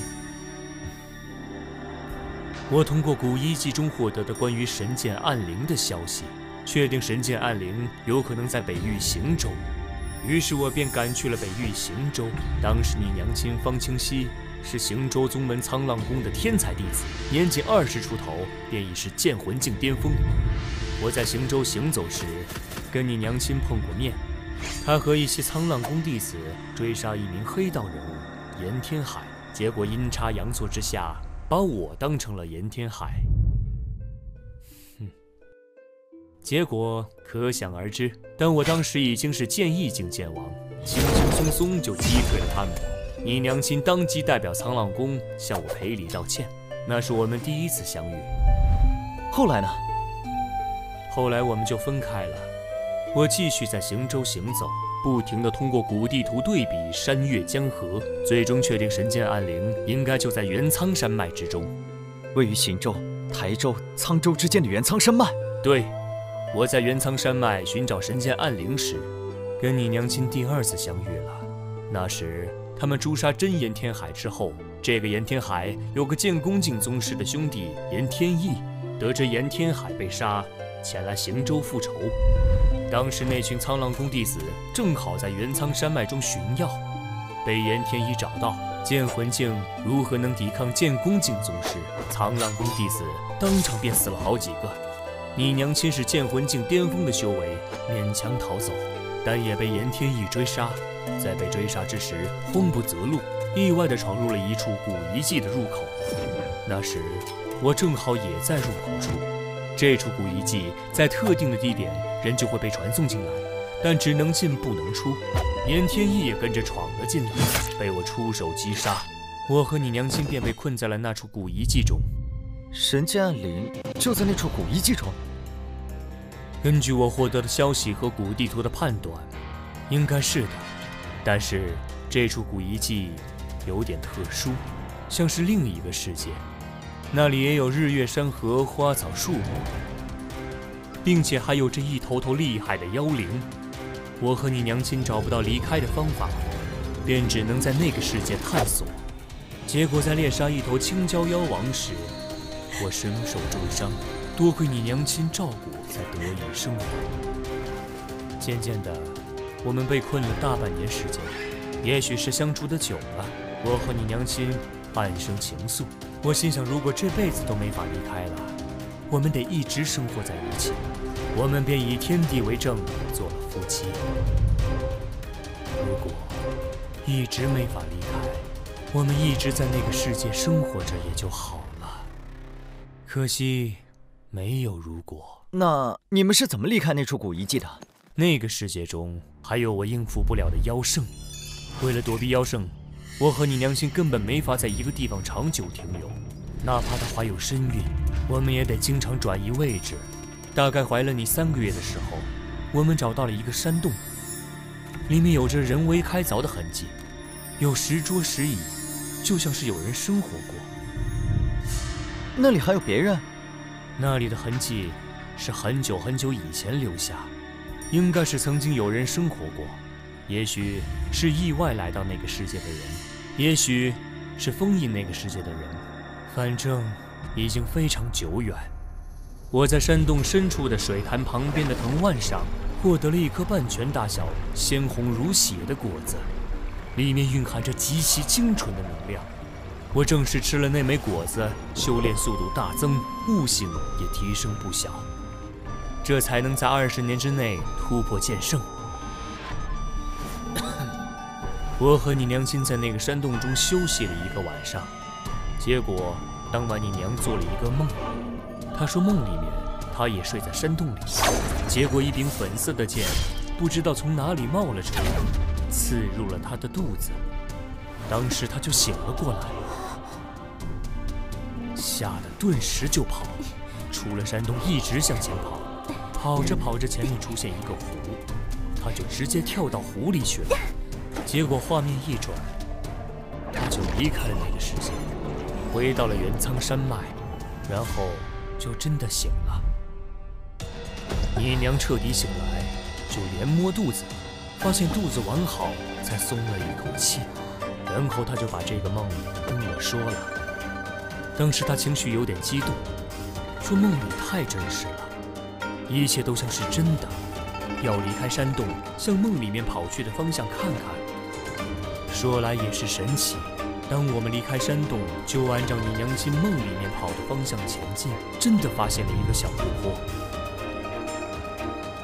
我们跳入湖泊中，也如梦中一般离开了那个世界，到了古遗迹之外，出现在元苍山脉之中。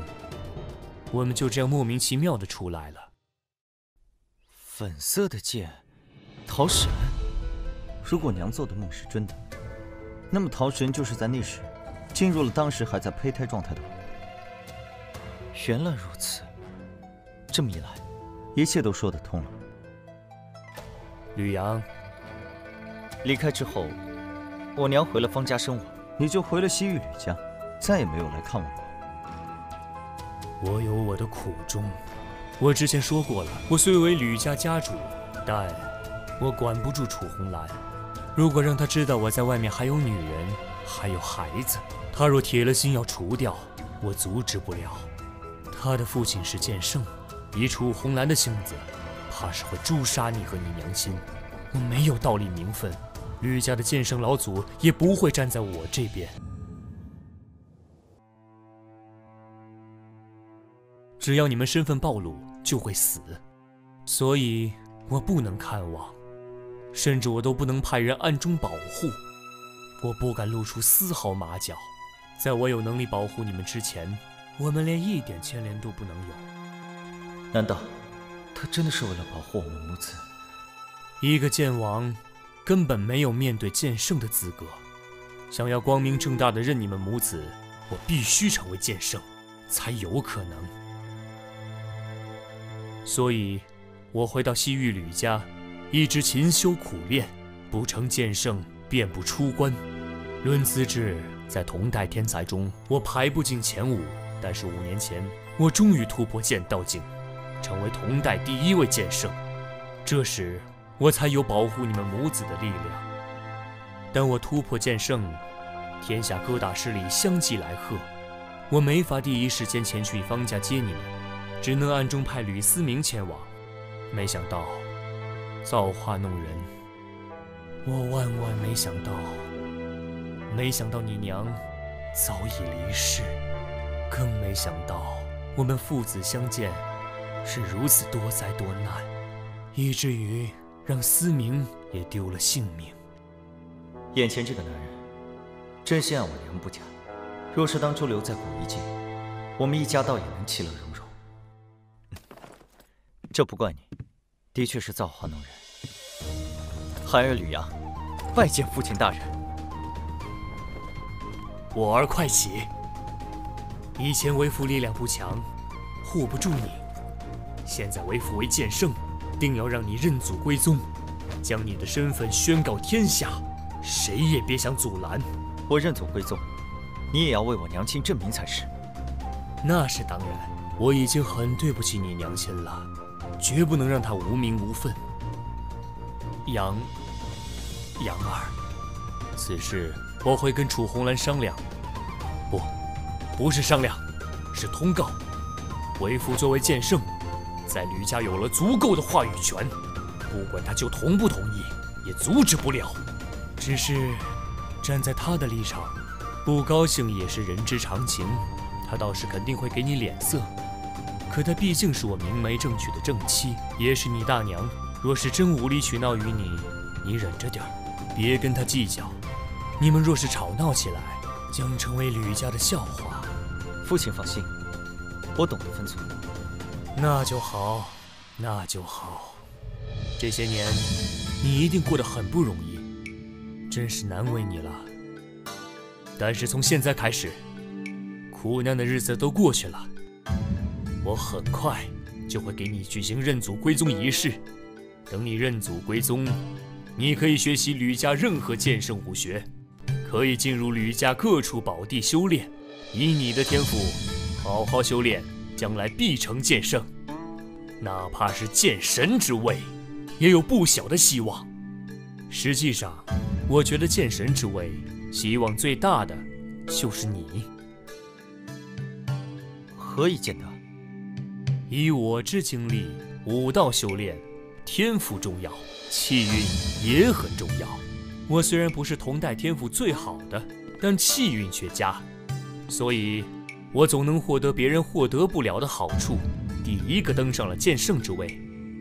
你能够在短短2年修炼成剑王，可见你的天赋很高，并且大难不死。想必你成为剑王，也肯定经历了奇遇，气运也差不了。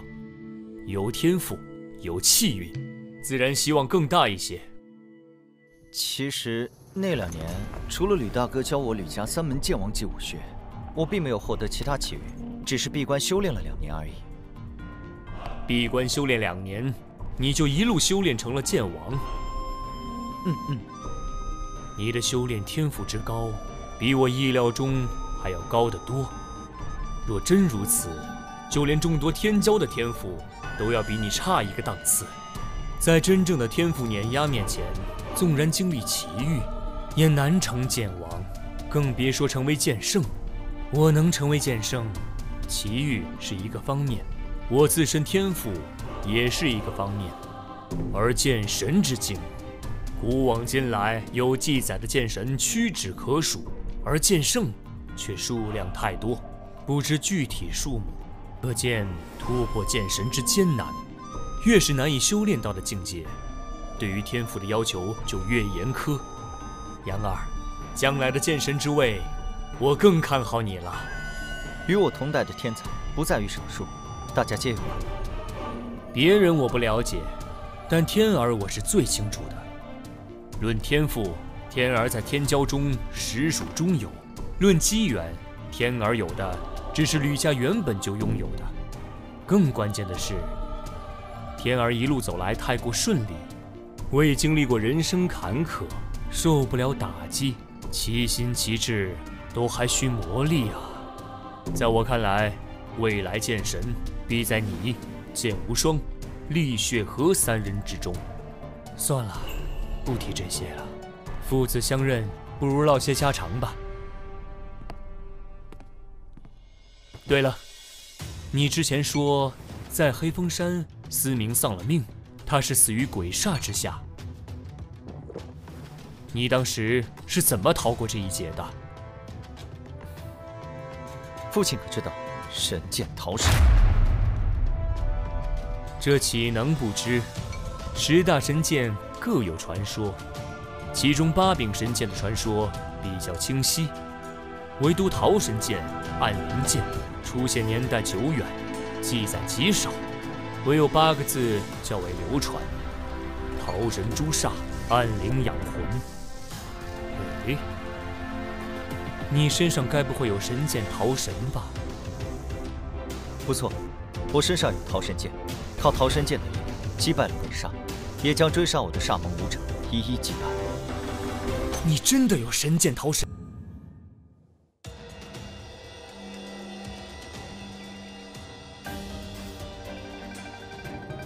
这等只存在于传说中的古之神剑，竟然在这个时代现世了吗？杨儿，你什么时候获得了桃神剑？果然，一切都因源于那个梦。我没有获得过神剑桃神，这本神剑应该是从我生下来开始就一直在我体内。难道？没错，我听父亲讲当年时，如今也怀疑体内的桃神剑是不是跟娘亲在那个山洞里做的那个梦有关。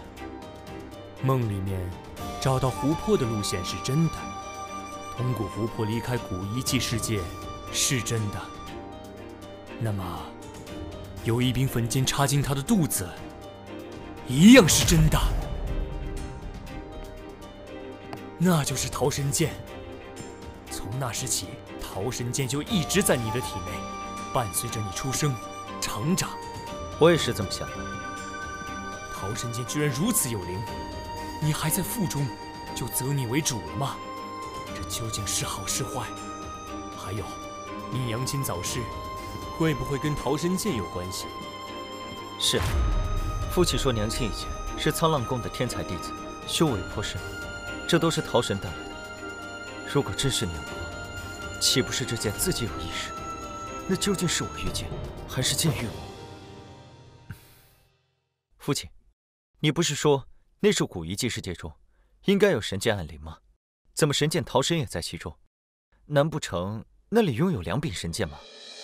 根据我得到的古地图考证来看，神剑暗灵的确是在那处古遗迹世界中。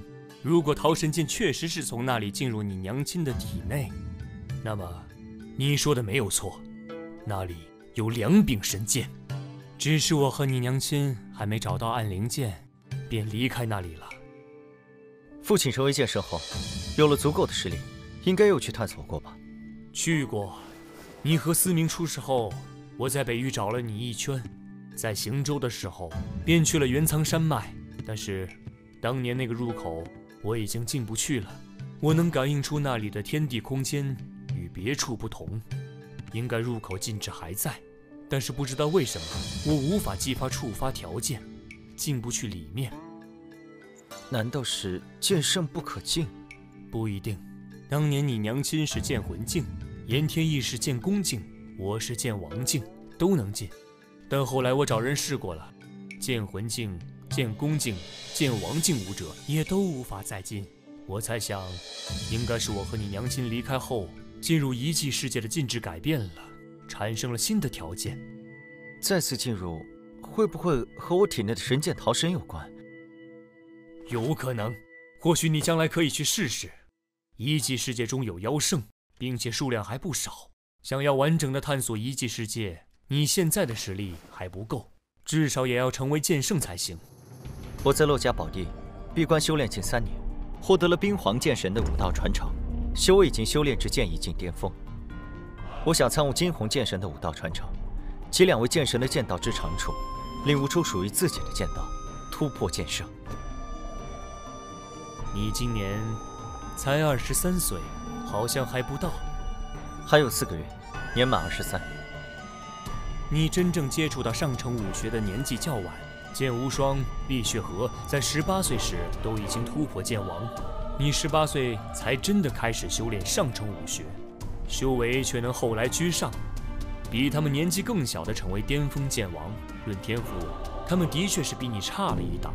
我会尽快举办你认祖归宗的仪式，之后你便可任意参悟剑神先祖留下的武道传承。你先在家主府内的偏院住下，你的事我得告知楚红兰一声。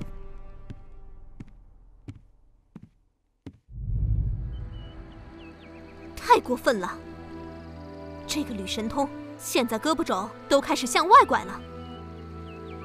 天儿，你不必忧心，你外公是剑圣，父亲是剑圣，你更是年少天骄，整个剑域大陆就属你的血脉最为优秀。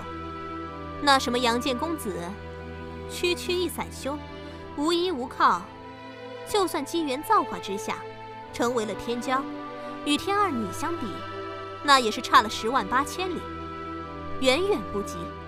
我娘说的是，我2代剑圣之血，跟一个碰运气的小子动气完全犯不着，就是不知道他找父亲会有什么事。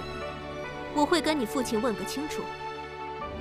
天儿，你虽然比别人优秀，但也要多多努力。只要同样的勤奋，别人就肯定比不过你。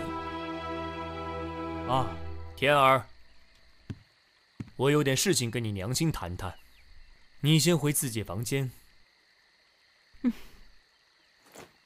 嗯。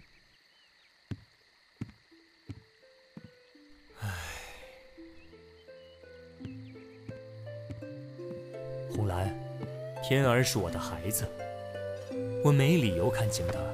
他的天赋远胜于我是不假，但同代天骄好几个，他并没有远胜其他天骄的优势。我对他严厉些，是让他别骄傲过头，继续勤修武道，将来才能够在武道一途上走得更远。你又何必动怒呢？天儿就是我的心头肉，他身怀2代剑圣之血，是剑域大陆的唯一，将来注定光芒万丈。所以你对他苛责，我一时激动就……我们都是为了天儿好，就别多说了。那个杨剑公子来找你，可有什么事？我来找你，正是有件关于他的事情要跟你说一下。什么事？难不成跟我还有关系？有点关系。究竟是什么事情？你快说呀！杨剑公子真名吕阳，他是我的儿子。这种玩笑可开不得。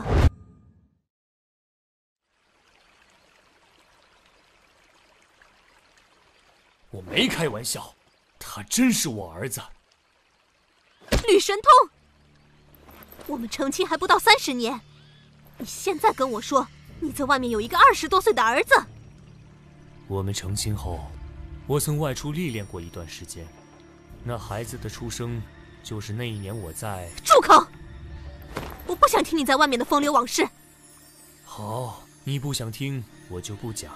吕阳年少时，他娘就病逝，现在他已经知道自己的身份，我要让他认祖归宗。不可能，吕神通，你太让我失望了。你在外面生了野种不说，现在还想把野种带到家里来，你休想！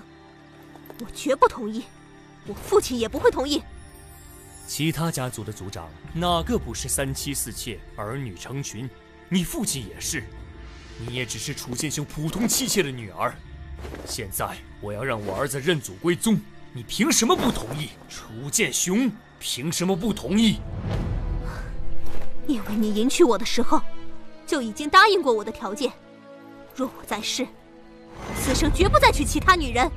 就算你成为剑圣，可活1000年，那也要等我死后，才可另觅他欢。吕神通，别以为你成了剑圣，我就真的怕你。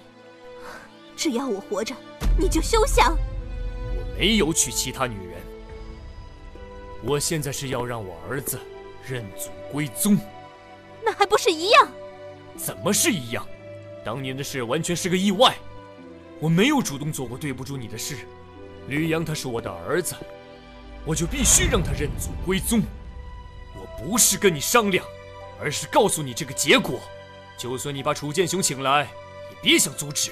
我会马上通告整个吕家，3天后就举行认祖归宗仪式。你愿意参加就参加，不愿意参加就在家里待着。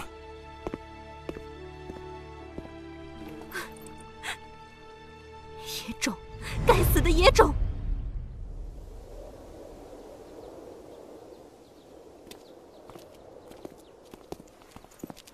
吕叔，这是有什么喜事啊？你不知道吗？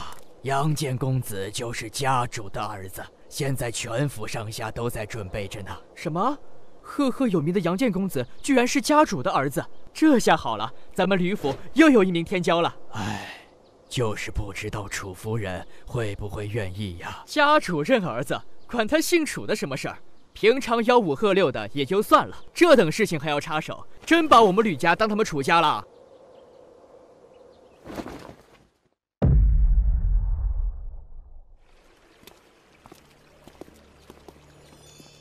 天儿，你父亲现在的心思都在那个野种身上，对于我们母子，他已经完全不放在心上了。娘，我们怎么办？有那个野种，没我们；有我们，没那个野种。我恨不得一剑斩了他，但在吕家，父亲不可能不阻止。那就把他引出吕家，引出玄天城。若是他，到时候你就是你父亲唯一的儿子。他再也不会轻视你。好，我要与他决一死战。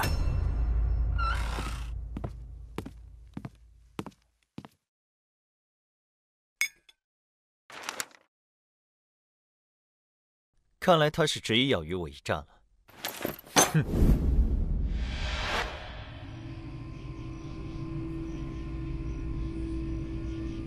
我如今已然是剑意境巅峰，有吕家剑圣级之血。和神剑天虹在手，方阳他敢来？方阳，终于来了。既然你一定要挑战我怎能不来？不知天高地厚，若不是你运气好，经历了机缘奇遇，侥幸成为剑王，哪有资格与本公子平起平坐？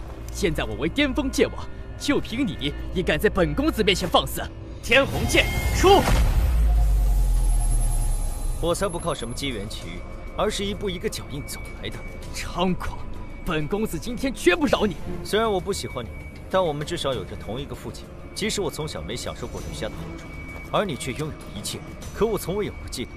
而你明明占尽了好处，却如此咄咄逼人，将父亲置于何地？我是父亲唯一的儿子，你的生死对于父亲而言并不重要，所以，哼。惊鸿剑法！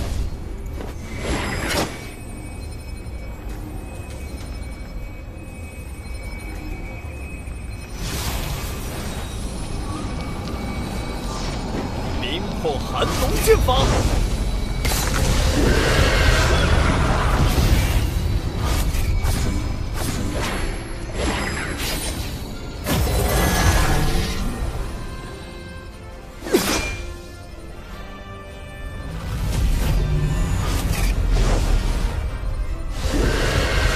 巅峰剑法而已，很意外呢。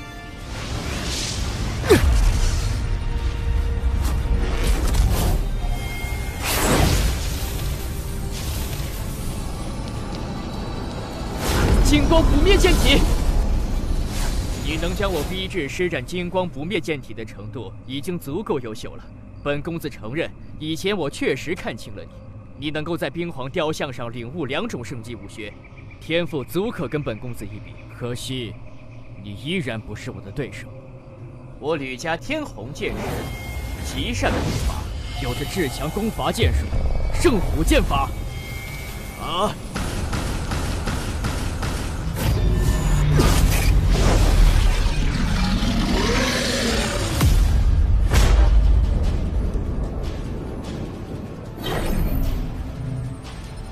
看你能接我几剑！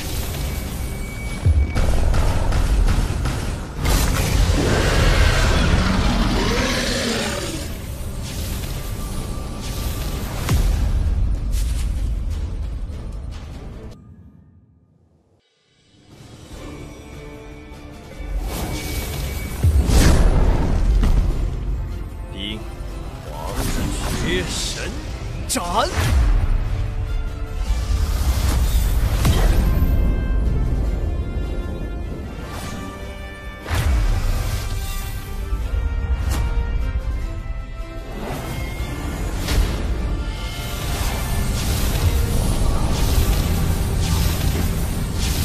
啊！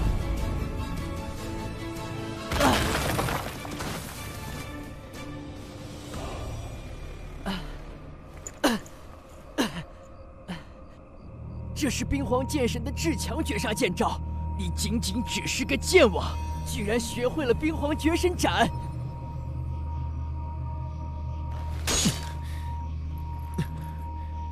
你败了，不是我的对手，以后少惹我。我败了。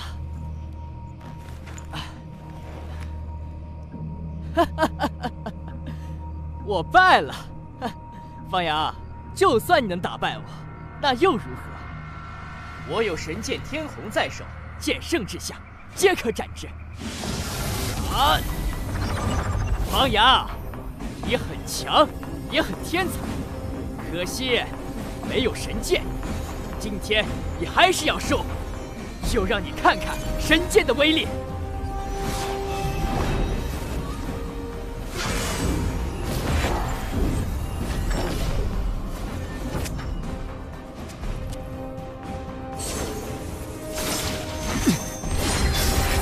神剑，我也有。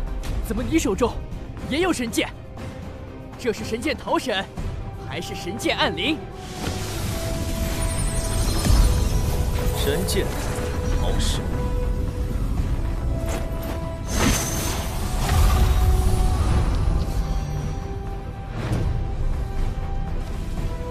你们在干什么？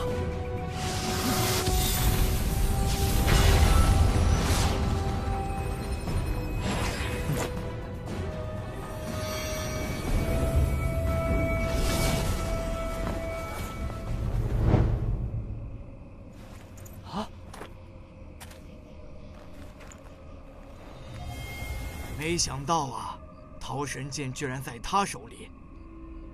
你们两个是同父异母的兄弟，竟然动用神剑相伐，为什么要这么做？吕天在我房中留言羞辱，约我出来一决高下。我前来赴约，他出手凶狠，我只好陪他一战。这是真的？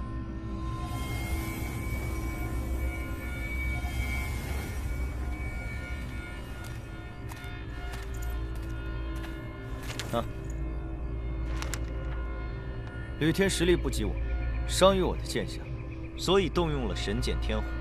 幸好我手中也有神剑桃神，否则我已经死于天虹神剑下了。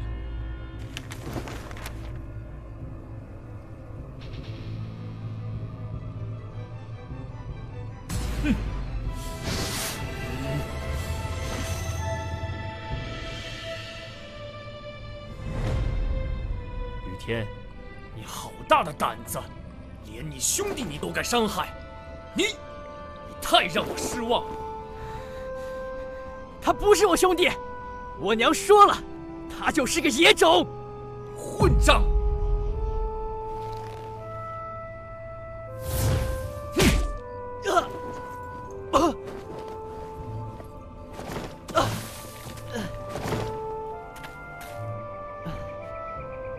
我才是你的儿子，你为了他居然打我！我娘说的对，你心里只有那个野种，有了他就不要我们。你，哎，都是一家人，有什么过不去的坎？吕天他现在不懂事，给予相应的惩罚就是了。以后他终究会懂的，一家人终究是一家人。你给我去春风洞，好好闭关思过，至少10年。10年后，你认识到错误，为父再放你出来。我不服！哼！不服便一辈子在穿风洞别出来。哼！哼！我们回去，明天就是认祖归宗仪式，一切照常举行。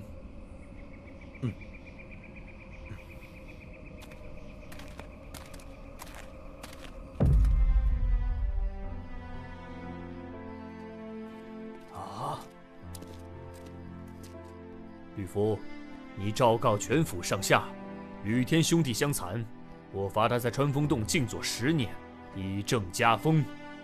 这未免……还不快去！等一下。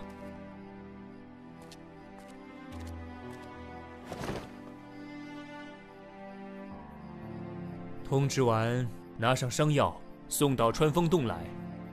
我知道了，老爷。你也随我一同过去吧。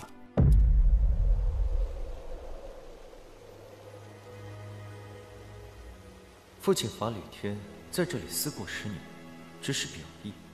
这里罡风强劲，武者在其中，必须时刻运功修炼，倒也算得上一种磨砺意志之所。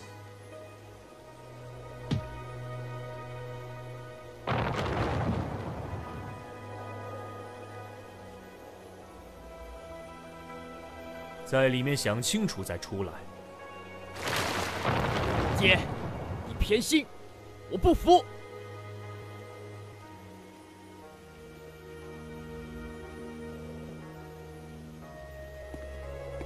真是可怜天下父母心啊！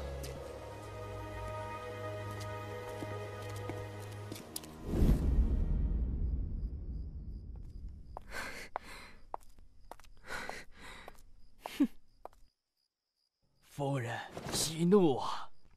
哼，都给我闪开！我要找吕神通问个清楚。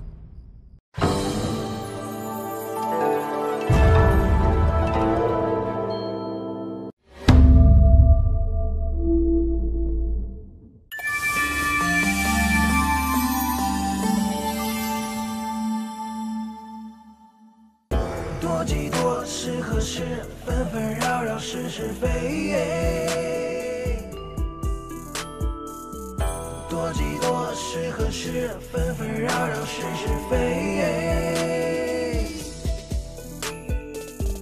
英雄无末路，神剑斩万难，洒热血少年郎，公子美名光。江山如烟，前路崎岖却一马，云川桃神图，归梅岸，羚羊神魂水寒，助我乘神飞天，龙吟响彻震云端。射箭见红塔孤独，飞雨多少日落光华不曾见。举杯之地推杯战，血相融，人落根深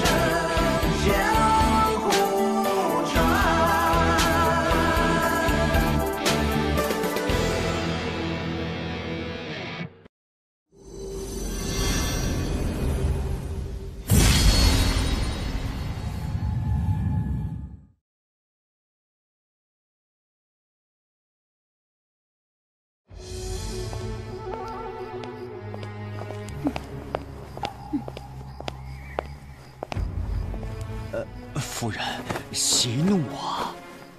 都给我闪开！我要找吕神通问个清楚。这，身为家族主母，如此大呼小叫，成何体统？我问你，是不是将天儿关入了穿风洞？是。你赶紧将天儿放了。穿风洞那是人待的地方吗？天儿从小到大就没受过那种罪，我绝不允许你对我的儿子如此摧残。什么摧残？那是他犯了大错。再说了，在那里面需要日夜修炼功法，抵抗罡风。他正好一边反省过错，一边刻苦修炼武道，争取早日突破剑圣。以天儿的天赋，突破剑圣是水到渠成的事，根本无需去那破地方受罪。吕神通，我要求你立刻将天儿放出来。谋害兄弟，这是我对他的惩罚，至少也要在穿风洞中思过10年。10年之后，只有他真心悔过，才能放他出来。若不悔过，那就一辈子待在里面。什么谋害兄弟？天儿没有兄弟，那个野种没资格跟天儿称兄道弟。吕神通，我让你现在马上去把天儿放了，然后把这个野种赶出吕家，否则你我夫妻的情分根断义绝。我带天儿回南域楚家，跟你老死不相往来。你是不是疯了？我没疯，你只顾这个野种，不顾天儿。实话告诉你，我已经通知了我父亲，明天他会到玄天城。要么你放了天儿，将这个野种赶出吕家，要么我和天儿跟我父亲回南域楚家。吕神通，你自己选。亏欠养儿，养儿认祖归宗，势在必行。天王老子来了，也别想阻止。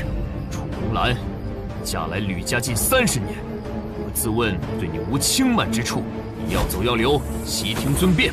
但是天儿也是我的儿子，休想带他离开吕家。哼，你还知道天儿也是你的儿子？你将天儿关在那鬼地方，天儿便没你这个父亲。既然你执意要留下这个野种，就别怪我们离开。天儿我一定要带走，他是我的儿子，我绝不容许你残害他。此事我会跟天桥老祖商讨，吕家容不得你只手遮天。当年西域吕家有人不想我回去，便让煞盟中途劫杀，导致吕大哥身死。这个事件的幕后黑手会不会是楚红兰？如果是，那么楚红兰跟煞盟便有关联。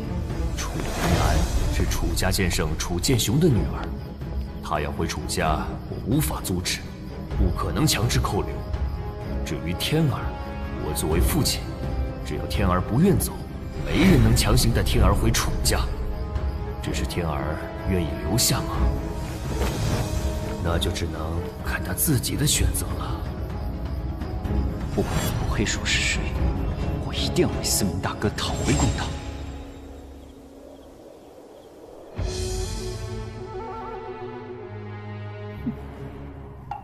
神通也是一时的气话，都这么多年的夫妻，何必呢？你也不肯放了天儿。你有所不知，天儿意欲谋害吕阳这件事，我和神通都看在眼里。神通把天儿关起来，也是情有可原。哼，好，好，你们不放，我自己去。哼。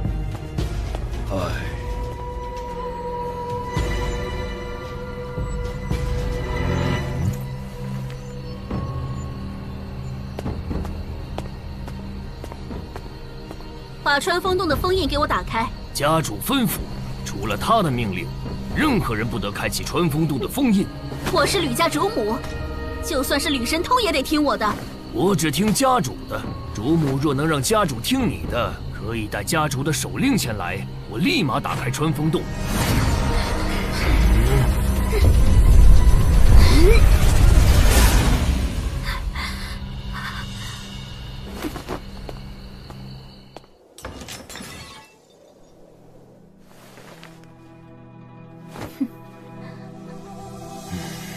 好，好，好，吕神通，为了一个野种，你竟如此绝情！等明天我父亲到来，你不还我儿子，我让吕家天翻地覆！哼！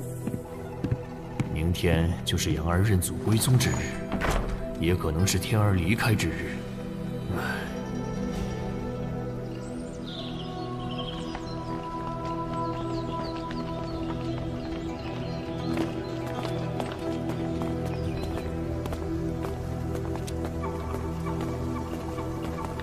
哦，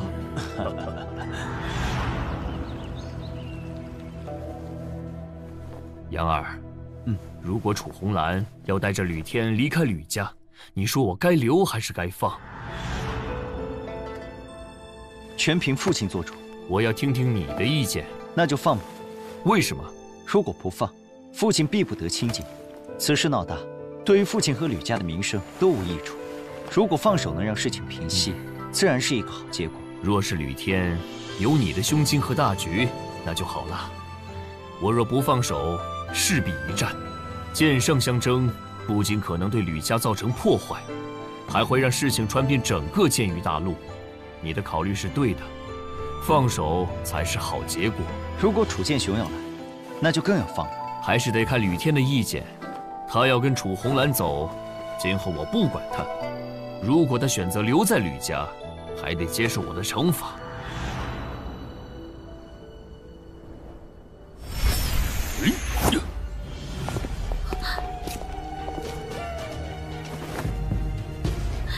父亲，兰儿，你这是怎么了？吕神童欺负你了？他将天儿关入了穿风洞，无论我怎么要求，他都不放天儿出来。就这些，吕神童没对你动手吗？他敢！你没吃亏就好。走，带我去跟吕神童谈谈。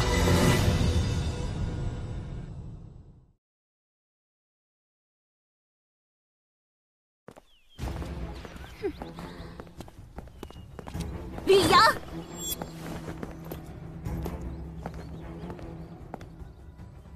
岳父，吕神童，兰儿说你把天儿关起来了。是，他欲杀害兄弟，被我关入穿风洞受罚。什么兄弟？就是一个吕阳。岳父，你女儿什么品性，你很清楚。我吕神通虽无雄霸之气，但也是顶天立地的男人，已忍他多年。有一物，早就想成交于您，因天儿之故，一直没有拿出来。现在他自己选择回楚家，正好解我心愿。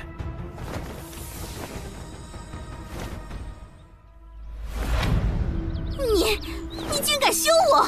你应该有自知之明。就为了这个吕阳，他是我的儿子，不管任何人伤他、辱他，都是我吕神通生死之敌。我与他不死不休。之前我已经忍你够久了，现在我们再无关系，再口无遮拦，别怪我不留情面。楚家主，还请管好你的女儿，别在吕家撒野。气死我了！就是这个吕阳。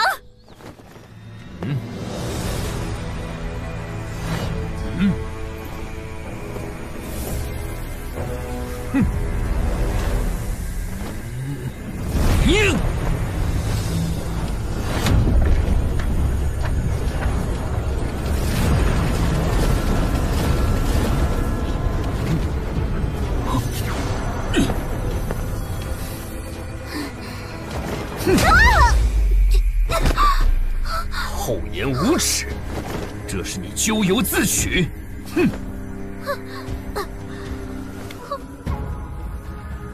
你找死！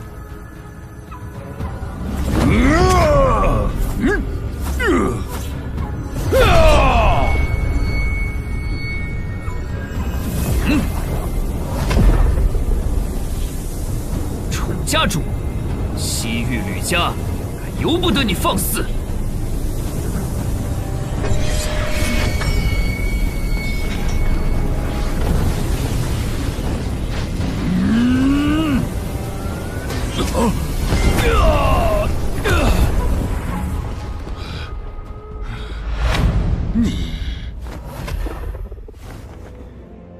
楚家主带着你的女儿走吧，别再自讨苦吃。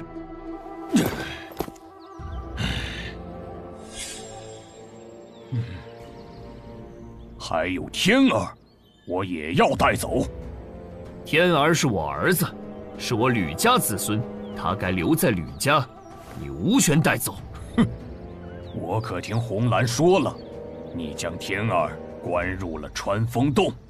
既然你心里只有吕阳这个儿子，为何还要抓着天儿不放？我是他外公，不能看他在吕家受你们虐待。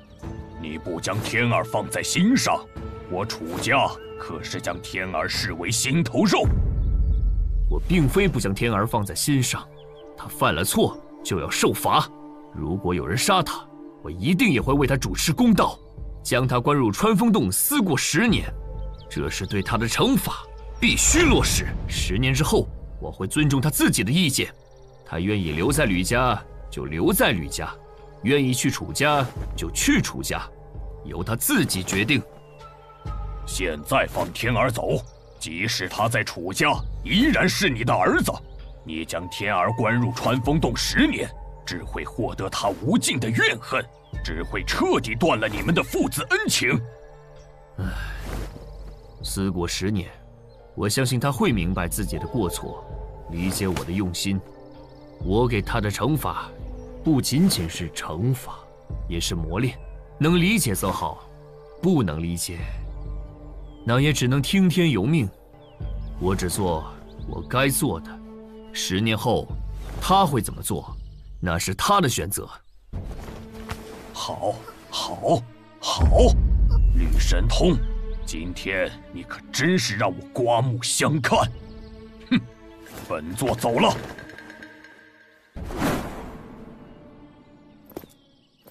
父亲，你不是说放手才是最好的结果吗？怎么事到临头？唉，人嘛，不就是争一口气吗？我对楚红兰已经忍耐得够久了。以前她是我夫人，她辱骂你，我还能忍住不动手。现在休书已给，我与她再无关系。她还当着我面辱骂你，就算是泥菩萨也会有3分火气呢。我岂能继续容忍？以前我不能保护你，让你受了太多苦，今后我绝不会让你再受委屈。好了，麻烦已经解决，现在去祠堂举行认祖归宗仪式。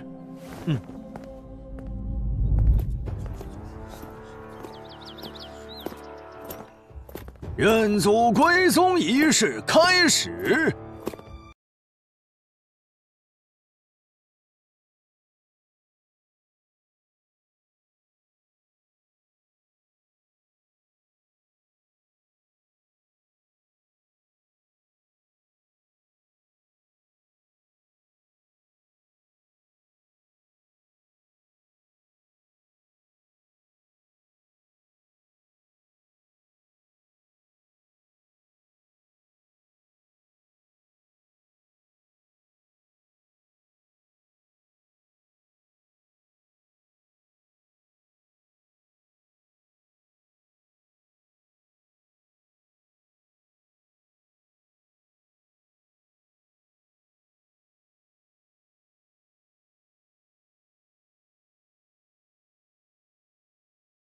来，见过一下家族长辈们。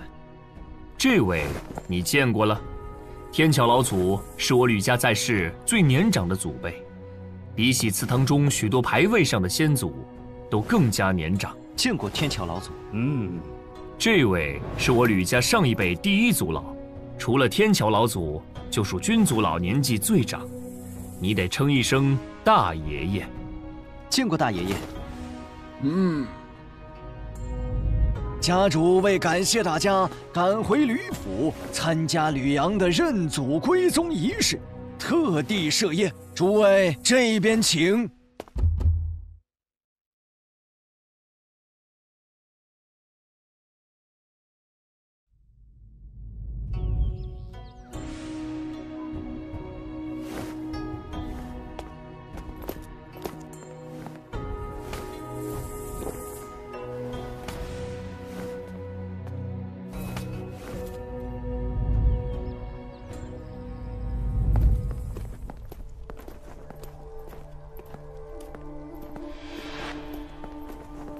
杨儿，我和天桥老祖已经说好，明天你就可以进入吕家祖地修炼了。吕家祖地中都有什么？里面有惊鸿剑神所创的武学秘技。除此之外，还有一面玉璧，玉璧中有一幅金剑白虎图，需要剑圣强者才能激发玉璧，里面蕴含着惊鸿剑神的剑道法则。你先在祖地修炼我吕家武学，待武学有成，我和天桥老祖会轮流激活玉璧，最长能保持1年左右的时间。你能不能有所收获，全看你自己的领悟。好，你有什么想要说的？我今日在其间听他们说，父亲您有个弟弟叫吕神池，怎么今天没有看到？祠堂也没有他的牌位。之前没有跟你详说，吕神池与我竞争家主之位失败，心怀怨恨，投了煞盟。这已经是很久之前的事了。你和思明返回西域的途中被煞盟劫杀，应该就是他的手笔。原来是他，以楚红鸾直来直往的性格，勾结煞盟似乎不太像他的作风。果然是这个吕神池，他该死！我会让他用性命为吕大哥赔罪。希望天儿不要重蹈我们兄弟之间的覆辙啊！思明是我吕家英杰，有望成为剑王。我若再见吕神池，同样会让他以命陪葬。只是煞盟隐秘，我在北域查询煞盟踪迹，虽然灭了不少据点，但也没找出真正的煞盟高层。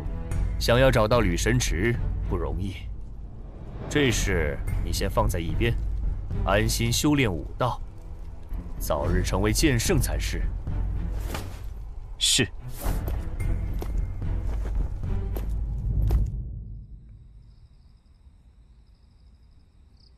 吕大哥，我一定会为你报仇。水寒，我定会找到神剑暗灵。眼下，我首先要做的就是突破剑圣。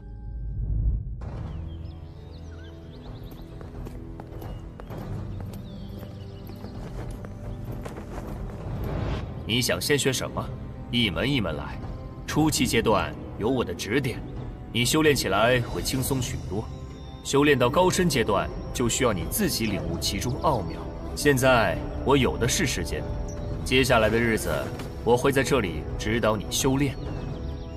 功法乃武功之源，我看了看，觉得咱们吕家的剑圣武学都与白虎剑气有关。我决定先修炼白虎圣剑经。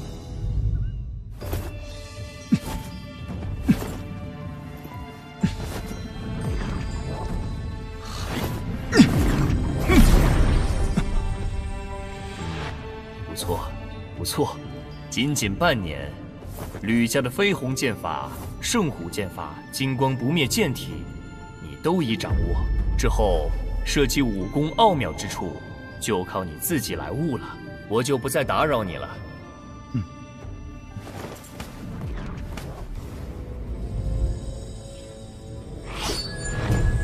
有新的剑圣诞生了。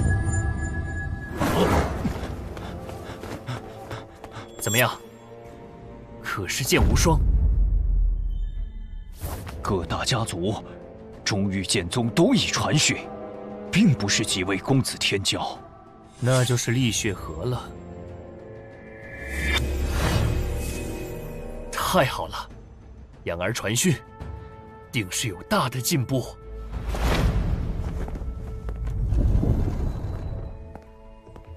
父亲，我已经做好准备了，请开启金剑白虎图吧。这么快？现在已经有公子级天骄突破剑圣，你也越早越好。哦，是厉血河还是剑无双？是厉血河。既然不是剑无双，你在祖地好好修炼，我和天桥老祖会时常开启玉璧，显化金剑白虎图。我们最多能坚持1年时间，你抓紧机会。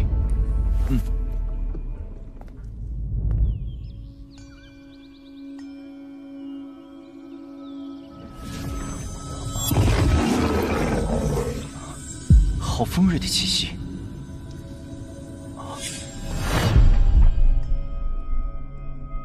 白虎的锋锐气息，比起金色剑光更上一层楼。等等，难道说金红剑神的剑道特点就在于锋锐二字？这与冰皇剑神的寒冰剑道倒有着本质的区别。冰皇剑神、金红剑神都是将单一的路走到极致，专注一个方面。若能够将二人的剑道领悟结合，那么必将能领悟出一种新的剑道。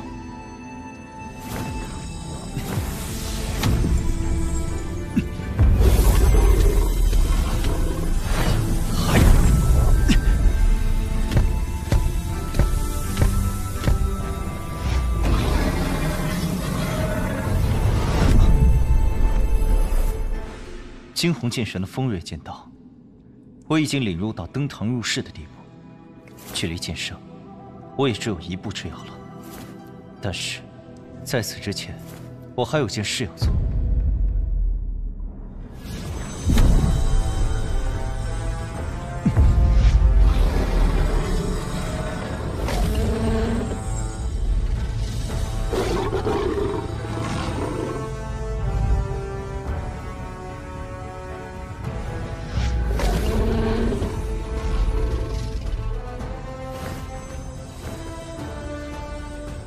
如此，就叫寒风吧。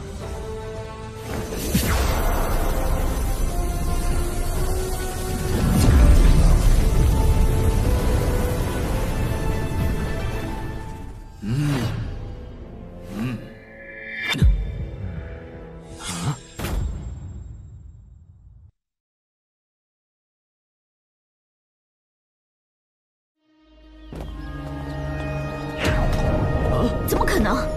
这世上还有比剑无双师兄抢先突破剑圣的。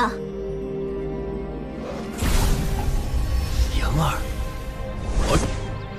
神通，你这两个儿子，当真是一个比一个优秀啊！我还以为他至少需要再花5年时间，才可能领悟剑道，突破剑圣。真是没想到，这才过去多久？他才26岁就突破了剑圣，这太让我出乎意料了，真是天纵奇才，天纵奇才呀！杨儿的天赋惊世骇俗，有此成就才算正常。他领悟的剑道倒是奇怪，参悟金剑白虎图，居然领悟的不是金之锋锐剑道，不，他领悟的剑道中有金之锋锐，但也有水之寒冰。一种剑道竟然蕴含2种属性。吕阳不是进骆家祖地修炼了3年吗？看来也领悟了骆家冰皇剑神的水之寒冰剑道。他竟能将2种属性不同的剑道之力融合为一，当真难得，难得呀！吕阳领悟的剑道，集金红剑神、冰皇剑神2大剑神的长处，力量之强。定然远在单一的锋锐剑道、寒冰剑道之上，未来成就不可限量。剑神之位，吕阳有望。哈哈哈哈！若吕阳成为剑神，那我西域吕家就是连出2位剑神，何等风光荣耀！吕家列祖列宗，你们在天之灵，必有我吕家天骄。怎么会是他？若是剑无双比我更早突破剑圣，倒也罢了，凭什么他也能比我更早突破剑圣？哼！本以为我的天资仅次于剑无双和厉血河，没想到吕阳竟也在我之前突破剑圣。不可能，这不是真的。难怪吕神通这么护着吕阳，竟是一个麒麟子。吕阳，我等你。吕阳，此子倒真是有些让人出乎意料。无双，你修炼的怎么样了？回师尊，我对于光明剑道的领悟已经足够，但突破剑道境总感觉少了一丝契机。可能还需要时间磨一磨。西域吕家有人突破剑圣，为师带你走一趟，前去祝贺一下。西域吕家是吕天，还是吕阳？竟要师尊亲自前去吗？是吕阳，此子崛起于微末，回到西域吕家认祖归宗不过3年，年仅26岁便突破剑圣，天赋之高，当真罕见，值得为师亲自去见识见识。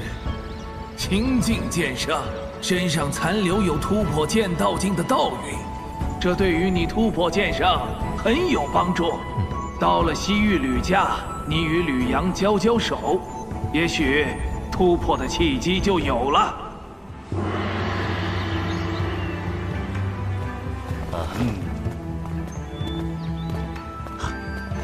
恭喜了，吕家主。你我之间不必如此客气，这边请。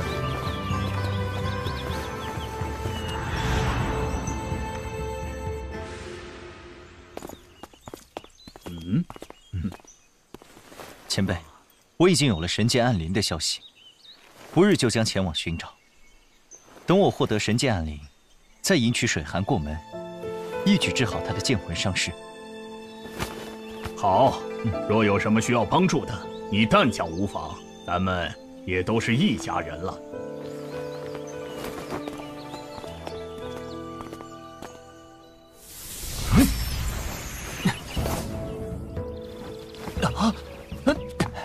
禀告家主，剑宗宗主无剑老人和弟子神剑公子剑无双到。哦。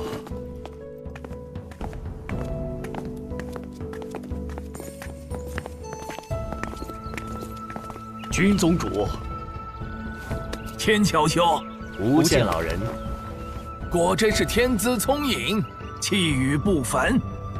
老夫前来就是想见识见识你这位天之骄子。天桥老祖，吕家主。无双的天赋举世无双，想必突破剑圣也是指日可待。无双突破剑圣的确是指日可待，只差一丝契机，不知杨剑公子可否助上一助？你刚刚突破剑圣，身上还有道韵，若与神剑公子对练，神剑公子的修为积累和剑道领悟已经到了，若能感触道韵，便可立即突破剑圣。你看如何？公子级天骄，真正竞争的是剑神之位，越早晋级剑圣，则希望越大。杨安若是帮剑无双突破剑圣，对于将来而言，显然是多了一个竞争者。当然可以，那就有劳杨剑公子了。你曾在厉雪河手下救我，与我有恩，能帮你一点忙，我很荣幸。现在我们就可以开始。好。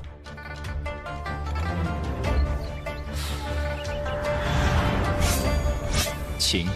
得罪了，圣光剑法。如此速度，若是其他剑王未必接得住。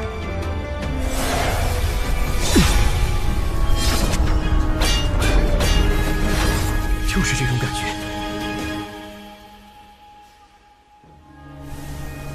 吕阳领悟的剑道很不一般呐，他的剑道中既蕴含了金红剑神的锋锐，也蕴含了冰皇剑神的寒冷，了不起。确实非同一般。当日他突破剑圣时，我也感到意外，这是走出了一条新的剑道之路。不知将来能否凭借这条剑道之路问鼎剑神。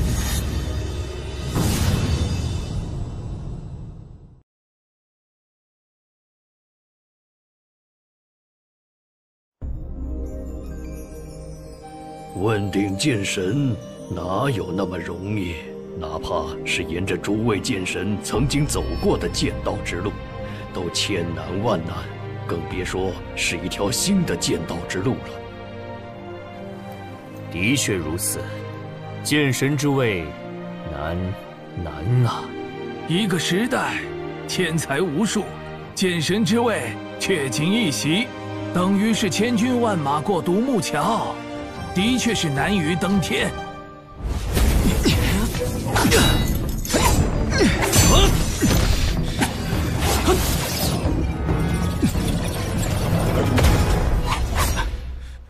杨剑公子，我已感应到突破剑圣的契机，多谢了。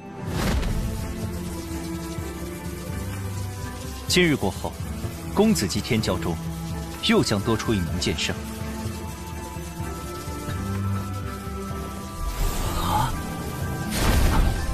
不见老人，恭喜恭喜！好，好，好，终于突破剑圣了。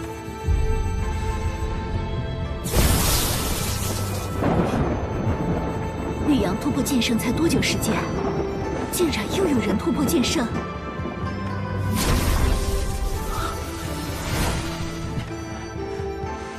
剑圣，这就是剑圣的感觉吗？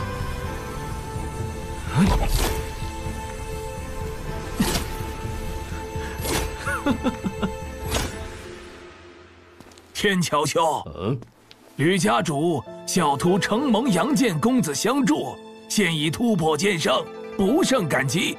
老夫先带小徒回剑宗修炼去了。君宗主慢走，我等在此祝贺神剑公子突破剑圣，就不前往剑宗再跑一趟了。无妨，无妨。走，随我回宗。这就走？这就走。吕兄弟，多谢了。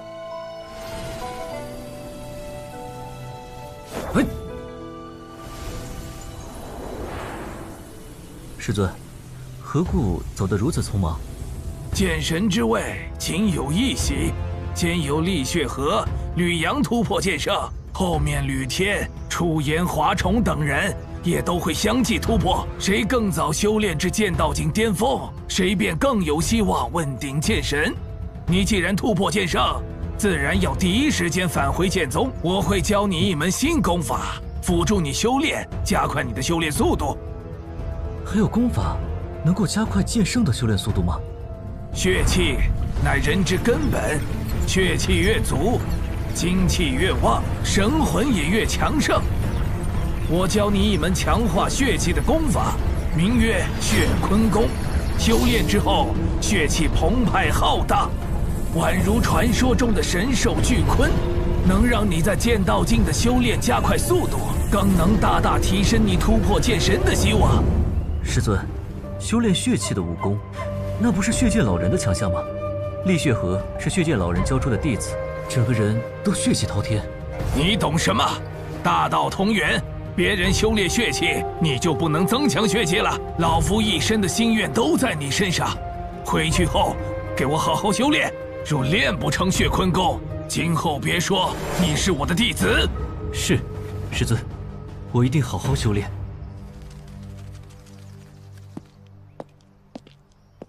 若是找不到入口，你就早点回来。父亲放心。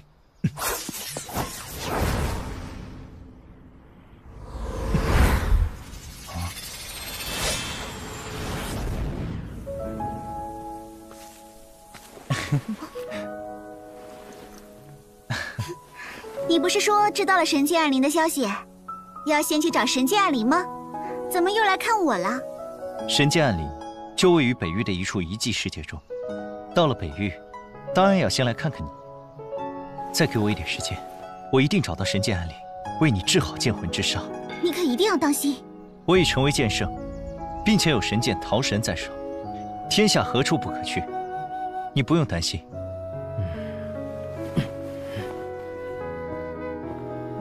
吕阳，你算是剑域大陆有史以来最年轻的剑圣了。宏远老祖，好，好，好。一入剑圣，你的精神气度完全发生了蜕变，有了飞跃性的提升，相比正常的新晋剑圣更胜一筹。跟我领悟的剑道有关吗？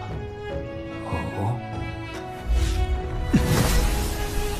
能将冰皇剑神和惊鸿剑神二位剑神的剑道领悟融合，了不起！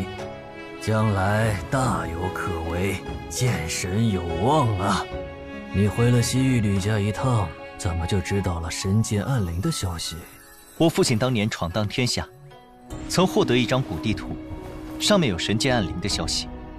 他根据古地图寻找到一处遗迹世界，便位于北域行舟附近的元苍山脉之中。现在我准备进入其中一探究竟，找出神剑暗灵。那就祝你一帆风顺了。事不宜迟，我现在就去了，争取早去早回，带回神剑。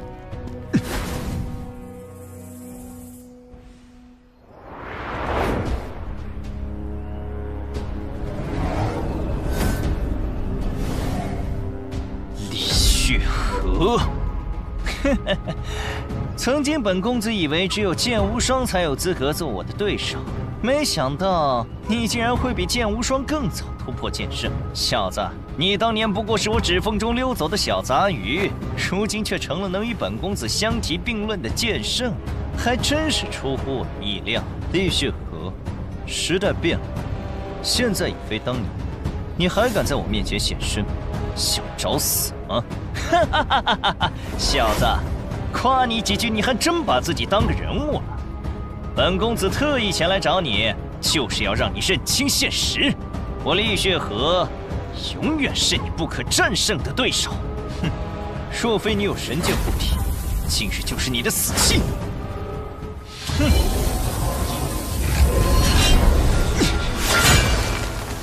那我们谁都不动用神剑，放手一战，你敢吗？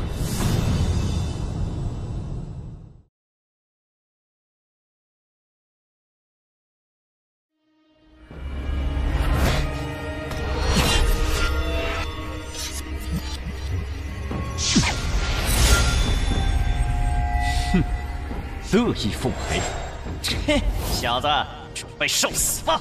血光剑法，冰破寒龙剑法，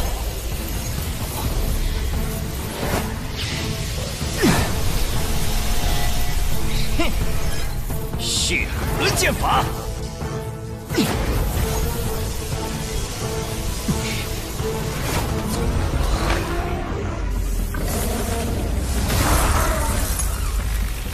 哎呀！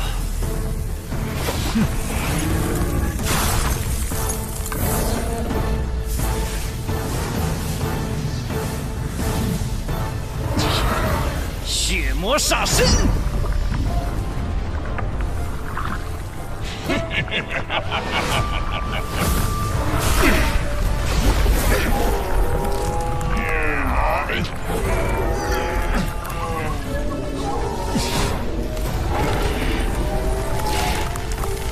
有破！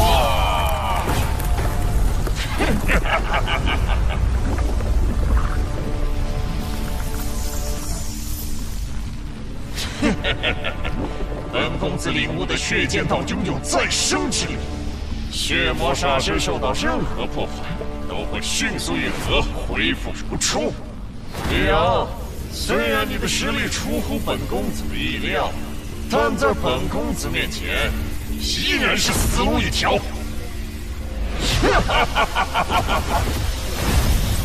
哼！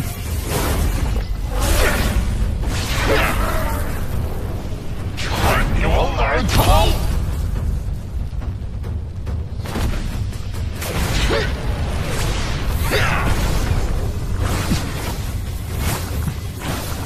圣虎剑法，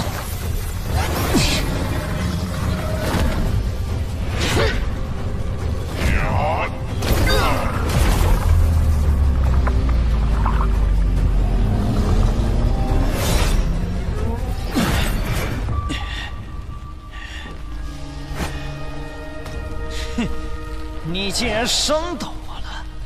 西域吕家的圣虎剑法，功伐天下无双，的确名不虚传。可惜那一剑还是不足以将血魔煞身彻底破开，只能伤本公子皮毛。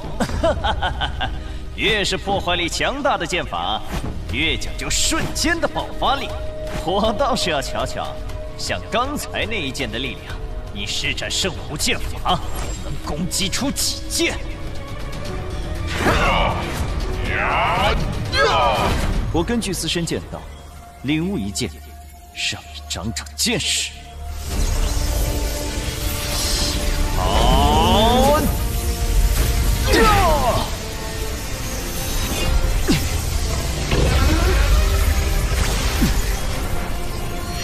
好！好！这！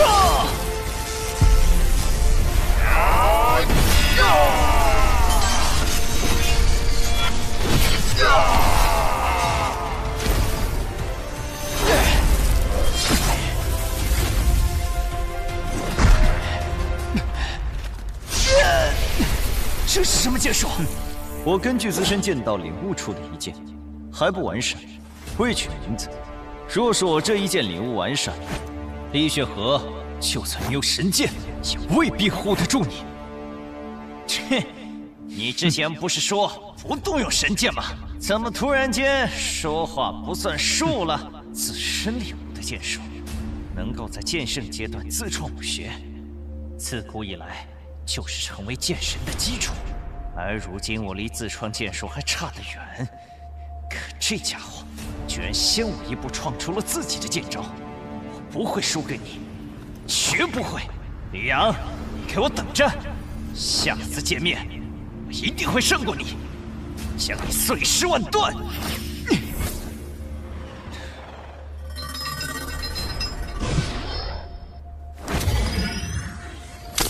神剑护体，还真是麻烦。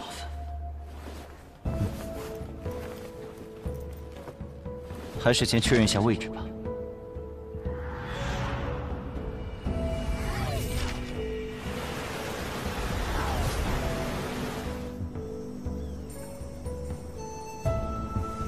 应该就是这里了。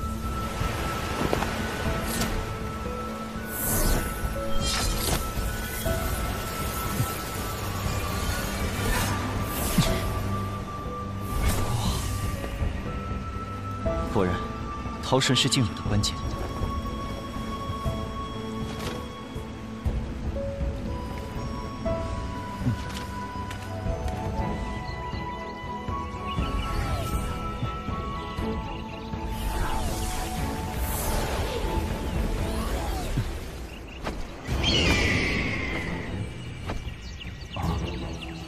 圣武剑法。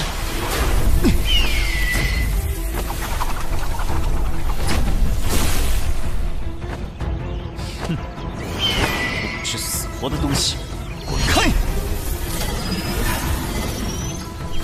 哼！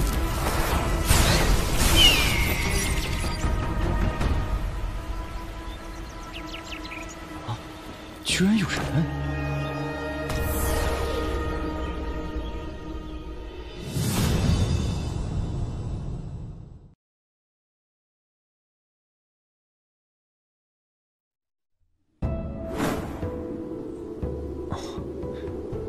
这规模足够容纳100万人生活了。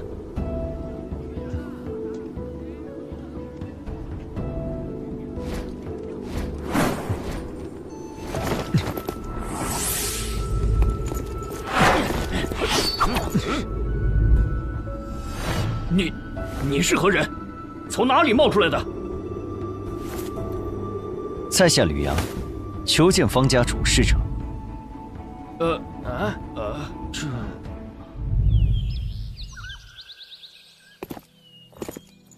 有公子要求见你。老夫乃方家族长方敬祖，公子看着很面生啊，衣着也很特别，莫非来自外界？我的确来自外界。没想到祖宗的预言成真了。真有外界之人来找我们，太好了！哦，此话怎讲？敢问公子，是否和方家人有血缘关系？我母亲姓方。那就对了，你是先祖剑神的血脉，更是预言中来解救我们的人。啊！来，我跟你细说。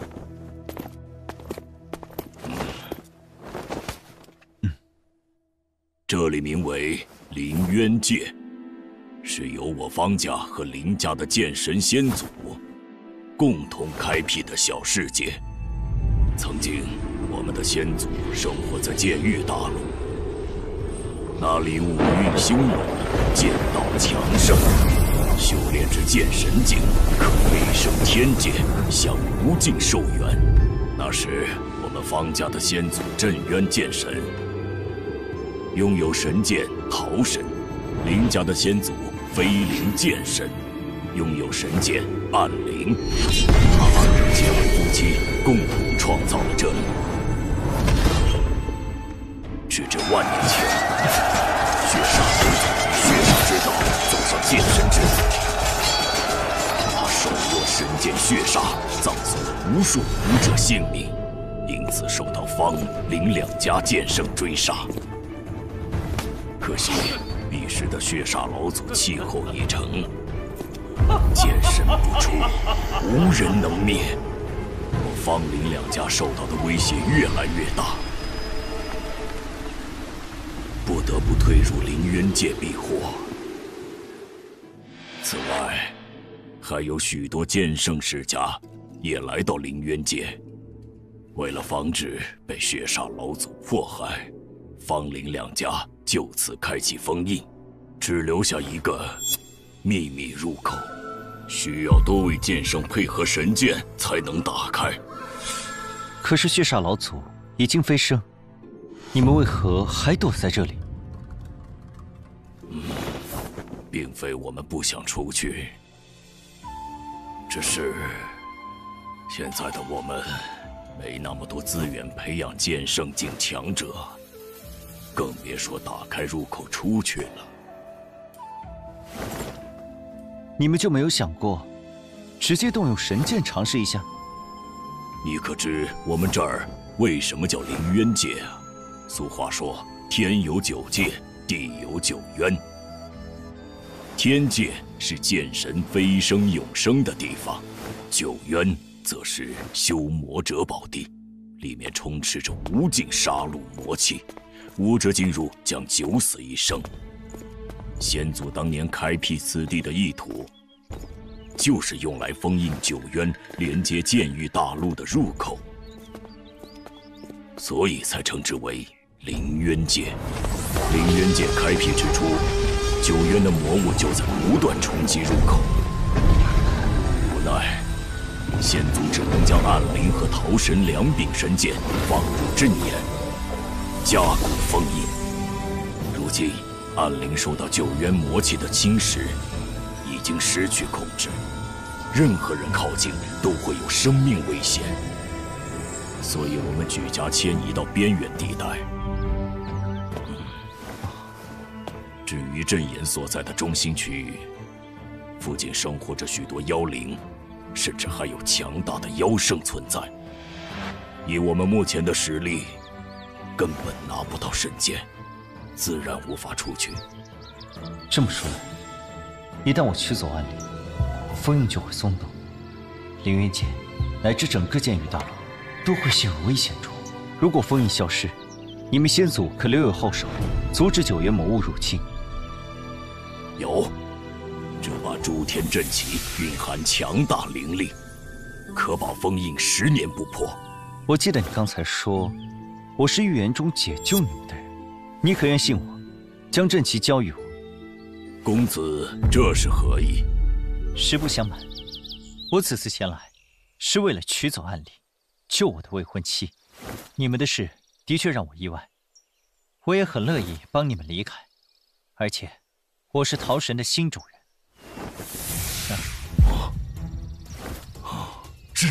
真的是神剑桃神？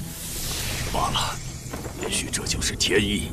阵旗可以给你，但你要保证取走暗灵后带我们离开。没问题，我以神剑之灵起誓，如有虚言，定当万劫不复。对了，按理说你们方家应该是这里的主人，为何不住城中，反而居于城外？我们方家早已没落，现在做主的家族是唯一拥有剑圣强者的陈家。看来你们在凌渊界的日子也不好过。只能离开凌渊界，这些恩怨就让它随风而去吧。你倒是看得开，不过有件事我得先告诉你们：血煞剑的传人现世，正要与我争夺剑神之位。你们出去要做好心理准备。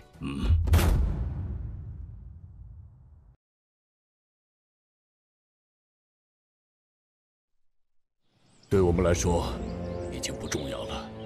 不出去，只有走向末路一个下场。行，到时候愿意出去的出去，想留下的也不强求。另外，带我去林家一趟。等解决9渊魔气后，我需要林家对神界暗灵的引导之术。好，公子请跟我来。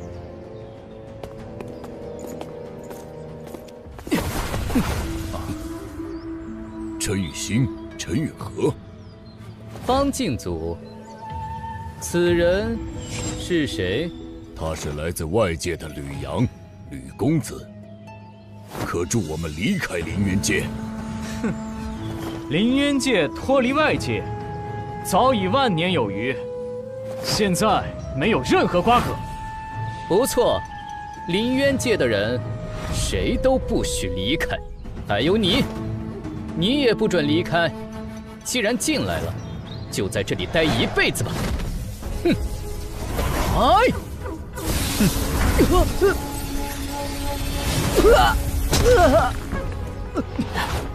你竟然是剑圣！方敬祖，咱们走着瞧。那边就是林家庄。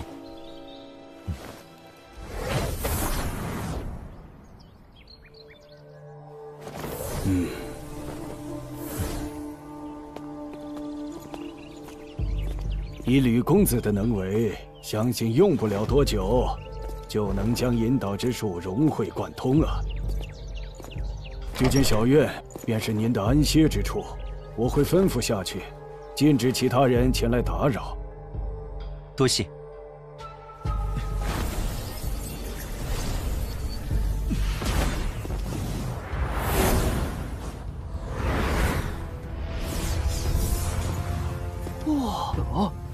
陈家的剑圣怎么来了？我们没得罪他们吧？不知道啊。1名剑圣，9名巅峰剑王，这阵势也太吓人了。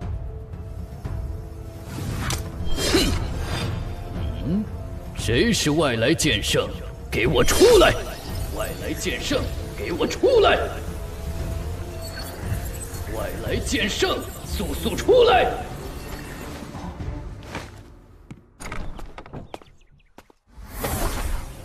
我就是外来剑圣，阁下有何指教？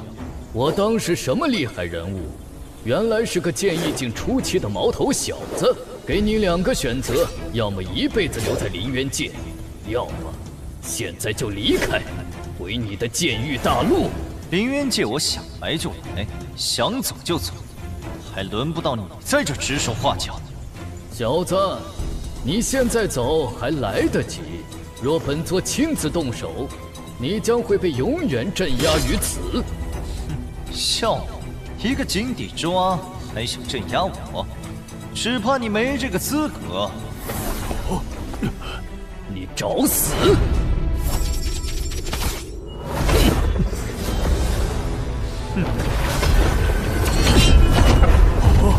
神剑桃神，到底是什么人？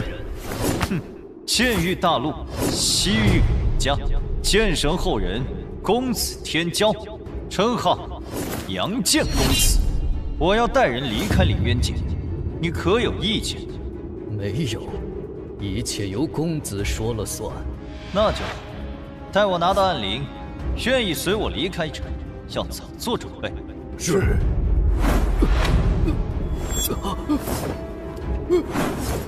在我离开的这段时间，陈家若敢向方林2家伺机报复，阻拦他们离开凌渊界，我定会让你们付惨痛的代价。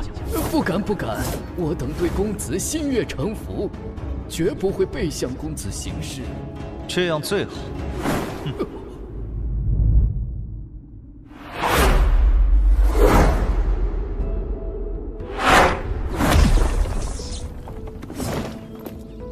这就是爹所说的地方。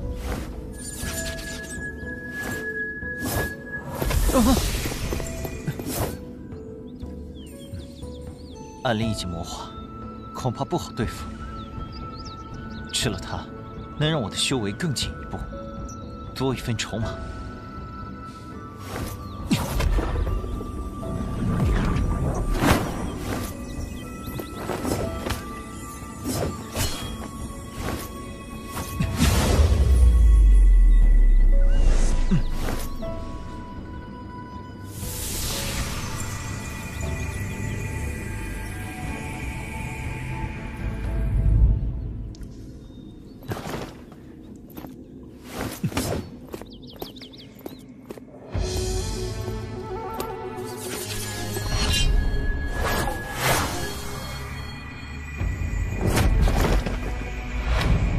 镇元剑神的武道传承，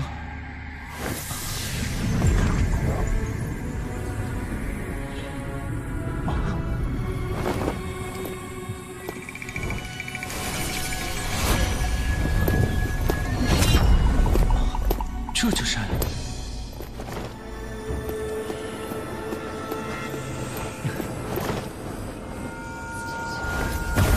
九月母气，果然厉害。是飞灵剑神的武道传承。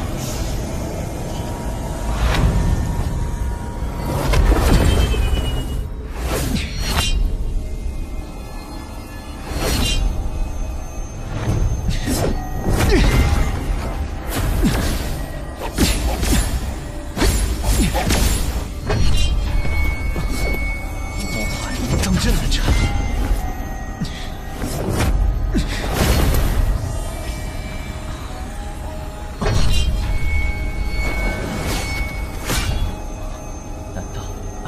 既有范围限制，看来以我目前的实力，无法拿下他，必须从长计议。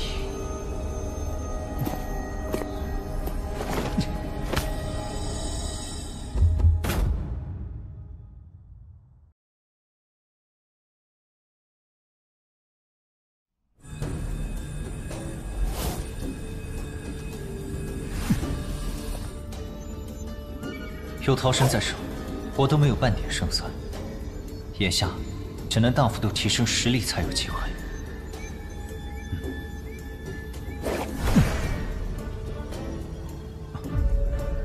这里的剑气能量太弱，若想短时间内提升修为，难于登天。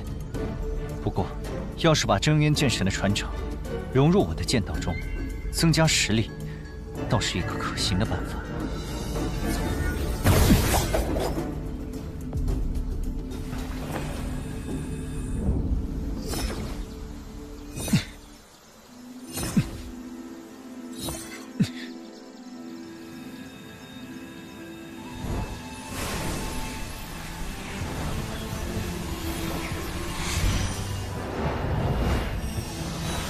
剑印诀，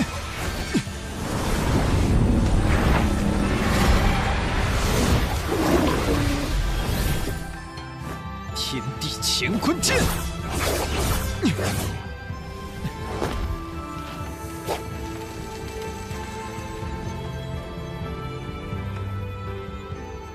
，3年过去的真快，如今我已修炼至剑道境中期，又领悟出龙虎剑印诀和天地乾坤剑2种剑道，是时候再和暗灵一战了。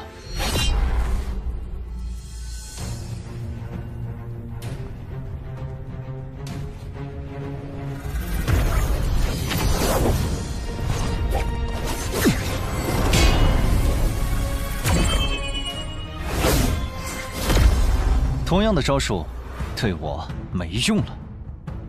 龙虎剑印诀，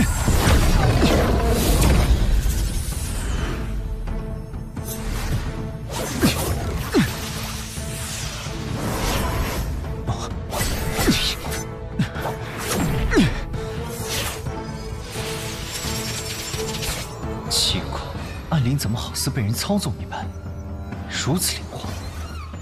龙虎化天地，一剑破乾坤。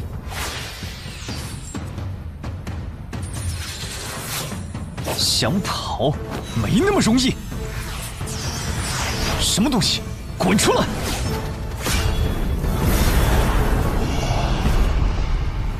区入道境中期，竟有如此实力。小子，看来你也是世间难得一见的天之骄子。你是什么人？为何会在暗灵剑中？你虽为世间天骄，却被困于九炼之下，若无登天之举，不过凡尘俗子而已。本无资格知晓本座名号，不过看在你能将本座意志逼出剑身的份上，给你这份荣幸。你听好了，本座乃魔人之主，如果你现在离开，尚可保命；否则，本座会让你尝尝永不超生的滋味。魔渊之主。压根没听过。我不管你是什么人，赶紧从暗灵剑中离开，不然我就将你彻底磨灭。若本座真身在此，连虫子都算不上，真不知天高地厚。你如果真有这么厉害，又何必躲在一柄剑里？我没时间跟你废话，赶紧离开！狂妄的小子，你找死！天地乾坤剑！小子，你的确很强，可惜还不够看。这样的攻击，就算来10000次，也休想奈何本座的这道意志。是吗？那我倒要看看你还能坚持多久。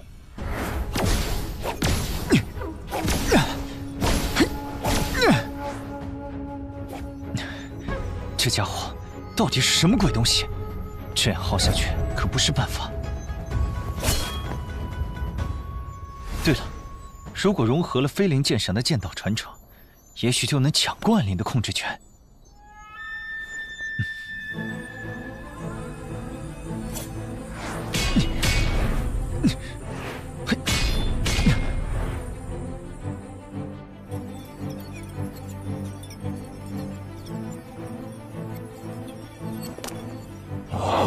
都半年了，你小子还没死心啊！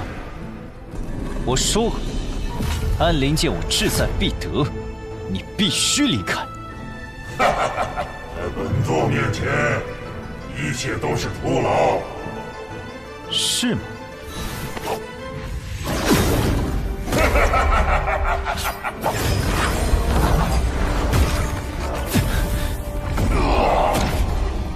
你女修为未尽，你的实力怎会变得如此之强？来告诉本座，修炼的什么功法，什么剑法？这是我自创的龙虎剑印诀和天地乾坤剑，你可以再感受一下。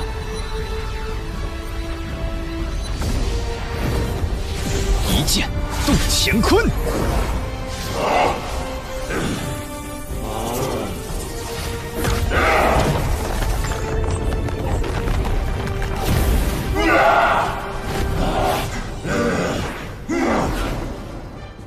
蝼蚁，刚坏本座好事，可恶！本座记住你了。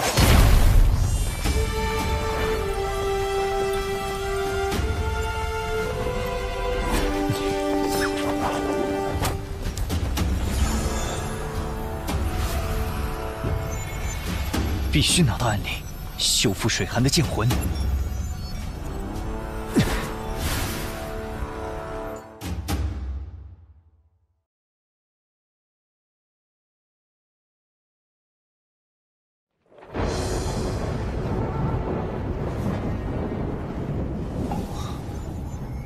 这里不是剑里大陆，也不是凌渊界，难道是那家伙所说的魔渊？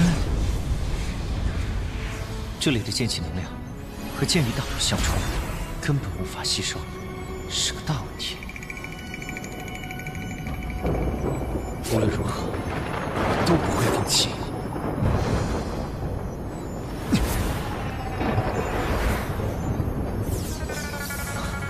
在那里。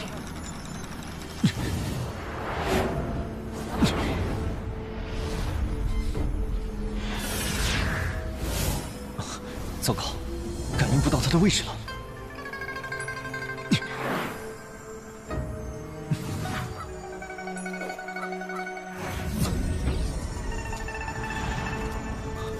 千余人中，竟有9位剑宫境强者，莫非他们是隐居于此的宗门？啊，是异族圣者，是异族圣者，是异族圣者！别紧张。我来此只为询问一事，你们刚才可看见一道乌光飞过？往那边去了。多谢。怎么会有异族圣者来这里？他们是想入侵魔渊吗？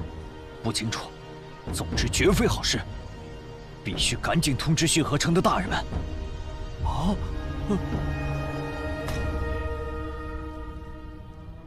爹。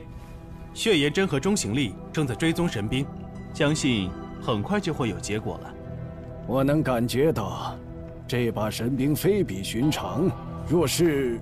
城主大人，西面的赤流村传来消息，有一异族圣者忽然现身。异族圣者？怎么这么巧？根据报信人的描述，那异族人多半是为神兵而来。哼！满，你立刻动身。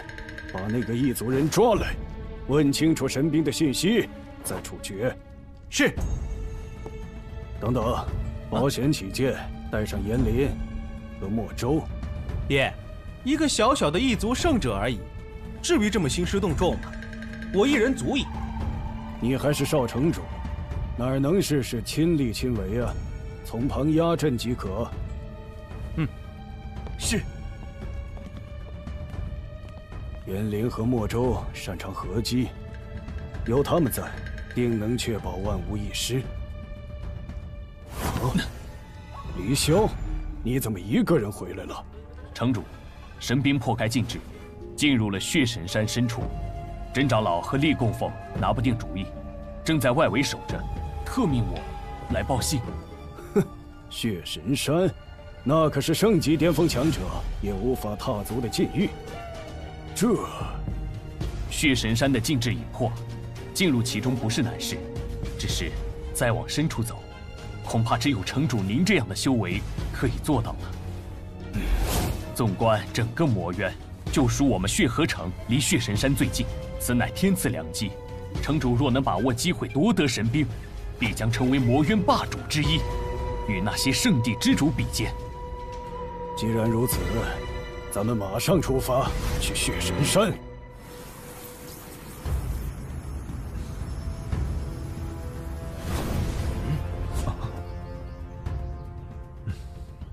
阁下来自何处？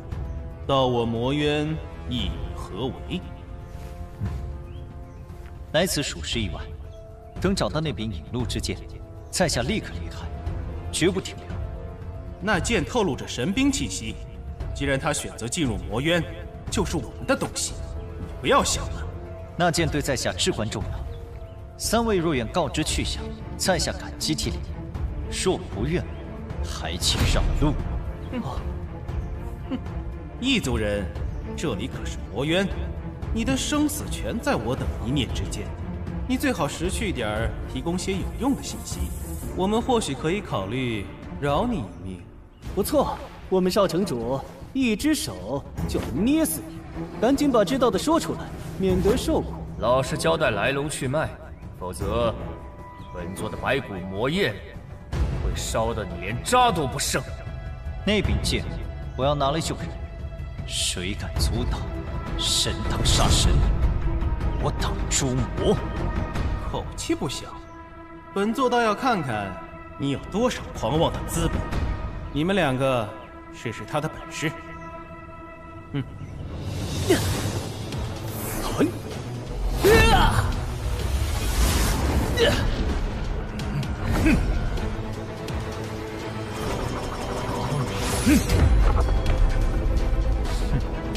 图鉴定诀。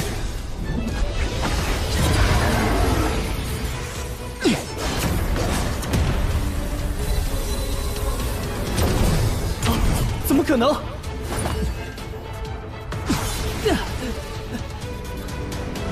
强的剑气！哼，你们不是我的对手，不要再做无谓的争斗。你的确很强，实力不在本座之下，但也胜不过我们3个人。严供奉、莫供奉，还能再战吗？能。那就随我诛灭这个异族人，可不能丢了血河城的脸。是。大血魔手，我焰炎雨。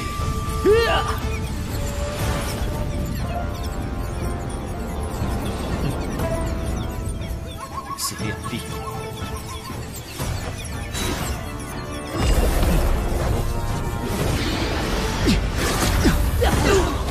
这不可能！少城主，我乃血河城少城主，更是血魔洞主的天才弟子。你不能杀我！怎么？你杀我可以，我杀你就不行了？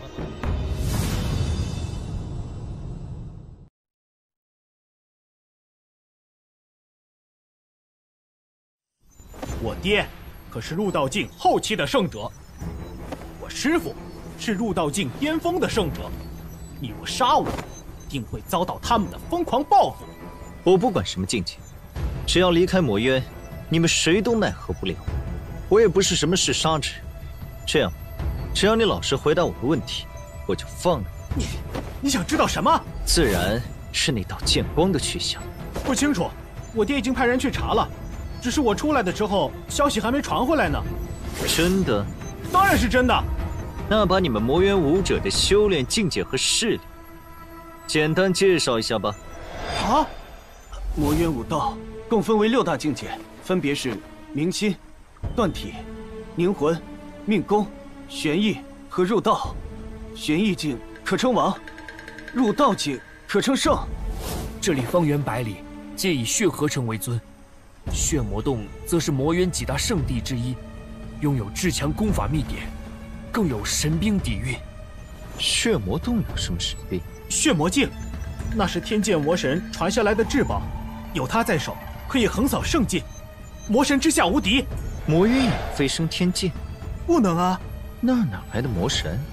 魔渊虽不能飞升天剑，但修罗渊有一条修罗道，能直通天剑，而且修罗道每隔100年开启一次，是地界各渊唯一通往天界的通道。你怎么连这儿都不知道？像血魔洞这样的圣地，总共有几个？还有兽魔宫、魔神堡、祭魔岭、魔影宗和魔崖，这些圣地也都有神兵底蕴。每个圣地都有入道境巅峰圣者，我师父血魔洞主就是入道境巅峰的圣者。如果他们手上都有神兵，那我岂不是没了优势？喂，你还有什么问题？你叫什么名字？血炎蛮，我可是血河城的少城主。我父亲是血炎河，我血炎氏还有好几位圣者。你刚才说你爹已经派人去追神兵了，也就是说，去趟血河城就能知晓他的下落。对啊。那行，马上带我去血河城。如果你们敢耍花样，定斩不饶！哼，等到了地方，可就由不得你了。什么？我爹他们去了血神山？既然如此，你们2个就别跟着了，由你们少主一人带路即可。哦，你，你说的算。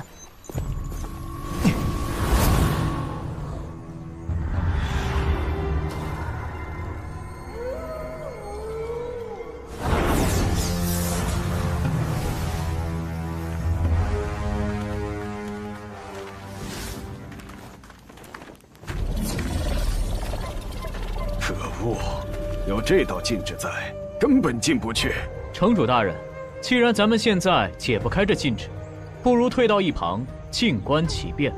不错，神兵的消息藏不住，很快就会引来其他强者，我们进不去，他们或许会有办法，到时候再见机行事也不迟。唉，也只能如此了。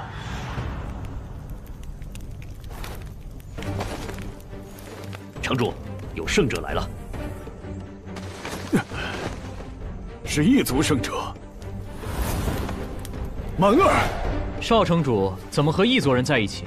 少城主受伤了，难道是被那异族人挟持了？啊！爹，救我！满儿，这到底怎么回事啊？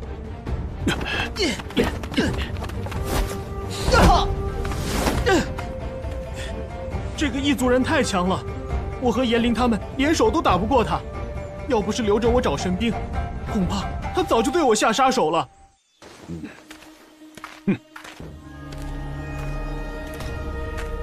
等等，你不能进去。你就是血缘河，为何阻我？那件神兵已是我魔渊之物，旁人不可取。念在你未伤我儿性命的份上，本座可以放你一条生路，速速离开魔渊，永远不要回来。我入魔渊就是为了取那件神兵，不可能半途而废。另外，我无意跟任何人争斗，你们不是我的对手，再拦我只会自讨苦吃。放肆！父亲，此人实力不在您之下，无需冒险与之对决。反正为了神兵，各大圣地强者都会齐聚于此，自然有人收拾他。不行，都到这份上了，不试试他的身手，岂不是很没面子？小子，你也太狂了！本座倒要看看你究竟有没有狂的资本。要不要这么拼？一上来就是圣级功法血甲魔功。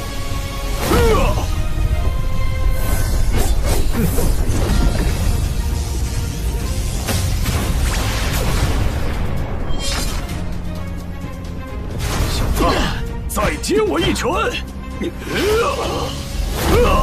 到此为止吧。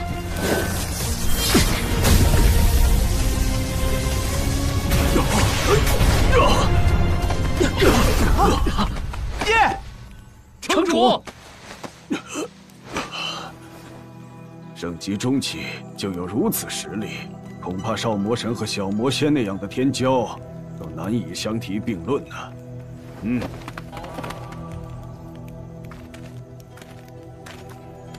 抱歉，刚才是我眼拙了。阁下若执意进入，我等绝不阻拦。不过，血神山的境制虽有破损，但依旧强大。如果没有入到巅峰的修为，恐怕难以深入。此外，6大圣地的强者正在赶来的路上，阁下只有一个人，这就不劳你费心了。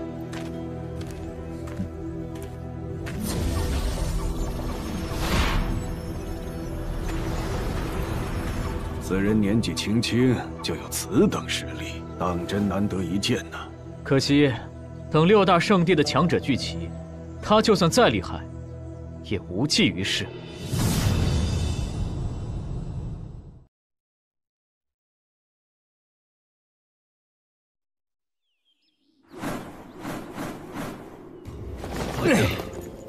宗主，见过师傅。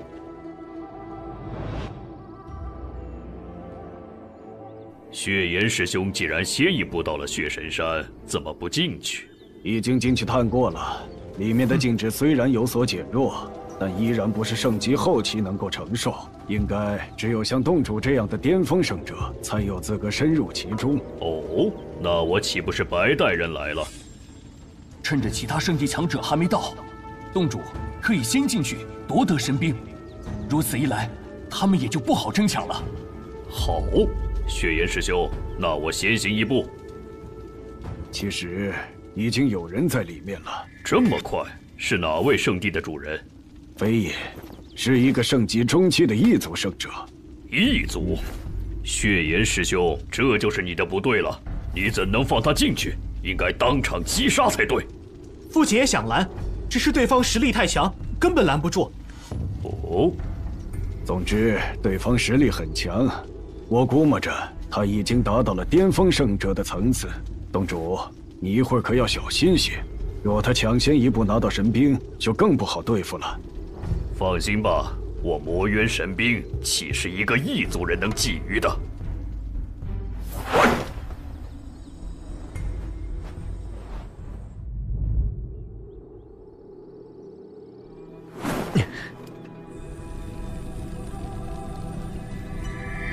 善灵神剑。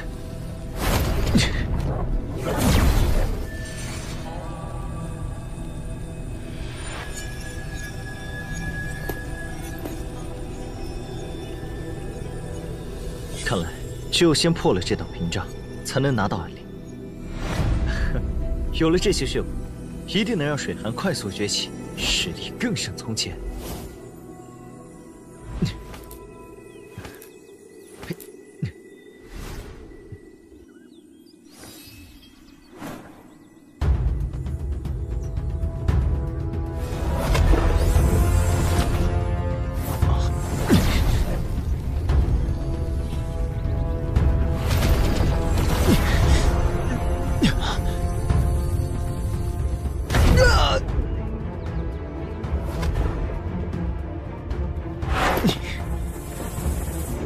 好强的气息！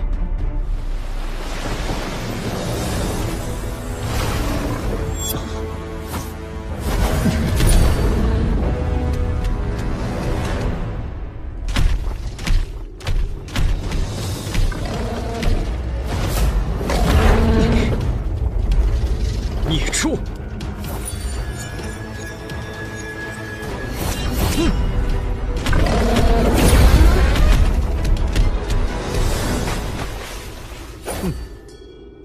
受了桃神一剑，没那么容易恢复。这下看你拿什么嚣张！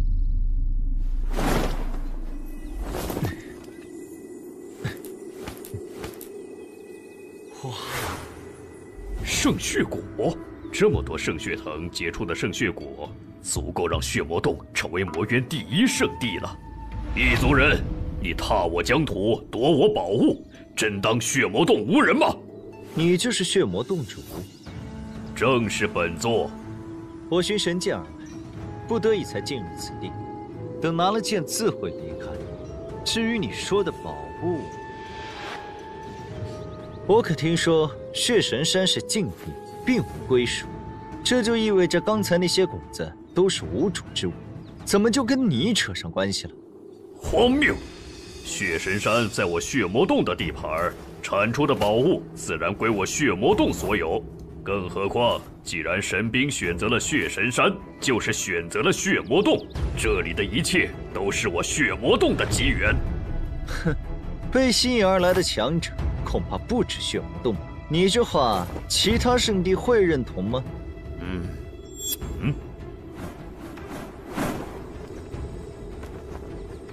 哼，谁说血神山属于血魔洞？我少魔神第一个不答应。血神山是禁地，若有宝物，定是强者得之。好一个无主之宝，强者得之！你们当中若有人能胜过在下，刚才的果子，在下愿拱手相让。啊！区区圣级中期也敢如此狂妄！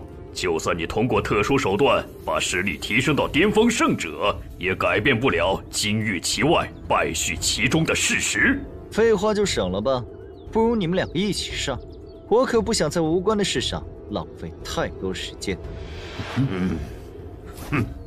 本座堂堂巅峰圣者，岂会和他人联手？我少魔神横扫圣境无敌，更无需和任何人联手。那你们谁先来？自然是本座。大血魔手！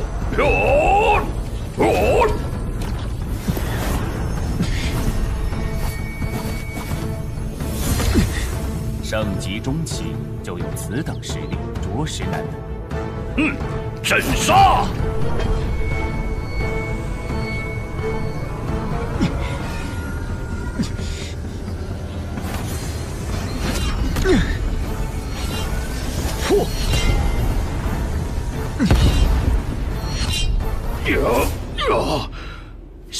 影魔神，嚯！哟！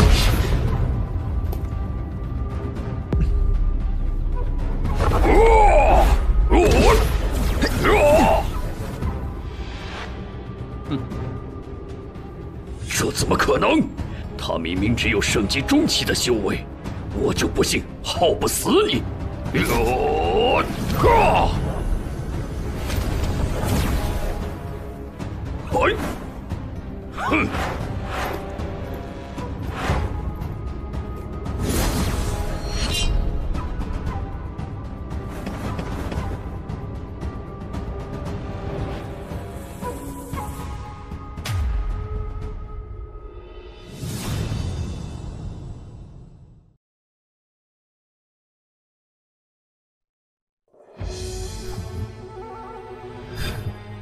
这个异族人虽然只有圣级中期修为，实力却近乎巅峰，比我们的天骄强太多。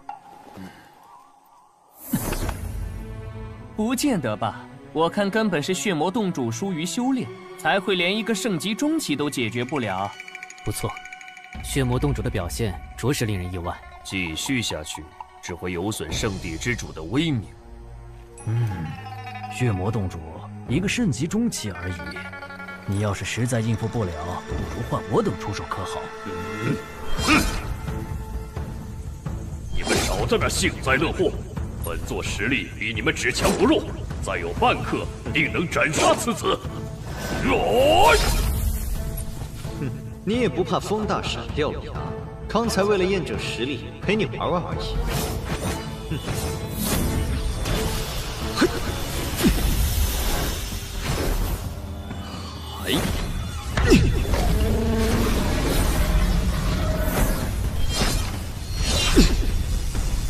天地乾坤剑，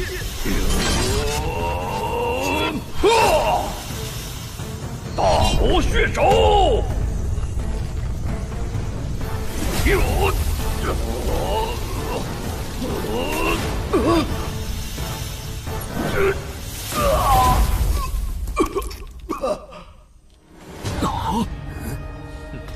你败了。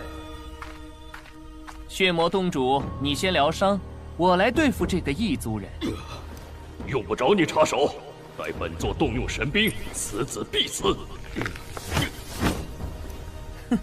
一个圣级中期而已，何须这么大阵仗？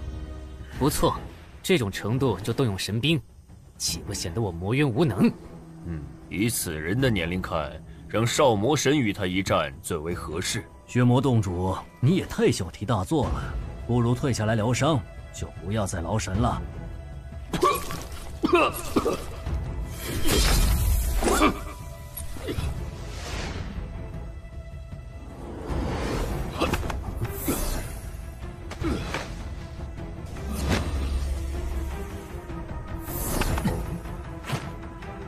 我乃魔渊天骄，魔神堡少魔神，阁下怎么称呼？乾坤剑圣。哼，乾坤剑圣，赐教了。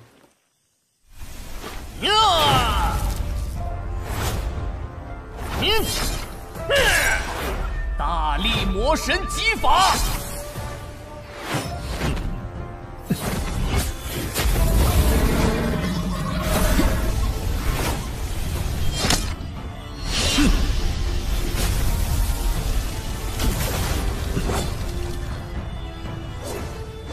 他的实力比血魔洞主强很多。圣火剑法，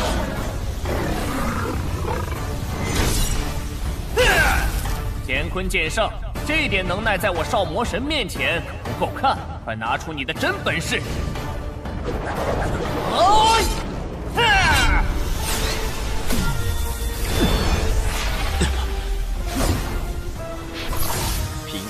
绝神斩！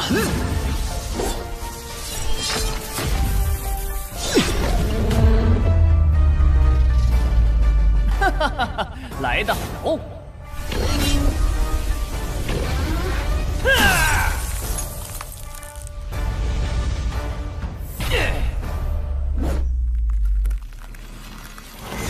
哼，的确不错，可惜还差得远。你再不拿出看家本领，我就赢了。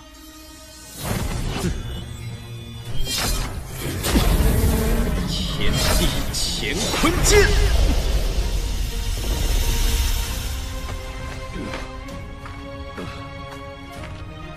又是这招，而且比刚才更强了。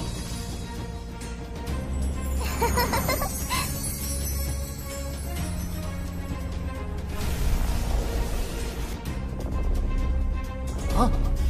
大力魔神戟，不动如山势。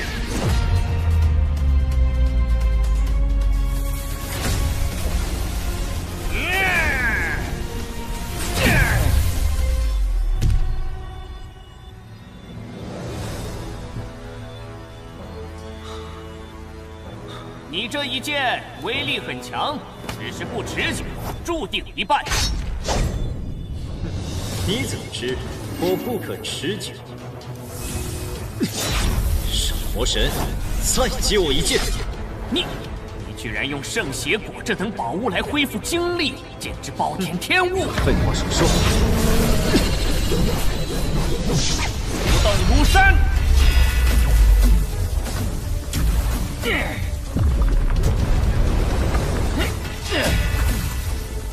我倒要看看你还能接我几剑！可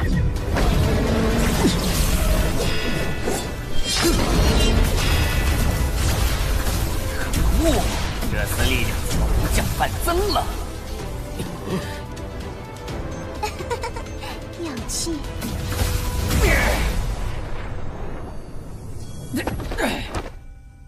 结束？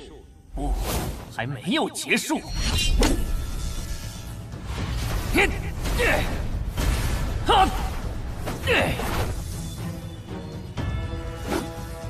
能死在他的手上是你的荣幸。是魔神戟？哼，少魔神，你刚才还说对付一个圣级中期用不着动用神兵，这么快就忘了吗？这次实力之强，大家有目共睹。再不动用神兵，难道要放任他称霸魔渊吗？血魔镜都拿出来了。血魔洞主，你这是黔驴技穷了吗？你懂什么？他身上的宝贝值得我这么做。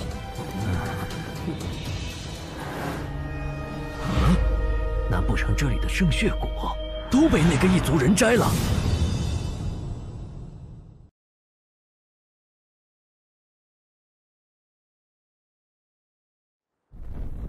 圣血果是我先发现的，等打败了这小子，东西就是我的。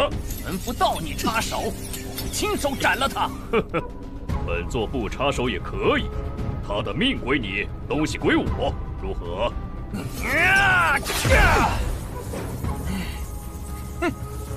可笑，人都是我杀的，你凭什么拿他的东西？呵呵，单论实力，本座的确不如你，但神兵嘛。我的血魔镜可不弱于你的魔神戟。这个时候还敢分心，你注定要败。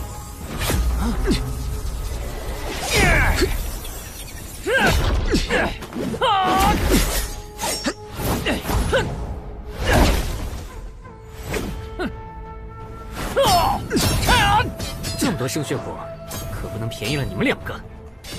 不错，谁也别想独吞圣血果，必须见者有份。至于那件神兵，自然是强者得之。小魔仙，你怎么看？以此人的天赋，将来必定会登天成神。我们无冤无仇，完全没必要以死相逼。只要他肯交出圣血果，就能安然离开。这姑娘的心性比他们好上百倍。荒谬！一个外来人踏足魔渊，怎能轻易放他离开？只要他没伤害过魔渊之人，有何不可？将来我们还要通过修罗道前往天界，不也要先踏足修罗渊吗？又不是什么罪过。那不一样，修罗道是地渊前往天界的唯一通道，我们没得选。可他不是。小魔仙，既然你舍不得他死，就别阻拦我们几人行事，之后所得更没你的份儿。哼，小魔仙，你的作风我很喜欢。不如这样，我有24颗圣血果，只要你愿意助我一臂之力，我就分你一半，如何？我乃魔渊之人，不可能为了一点圣血果就和外人联手对付魔渊圣者。我不愿杀你，也不要圣血果，此来只为拿到神兵，所以我两不相帮。不仁之人，不动手，他照样得死。至少他不是因我而死，杀灭更不在我。废话少说，少魔神，现在大家说好了平分圣血果，这家伙死在谁手上都一样，你赶紧下来，我要亲手解决他，一雪前耻。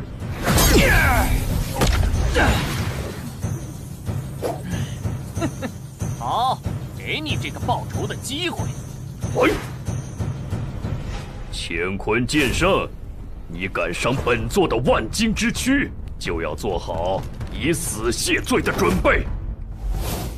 哼，现在知道怕了，可惜太迟了。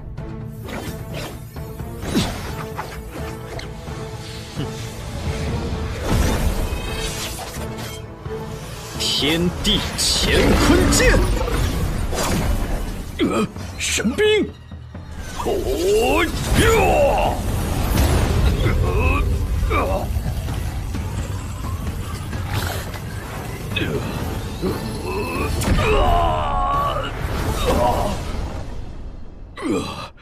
那把剑不是一般的神器。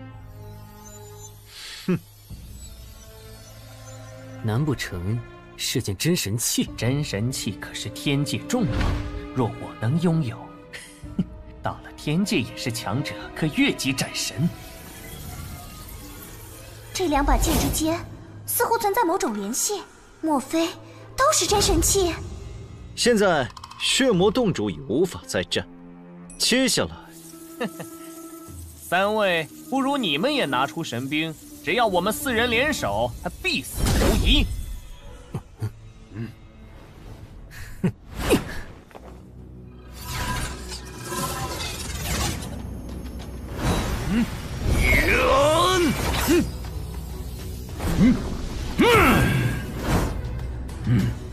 我来魔渊只为寻剑，本不想与你们争执，可惜你们偏要咄咄相逼，那就怪不得我了。说的好像胜券在握一样。乾坤剑圣，你认为你还有活命的机会吗？少废话，大家一起上！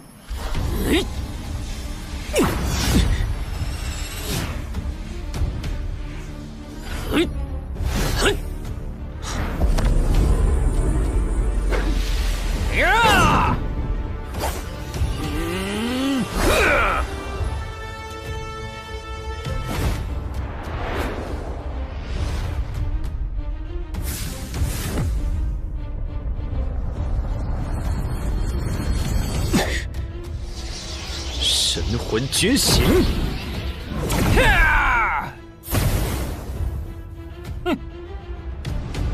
天地乾坤剑！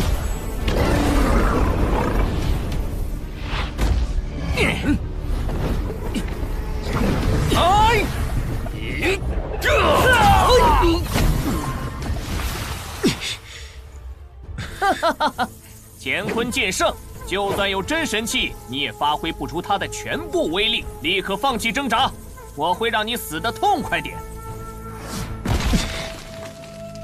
不可能！冥顽不灵，杀了他！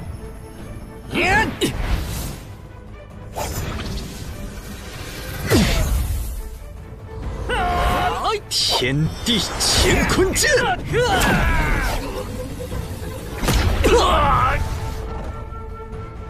不能退，现在退了，暗离剑就再难得到手，到时候水寒的神魂之上将无药可救。怎么会？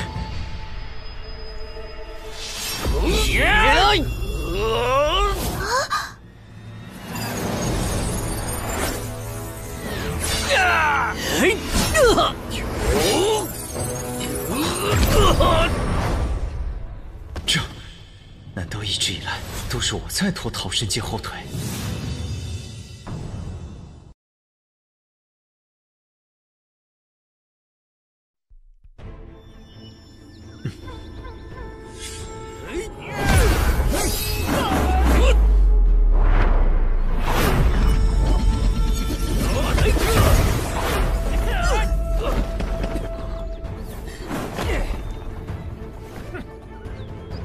4人联手动用神兵，居然打不过一把剑，这怎么可能？这只能说明他是真神器。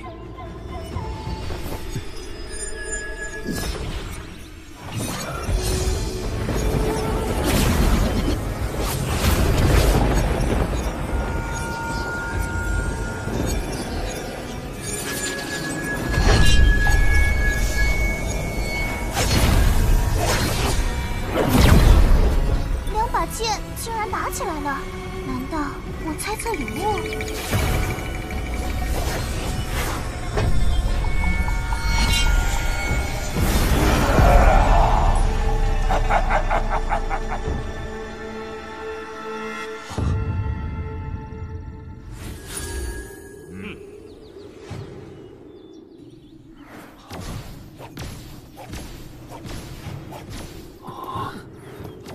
好强的威压，他们是谁？这气息，该不会是天界之人吧参见魔主。他们是天界之人，能够下界来此，定是真神之资。不错，那个魔主能受他们如此礼遇，可见实力更强。真神，看来这个魔渊之主真的来头不小。那里，都让你看他！我赶紧帮本座收了这2柄剑。是。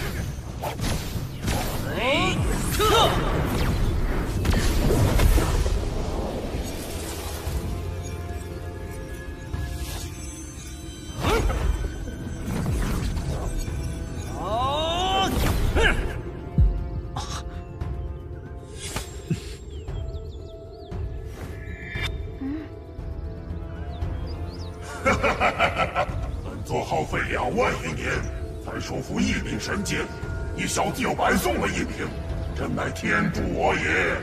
原本我以为阁下只是魔渊至强者，却不想比天神都厉害。哼，井底之蛙，区区天神，怎能与本座相提并论？请问，您是宗寒祖师吗？你怎知本神名号？可是来自魔神堡？魔神堡宗也，拜见宗寒祖师。这是您万年前赐予魔神堡的神兵魔神戟。年纪轻轻就是巅峰圣者，或许将来我们会在天界相遇。若晚辈真能登上天界，定当拜会祖师，聆听教诲。此人似乎不是魔渊之人。他的确是个异族人，此来魔渊就是为了夺取神兵，而您手中的神剑就是他之前所用兵器。魔主大人，此子入侵魔渊，可不可杀？不好！还想挣扎？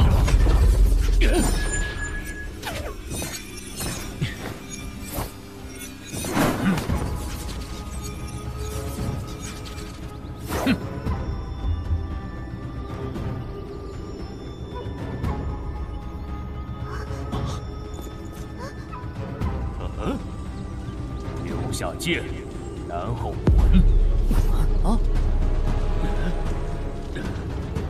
本座乃魔渊之主，阁下是谁？为何无故偷本座的剑？你的剑哪儿来的脸？杀了他！是。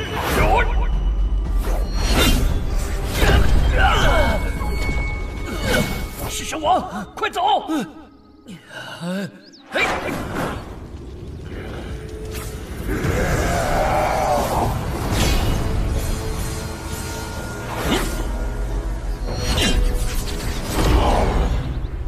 你既为神王，当知本座魔渊之主的大名，敢坏本座好事，本座与你不死不休！魔造！可恶！速速报上名来，我跟你没完！当本座出关，定让你筛心之灭！这样就结束了。此人实力太强，我彻底没机会了。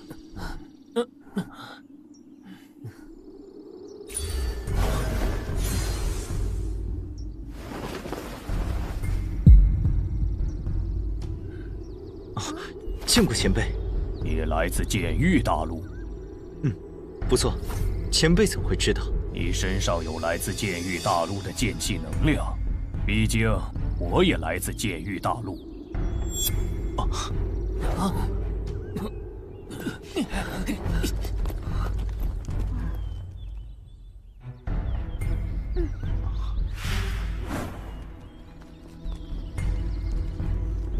不知前辈是哪位剑神？吾名方振海，名号振渊。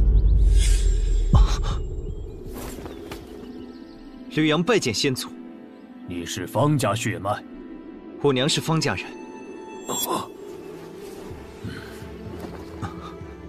你果真是我的血脉，是我和飞灵的后裔。我刚才感应到桃神剑在魔渊出现，所以赶来一探，不成想收获了意外之喜。快，你且将剑域大陆的情况说与我听听。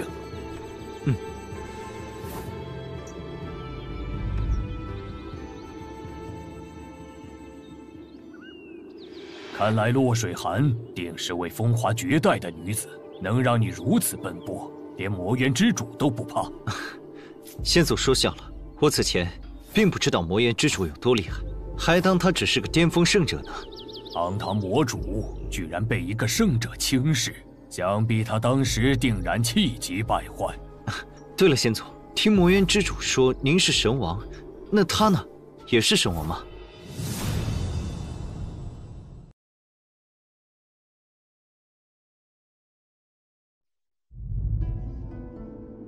你现在走出剑域之外，也是时候了解一些事，比如天有9界，地有9渊，在剑域大陆修炼至剑域境，可成剑神飞升天界；而在天界，剑域境则为神域境，是成神的第一境，又被称为虚神，相当于地界武者口中的天神，寿元长达数载。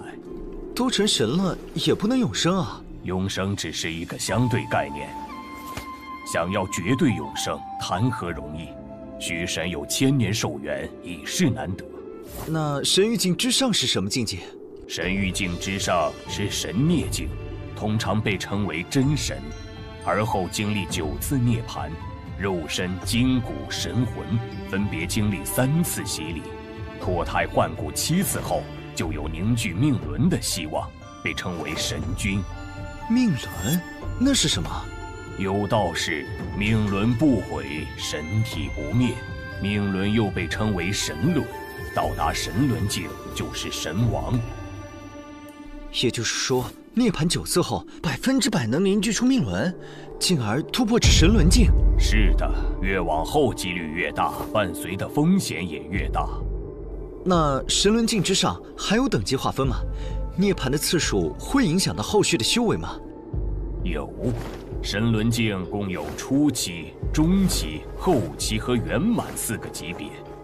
不过这个境界按实力划分，其实是6个档次。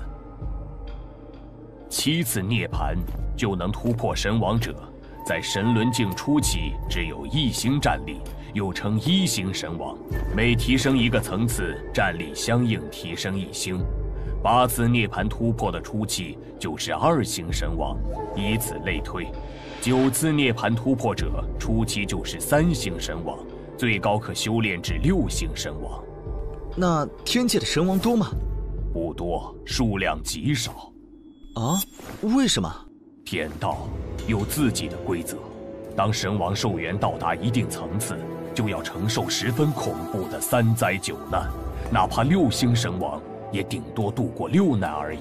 当然，传说中也有度过7难8难的逆天存在，但是能度过9难的神王还从没听说过。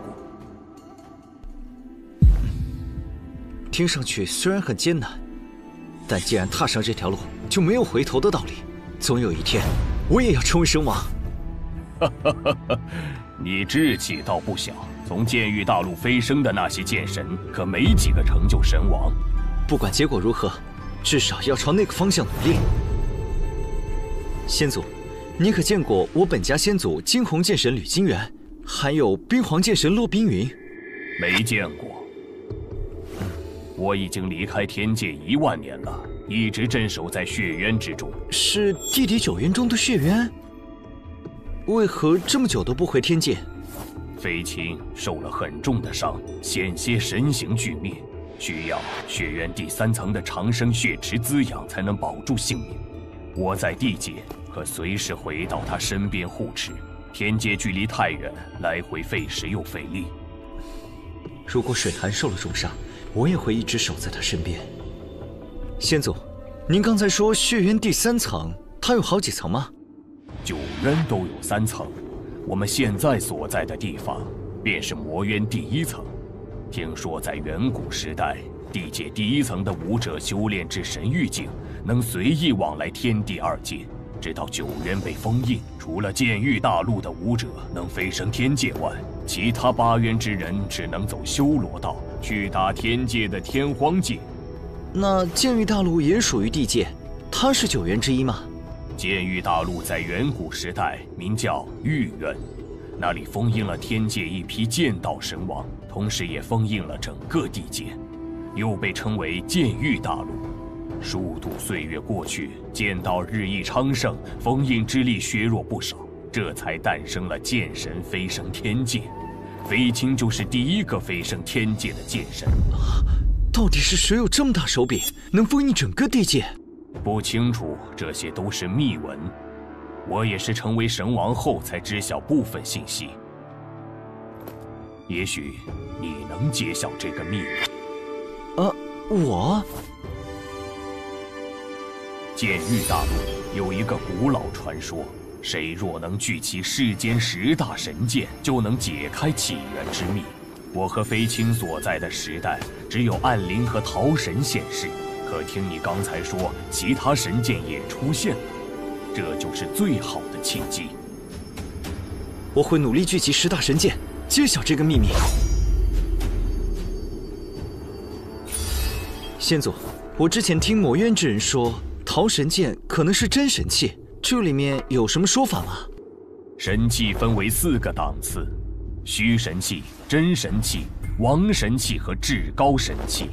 而10大神剑都是至高神器，曾在天界享有赫赫威名。他日等你到达天界，切记不可轻易暴露。既然桃神剑和暗灵剑都是至高神器，您留在身边岂不是更保险？傻小子，实话告诉你，桃神和暗灵当中都有一道封印，连我都解不开，所以拿着并无大用。论其威力，还不如我自己炼制的王神器，你就好好拿着吧。不过有一点我得提醒你，既然剑域大陆有这样的传说，也就证明有人想要让10大神剑聚集，你要小心。遥想当年，我就带着桃神闯修罗道，却在即将离开之时，收到天人传音，告诫我只有10大神剑聚集，才能带桃神离开剑域大陆。没想到剑域大陆上还隐藏着这样一位恐怖强者。当然，你难道忘了我刚才跟你说的？剑域大陆曾镇压着几位剑道神王，如果我猜的没错，10大神剑应该就是他们的佩剑。对了，先祖，你最初想带桃神去修罗道，是为了去天界吗？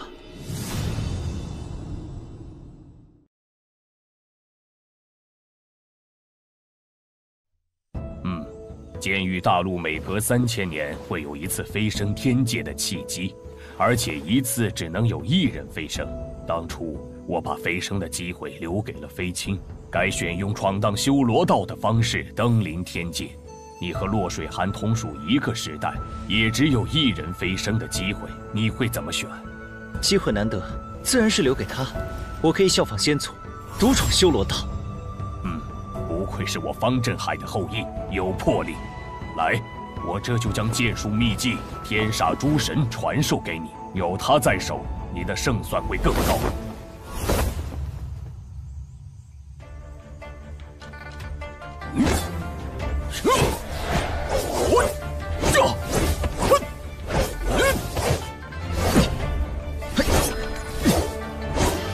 我果然没有看错人，你很有剑道天赋，这么快就学会了。这里面记录着一式合击剑术，是我和飞青以诛煞剑法、追魂夺魄剑法为基础所创招式，名为诛煞夺灵，可无视外力阻挡，即便到了天界，也很少有人能敌。不过这招剑术需要2人共同完成，而且至少都是剑圣才能修炼。多谢先祖。这把镇渊剑是真神器，倘若有一天你到了天界的天荒界，遇到困难，可凭此剑向镇渊剑宗寻求帮助。多谢先祖。他日晚辈成神后，说再能相见，只要有用得着的地方，尽管吩咐。悟道一途就是与天争命，步步艰险。你要记住，无论任何时候，保命第一。如果将来你成就神王，我的确有需要，会通知你来血渊第3层的长生血池找我。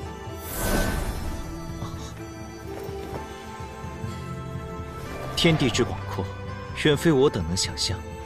眼下治好水寒的伤是第一要务。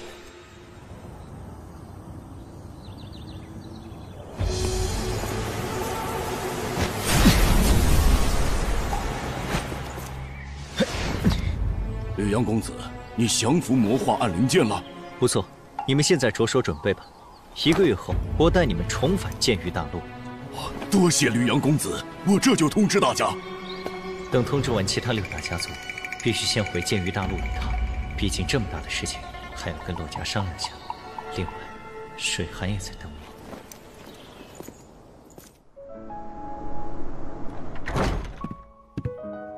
此行收获如何？拿到神剑暗灵了吗？暗灵什么的不重要，可有受伤？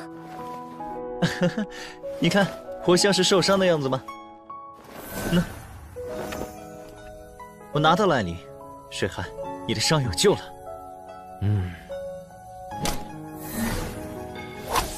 好好养伤，等你恢复了，我们就举办豪华婚礼，邀请天下豪杰来做客。杨哥，谢谢你。这是我应该做的。你先去炼化暗灵吧，我还有事要跟宏远老祖和洛家主商量。好，你们聊。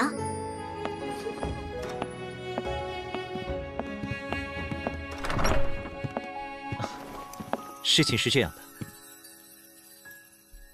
他们人数众多，贸然来到北域，需要合适的地方安家，所以小事一桩。北域很大，有诸多地方未被开发，安置几个家族没问题。多谢宏远老祖体恤。吕阳，你刚才说镇渊剑神和飞临剑神也是你的先祖？我母族寒山城方家和凌渊界中的方家都是镇渊剑神与飞临剑神的后裔。原本以为飞升天界已经是了不得的事情，没想到人外有人，天外有天。背后还有这么多困难，想要求得永生之道，更是难于登天呢。还好你命大，有镇渊剑神及时现身护道，否则……总之，你为水寒孤身犯险，真是有心了。对了，我离开这几年，可有发生什么大事？各大势力的天骄们都忙于闭关修行。至于神剑公子剑无双和血剑公子厉血河，已经销声匿迹很久了。而南域楚家的炎剑公子楚炎，在3个月前成功突破剑道境，并向吕家发出战书，扬言要挑战你。但因你不在，此事就不了了之了。煞盟也没有动静吗？相比几年前，煞盟平静得很，几乎没有任何消息。我总觉得血剑老人和血剑公子一定会再现时。目前台面上越平静，将来闹出的动静就会越大。不过，不管他们闹出什么动静，都只有玩火自焚一个下场。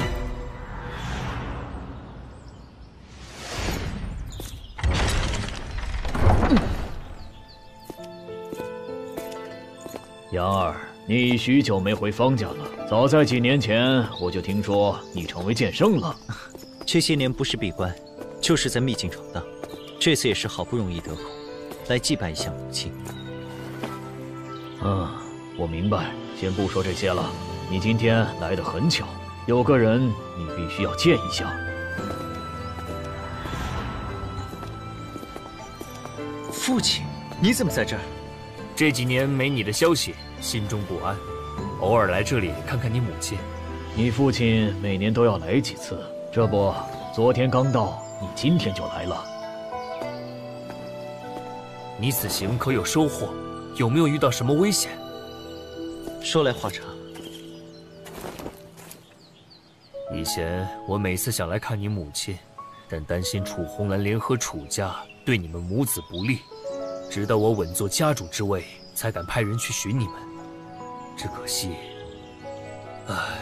在你离开的这段时间，我想了很久，经历了这么多事，才发现唯有你和你母亲，才是我最挂念的人。现在你能平安归来，我也就放心了。倘若你母亲能亲眼见证你和水寒的婚礼，那该多好！娘，孩儿已认祖归宗，即将大婚，你若在泉下有知，可以放心了。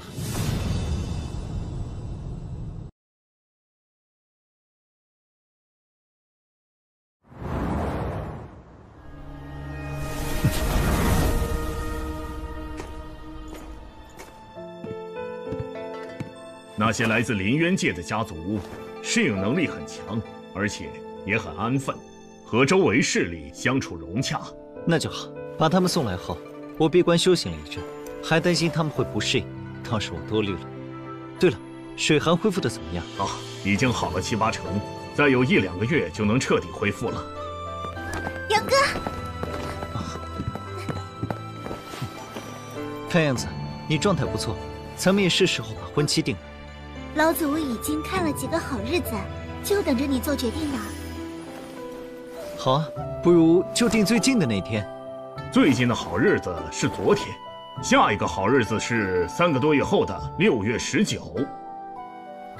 哈哈，正好，就定6月19吧。到时候水寒正好完全恢复，我的实力也能更上一层楼。行，我这就安排人准备。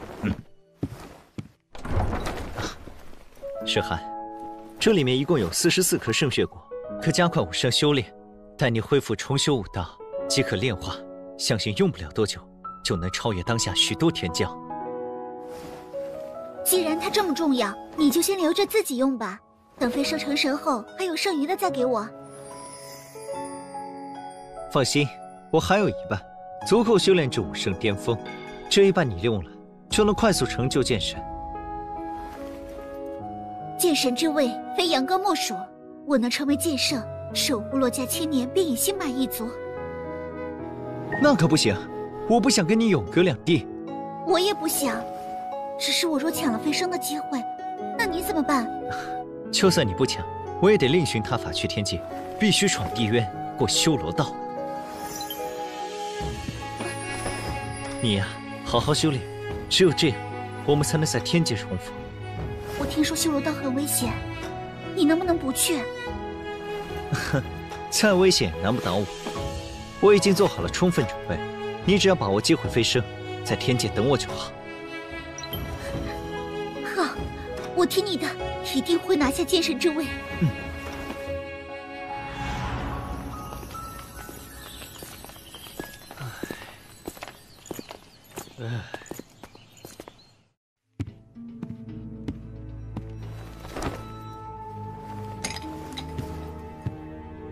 杨儿，事情都忙完了。爹，我一路走来，见族人们都愁眉不展，是发生什么事了吗？吕神池突破武圣了。吕神池，就算突破武圣又如何？只要他敢现身，我必斩之，以为吕大哥在天之灵。也对，你在魔渊打败过巅峰圣者，一个新晋的剑圣，的确还入不了你的眼。父亲不必悲观，吕家尚有2位剑圣，况且还有神剑在手，怕他做甚？话也不是这么说的。他来吕家下了血煞令，而那血煞令代表整个煞盟的力量，也就意味着煞盟即将对吕家出手。哼，煞盟当真是个难缠的徒弟，我早晚要除掉他。对了，爹，血煞令出现的时候可有异常？有，跟我来。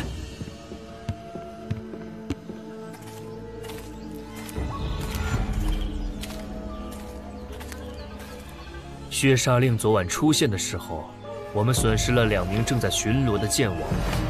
本来这件事是我和他的个人恩怨，可他偏偏要牵扯无辜，形势也愈发乖张了。常年久居煞盟，也难怪会这样。父亲放心，他们若真敢来，正好可以一网打尽。这是圣血果，能够快速提升武士修为，这些分量足够你突破剑道境中期了。竟然有这么神奇的果子，你还是自己留着用吧，为父能应付。我还有，足够用了，父亲就放心炼化吧。吕神池那厮既然点名要跟您决斗，说不定藏了什么后手。有了这些果子，稳妥些。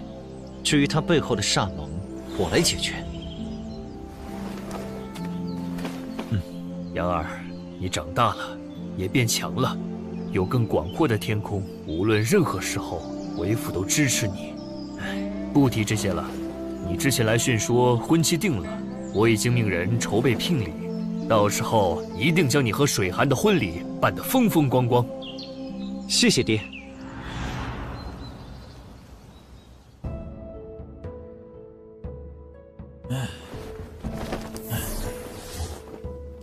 吕家那小子平静了这么多年，如今又活跃起来了。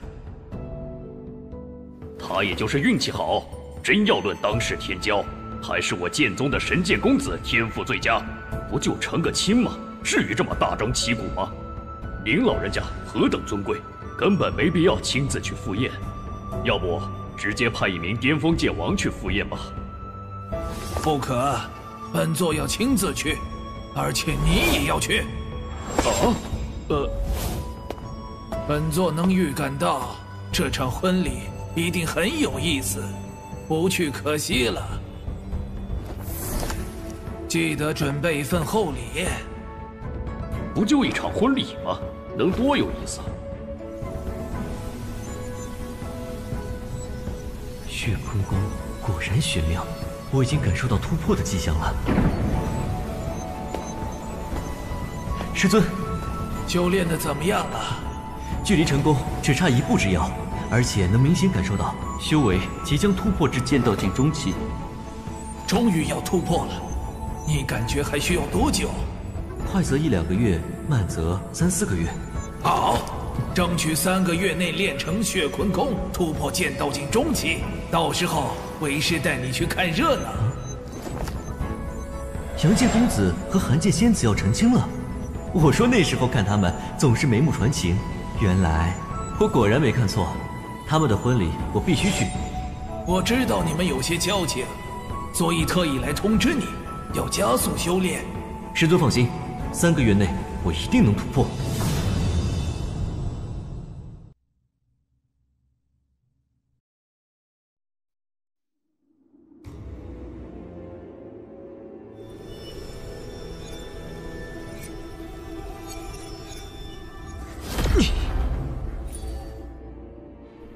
什么事？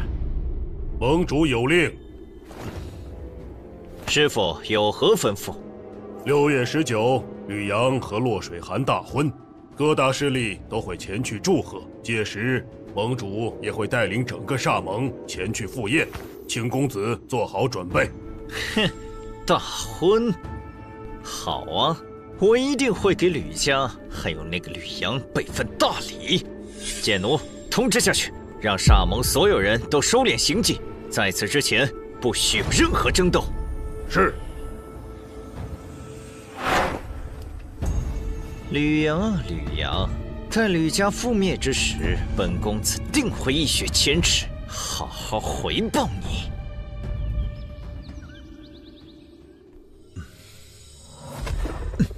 9枚圣血果，就让我突破至剑道境后期，值了。水寒，我这就来娶你。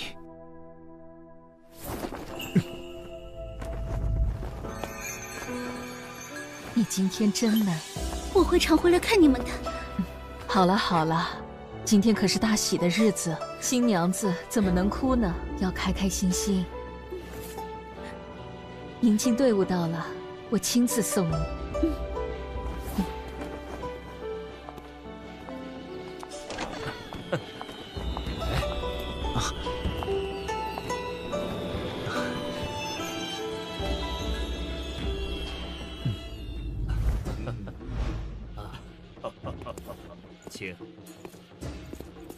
哇，中域剑宗虽然是第一势力，可这也太托大了。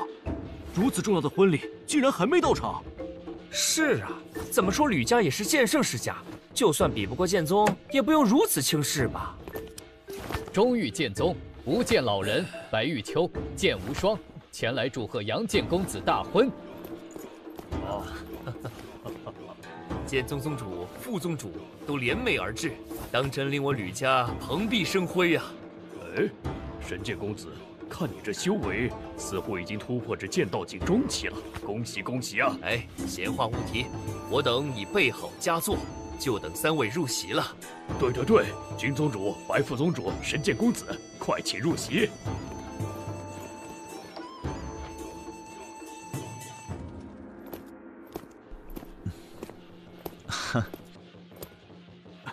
恭贺杨剑公子和韩剑仙子大婚，祝二位白头偕老，早生贵子。多谢，多谢诸位。无双，你虽比吕阳晚一步入剑圣，但现在已是剑道境中期，定然超过吕阳一筹。吕阳的天赋的确比我好，说不定他早已突破，只是气息内敛，没有显露罢了。剑圣之境哪有那么容易提升修为？你是有宗主亲自指点，才能突飞猛进。吕阳可没这么好运气，别说是几年，就算是几十年停留在剑道境初期也很正常。副宗主，我怎么觉得你对他有偏见呢？在我看来，他能在这么短的时间内从剑体境成长到如此地步，肯定胜过任何一个天骄。我不信他的修为会在我之下。哦，杨剑公子，南域楚家严剑公子向你挑战，一决高下。啊！严剑公子，你可真会挑时间。本来我对你一点兴趣都没有，但现在既然你选择在这个时间点挑战我，我就成全你，给你一个圆满的结果。哼，这可是你说的。既然是决斗，比的就是实力。我们2个都不能动用神兵。可以，杨儿，爹，水寒他们就在后面，麻烦你帮我照顾一下，我一会儿就好。唉，好吧。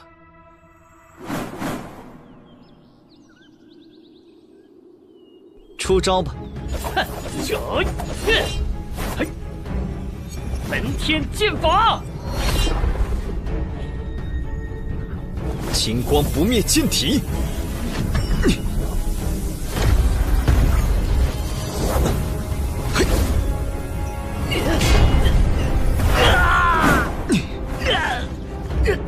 怎么可能？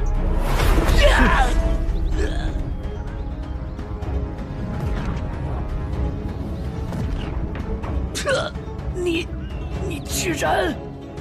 哪天不好，偏偏要在我大婚之日闹事，真是不知好歹。副宗主，我说的没错吧？连我都不可能一个照面重创楚岩，吕阳的修为肯定在我之上，至少也是剑道境中期。莫非我真的看错他了？哼，不可能，他怎会强大到这种地步？这不可能！快，请医师来为严剑公子诊治。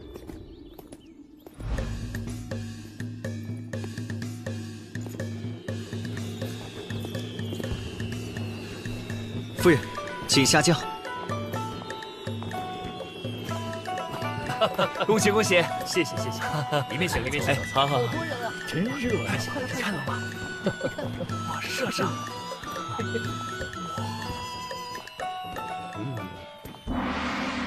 吉时已到，一拜天地，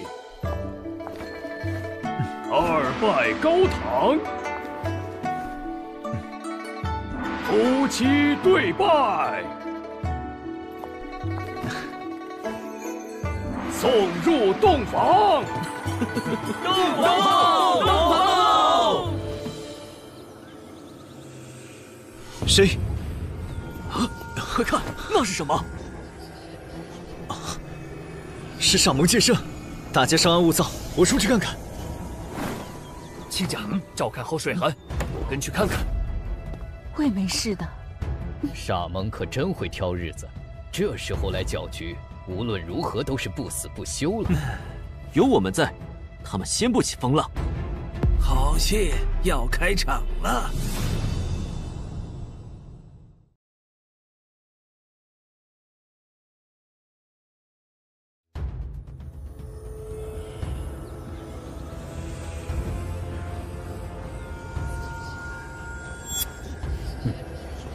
吕神池，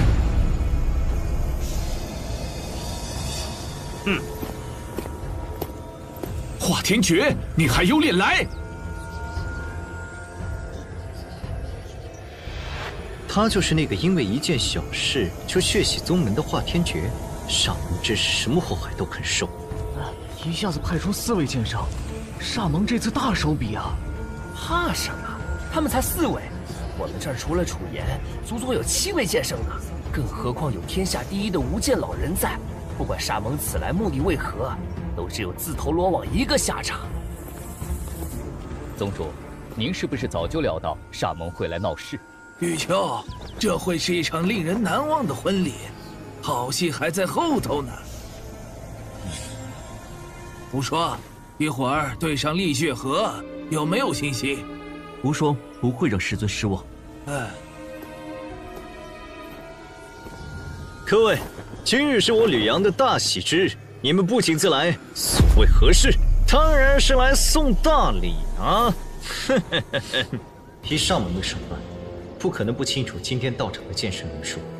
他们公然来挑事，难不成有什么必胜的筹码？亦或者有内鬼接应？吕阳，咱们算是老对手了，不如我用他们的血，好好为你庆贺一番，如何？区区4位剑圣，就想将我们这么多剑圣一网打尽，你也太自以为是了。哼！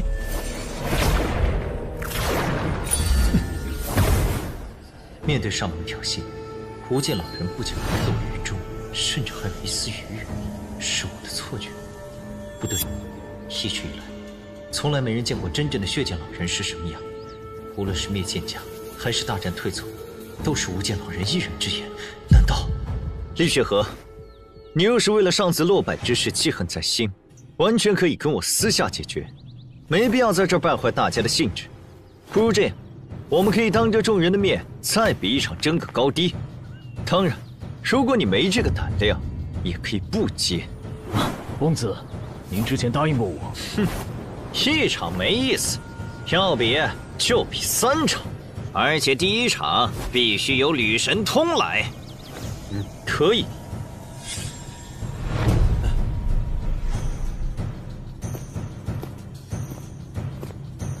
父亲，他们来的蹊跷，我们当中可能有内鬼，而且那个人实力很强。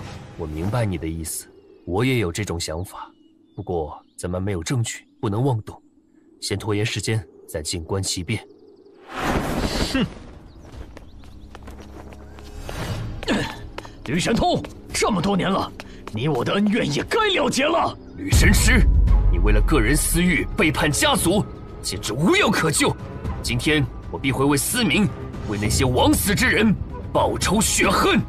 哼，要不是偶得奇遇，凭你的资质根本突破不了剑圣。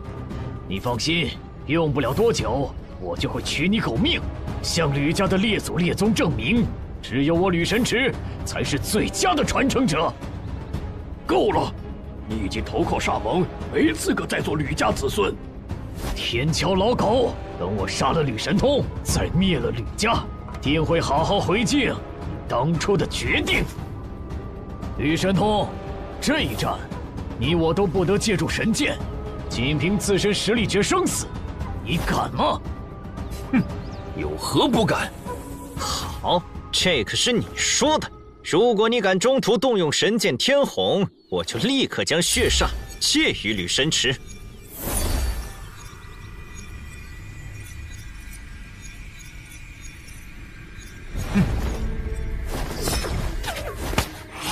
不用神剑，我照样能杀你！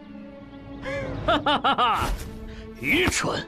我通过血炼之法，已经提升到剑道境中期，你拿什么跟我斗？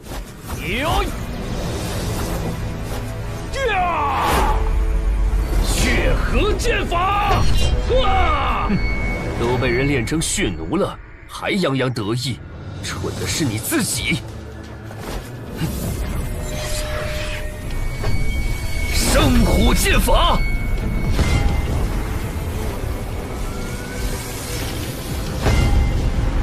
加油！加油！你也是剑道境中期，怎么可能？血魔煞身！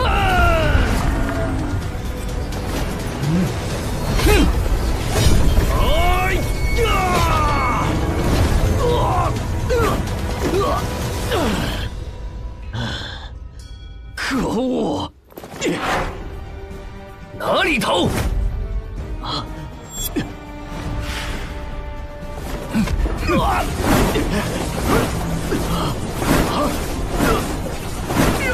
公子救我！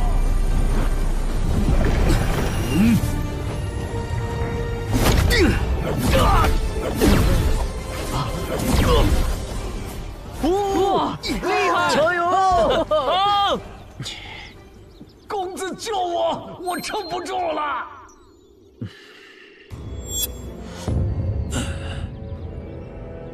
既约定是公平比斗，就没有相帮的道理。谁若插手，且问过我手中的天虹神剑。哼，罢了，一个废物，的确没有出手的必要。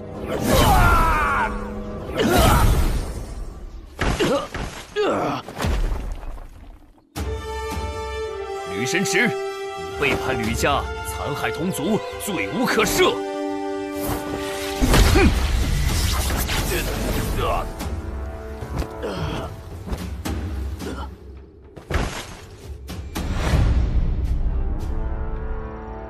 第一战，我赢了。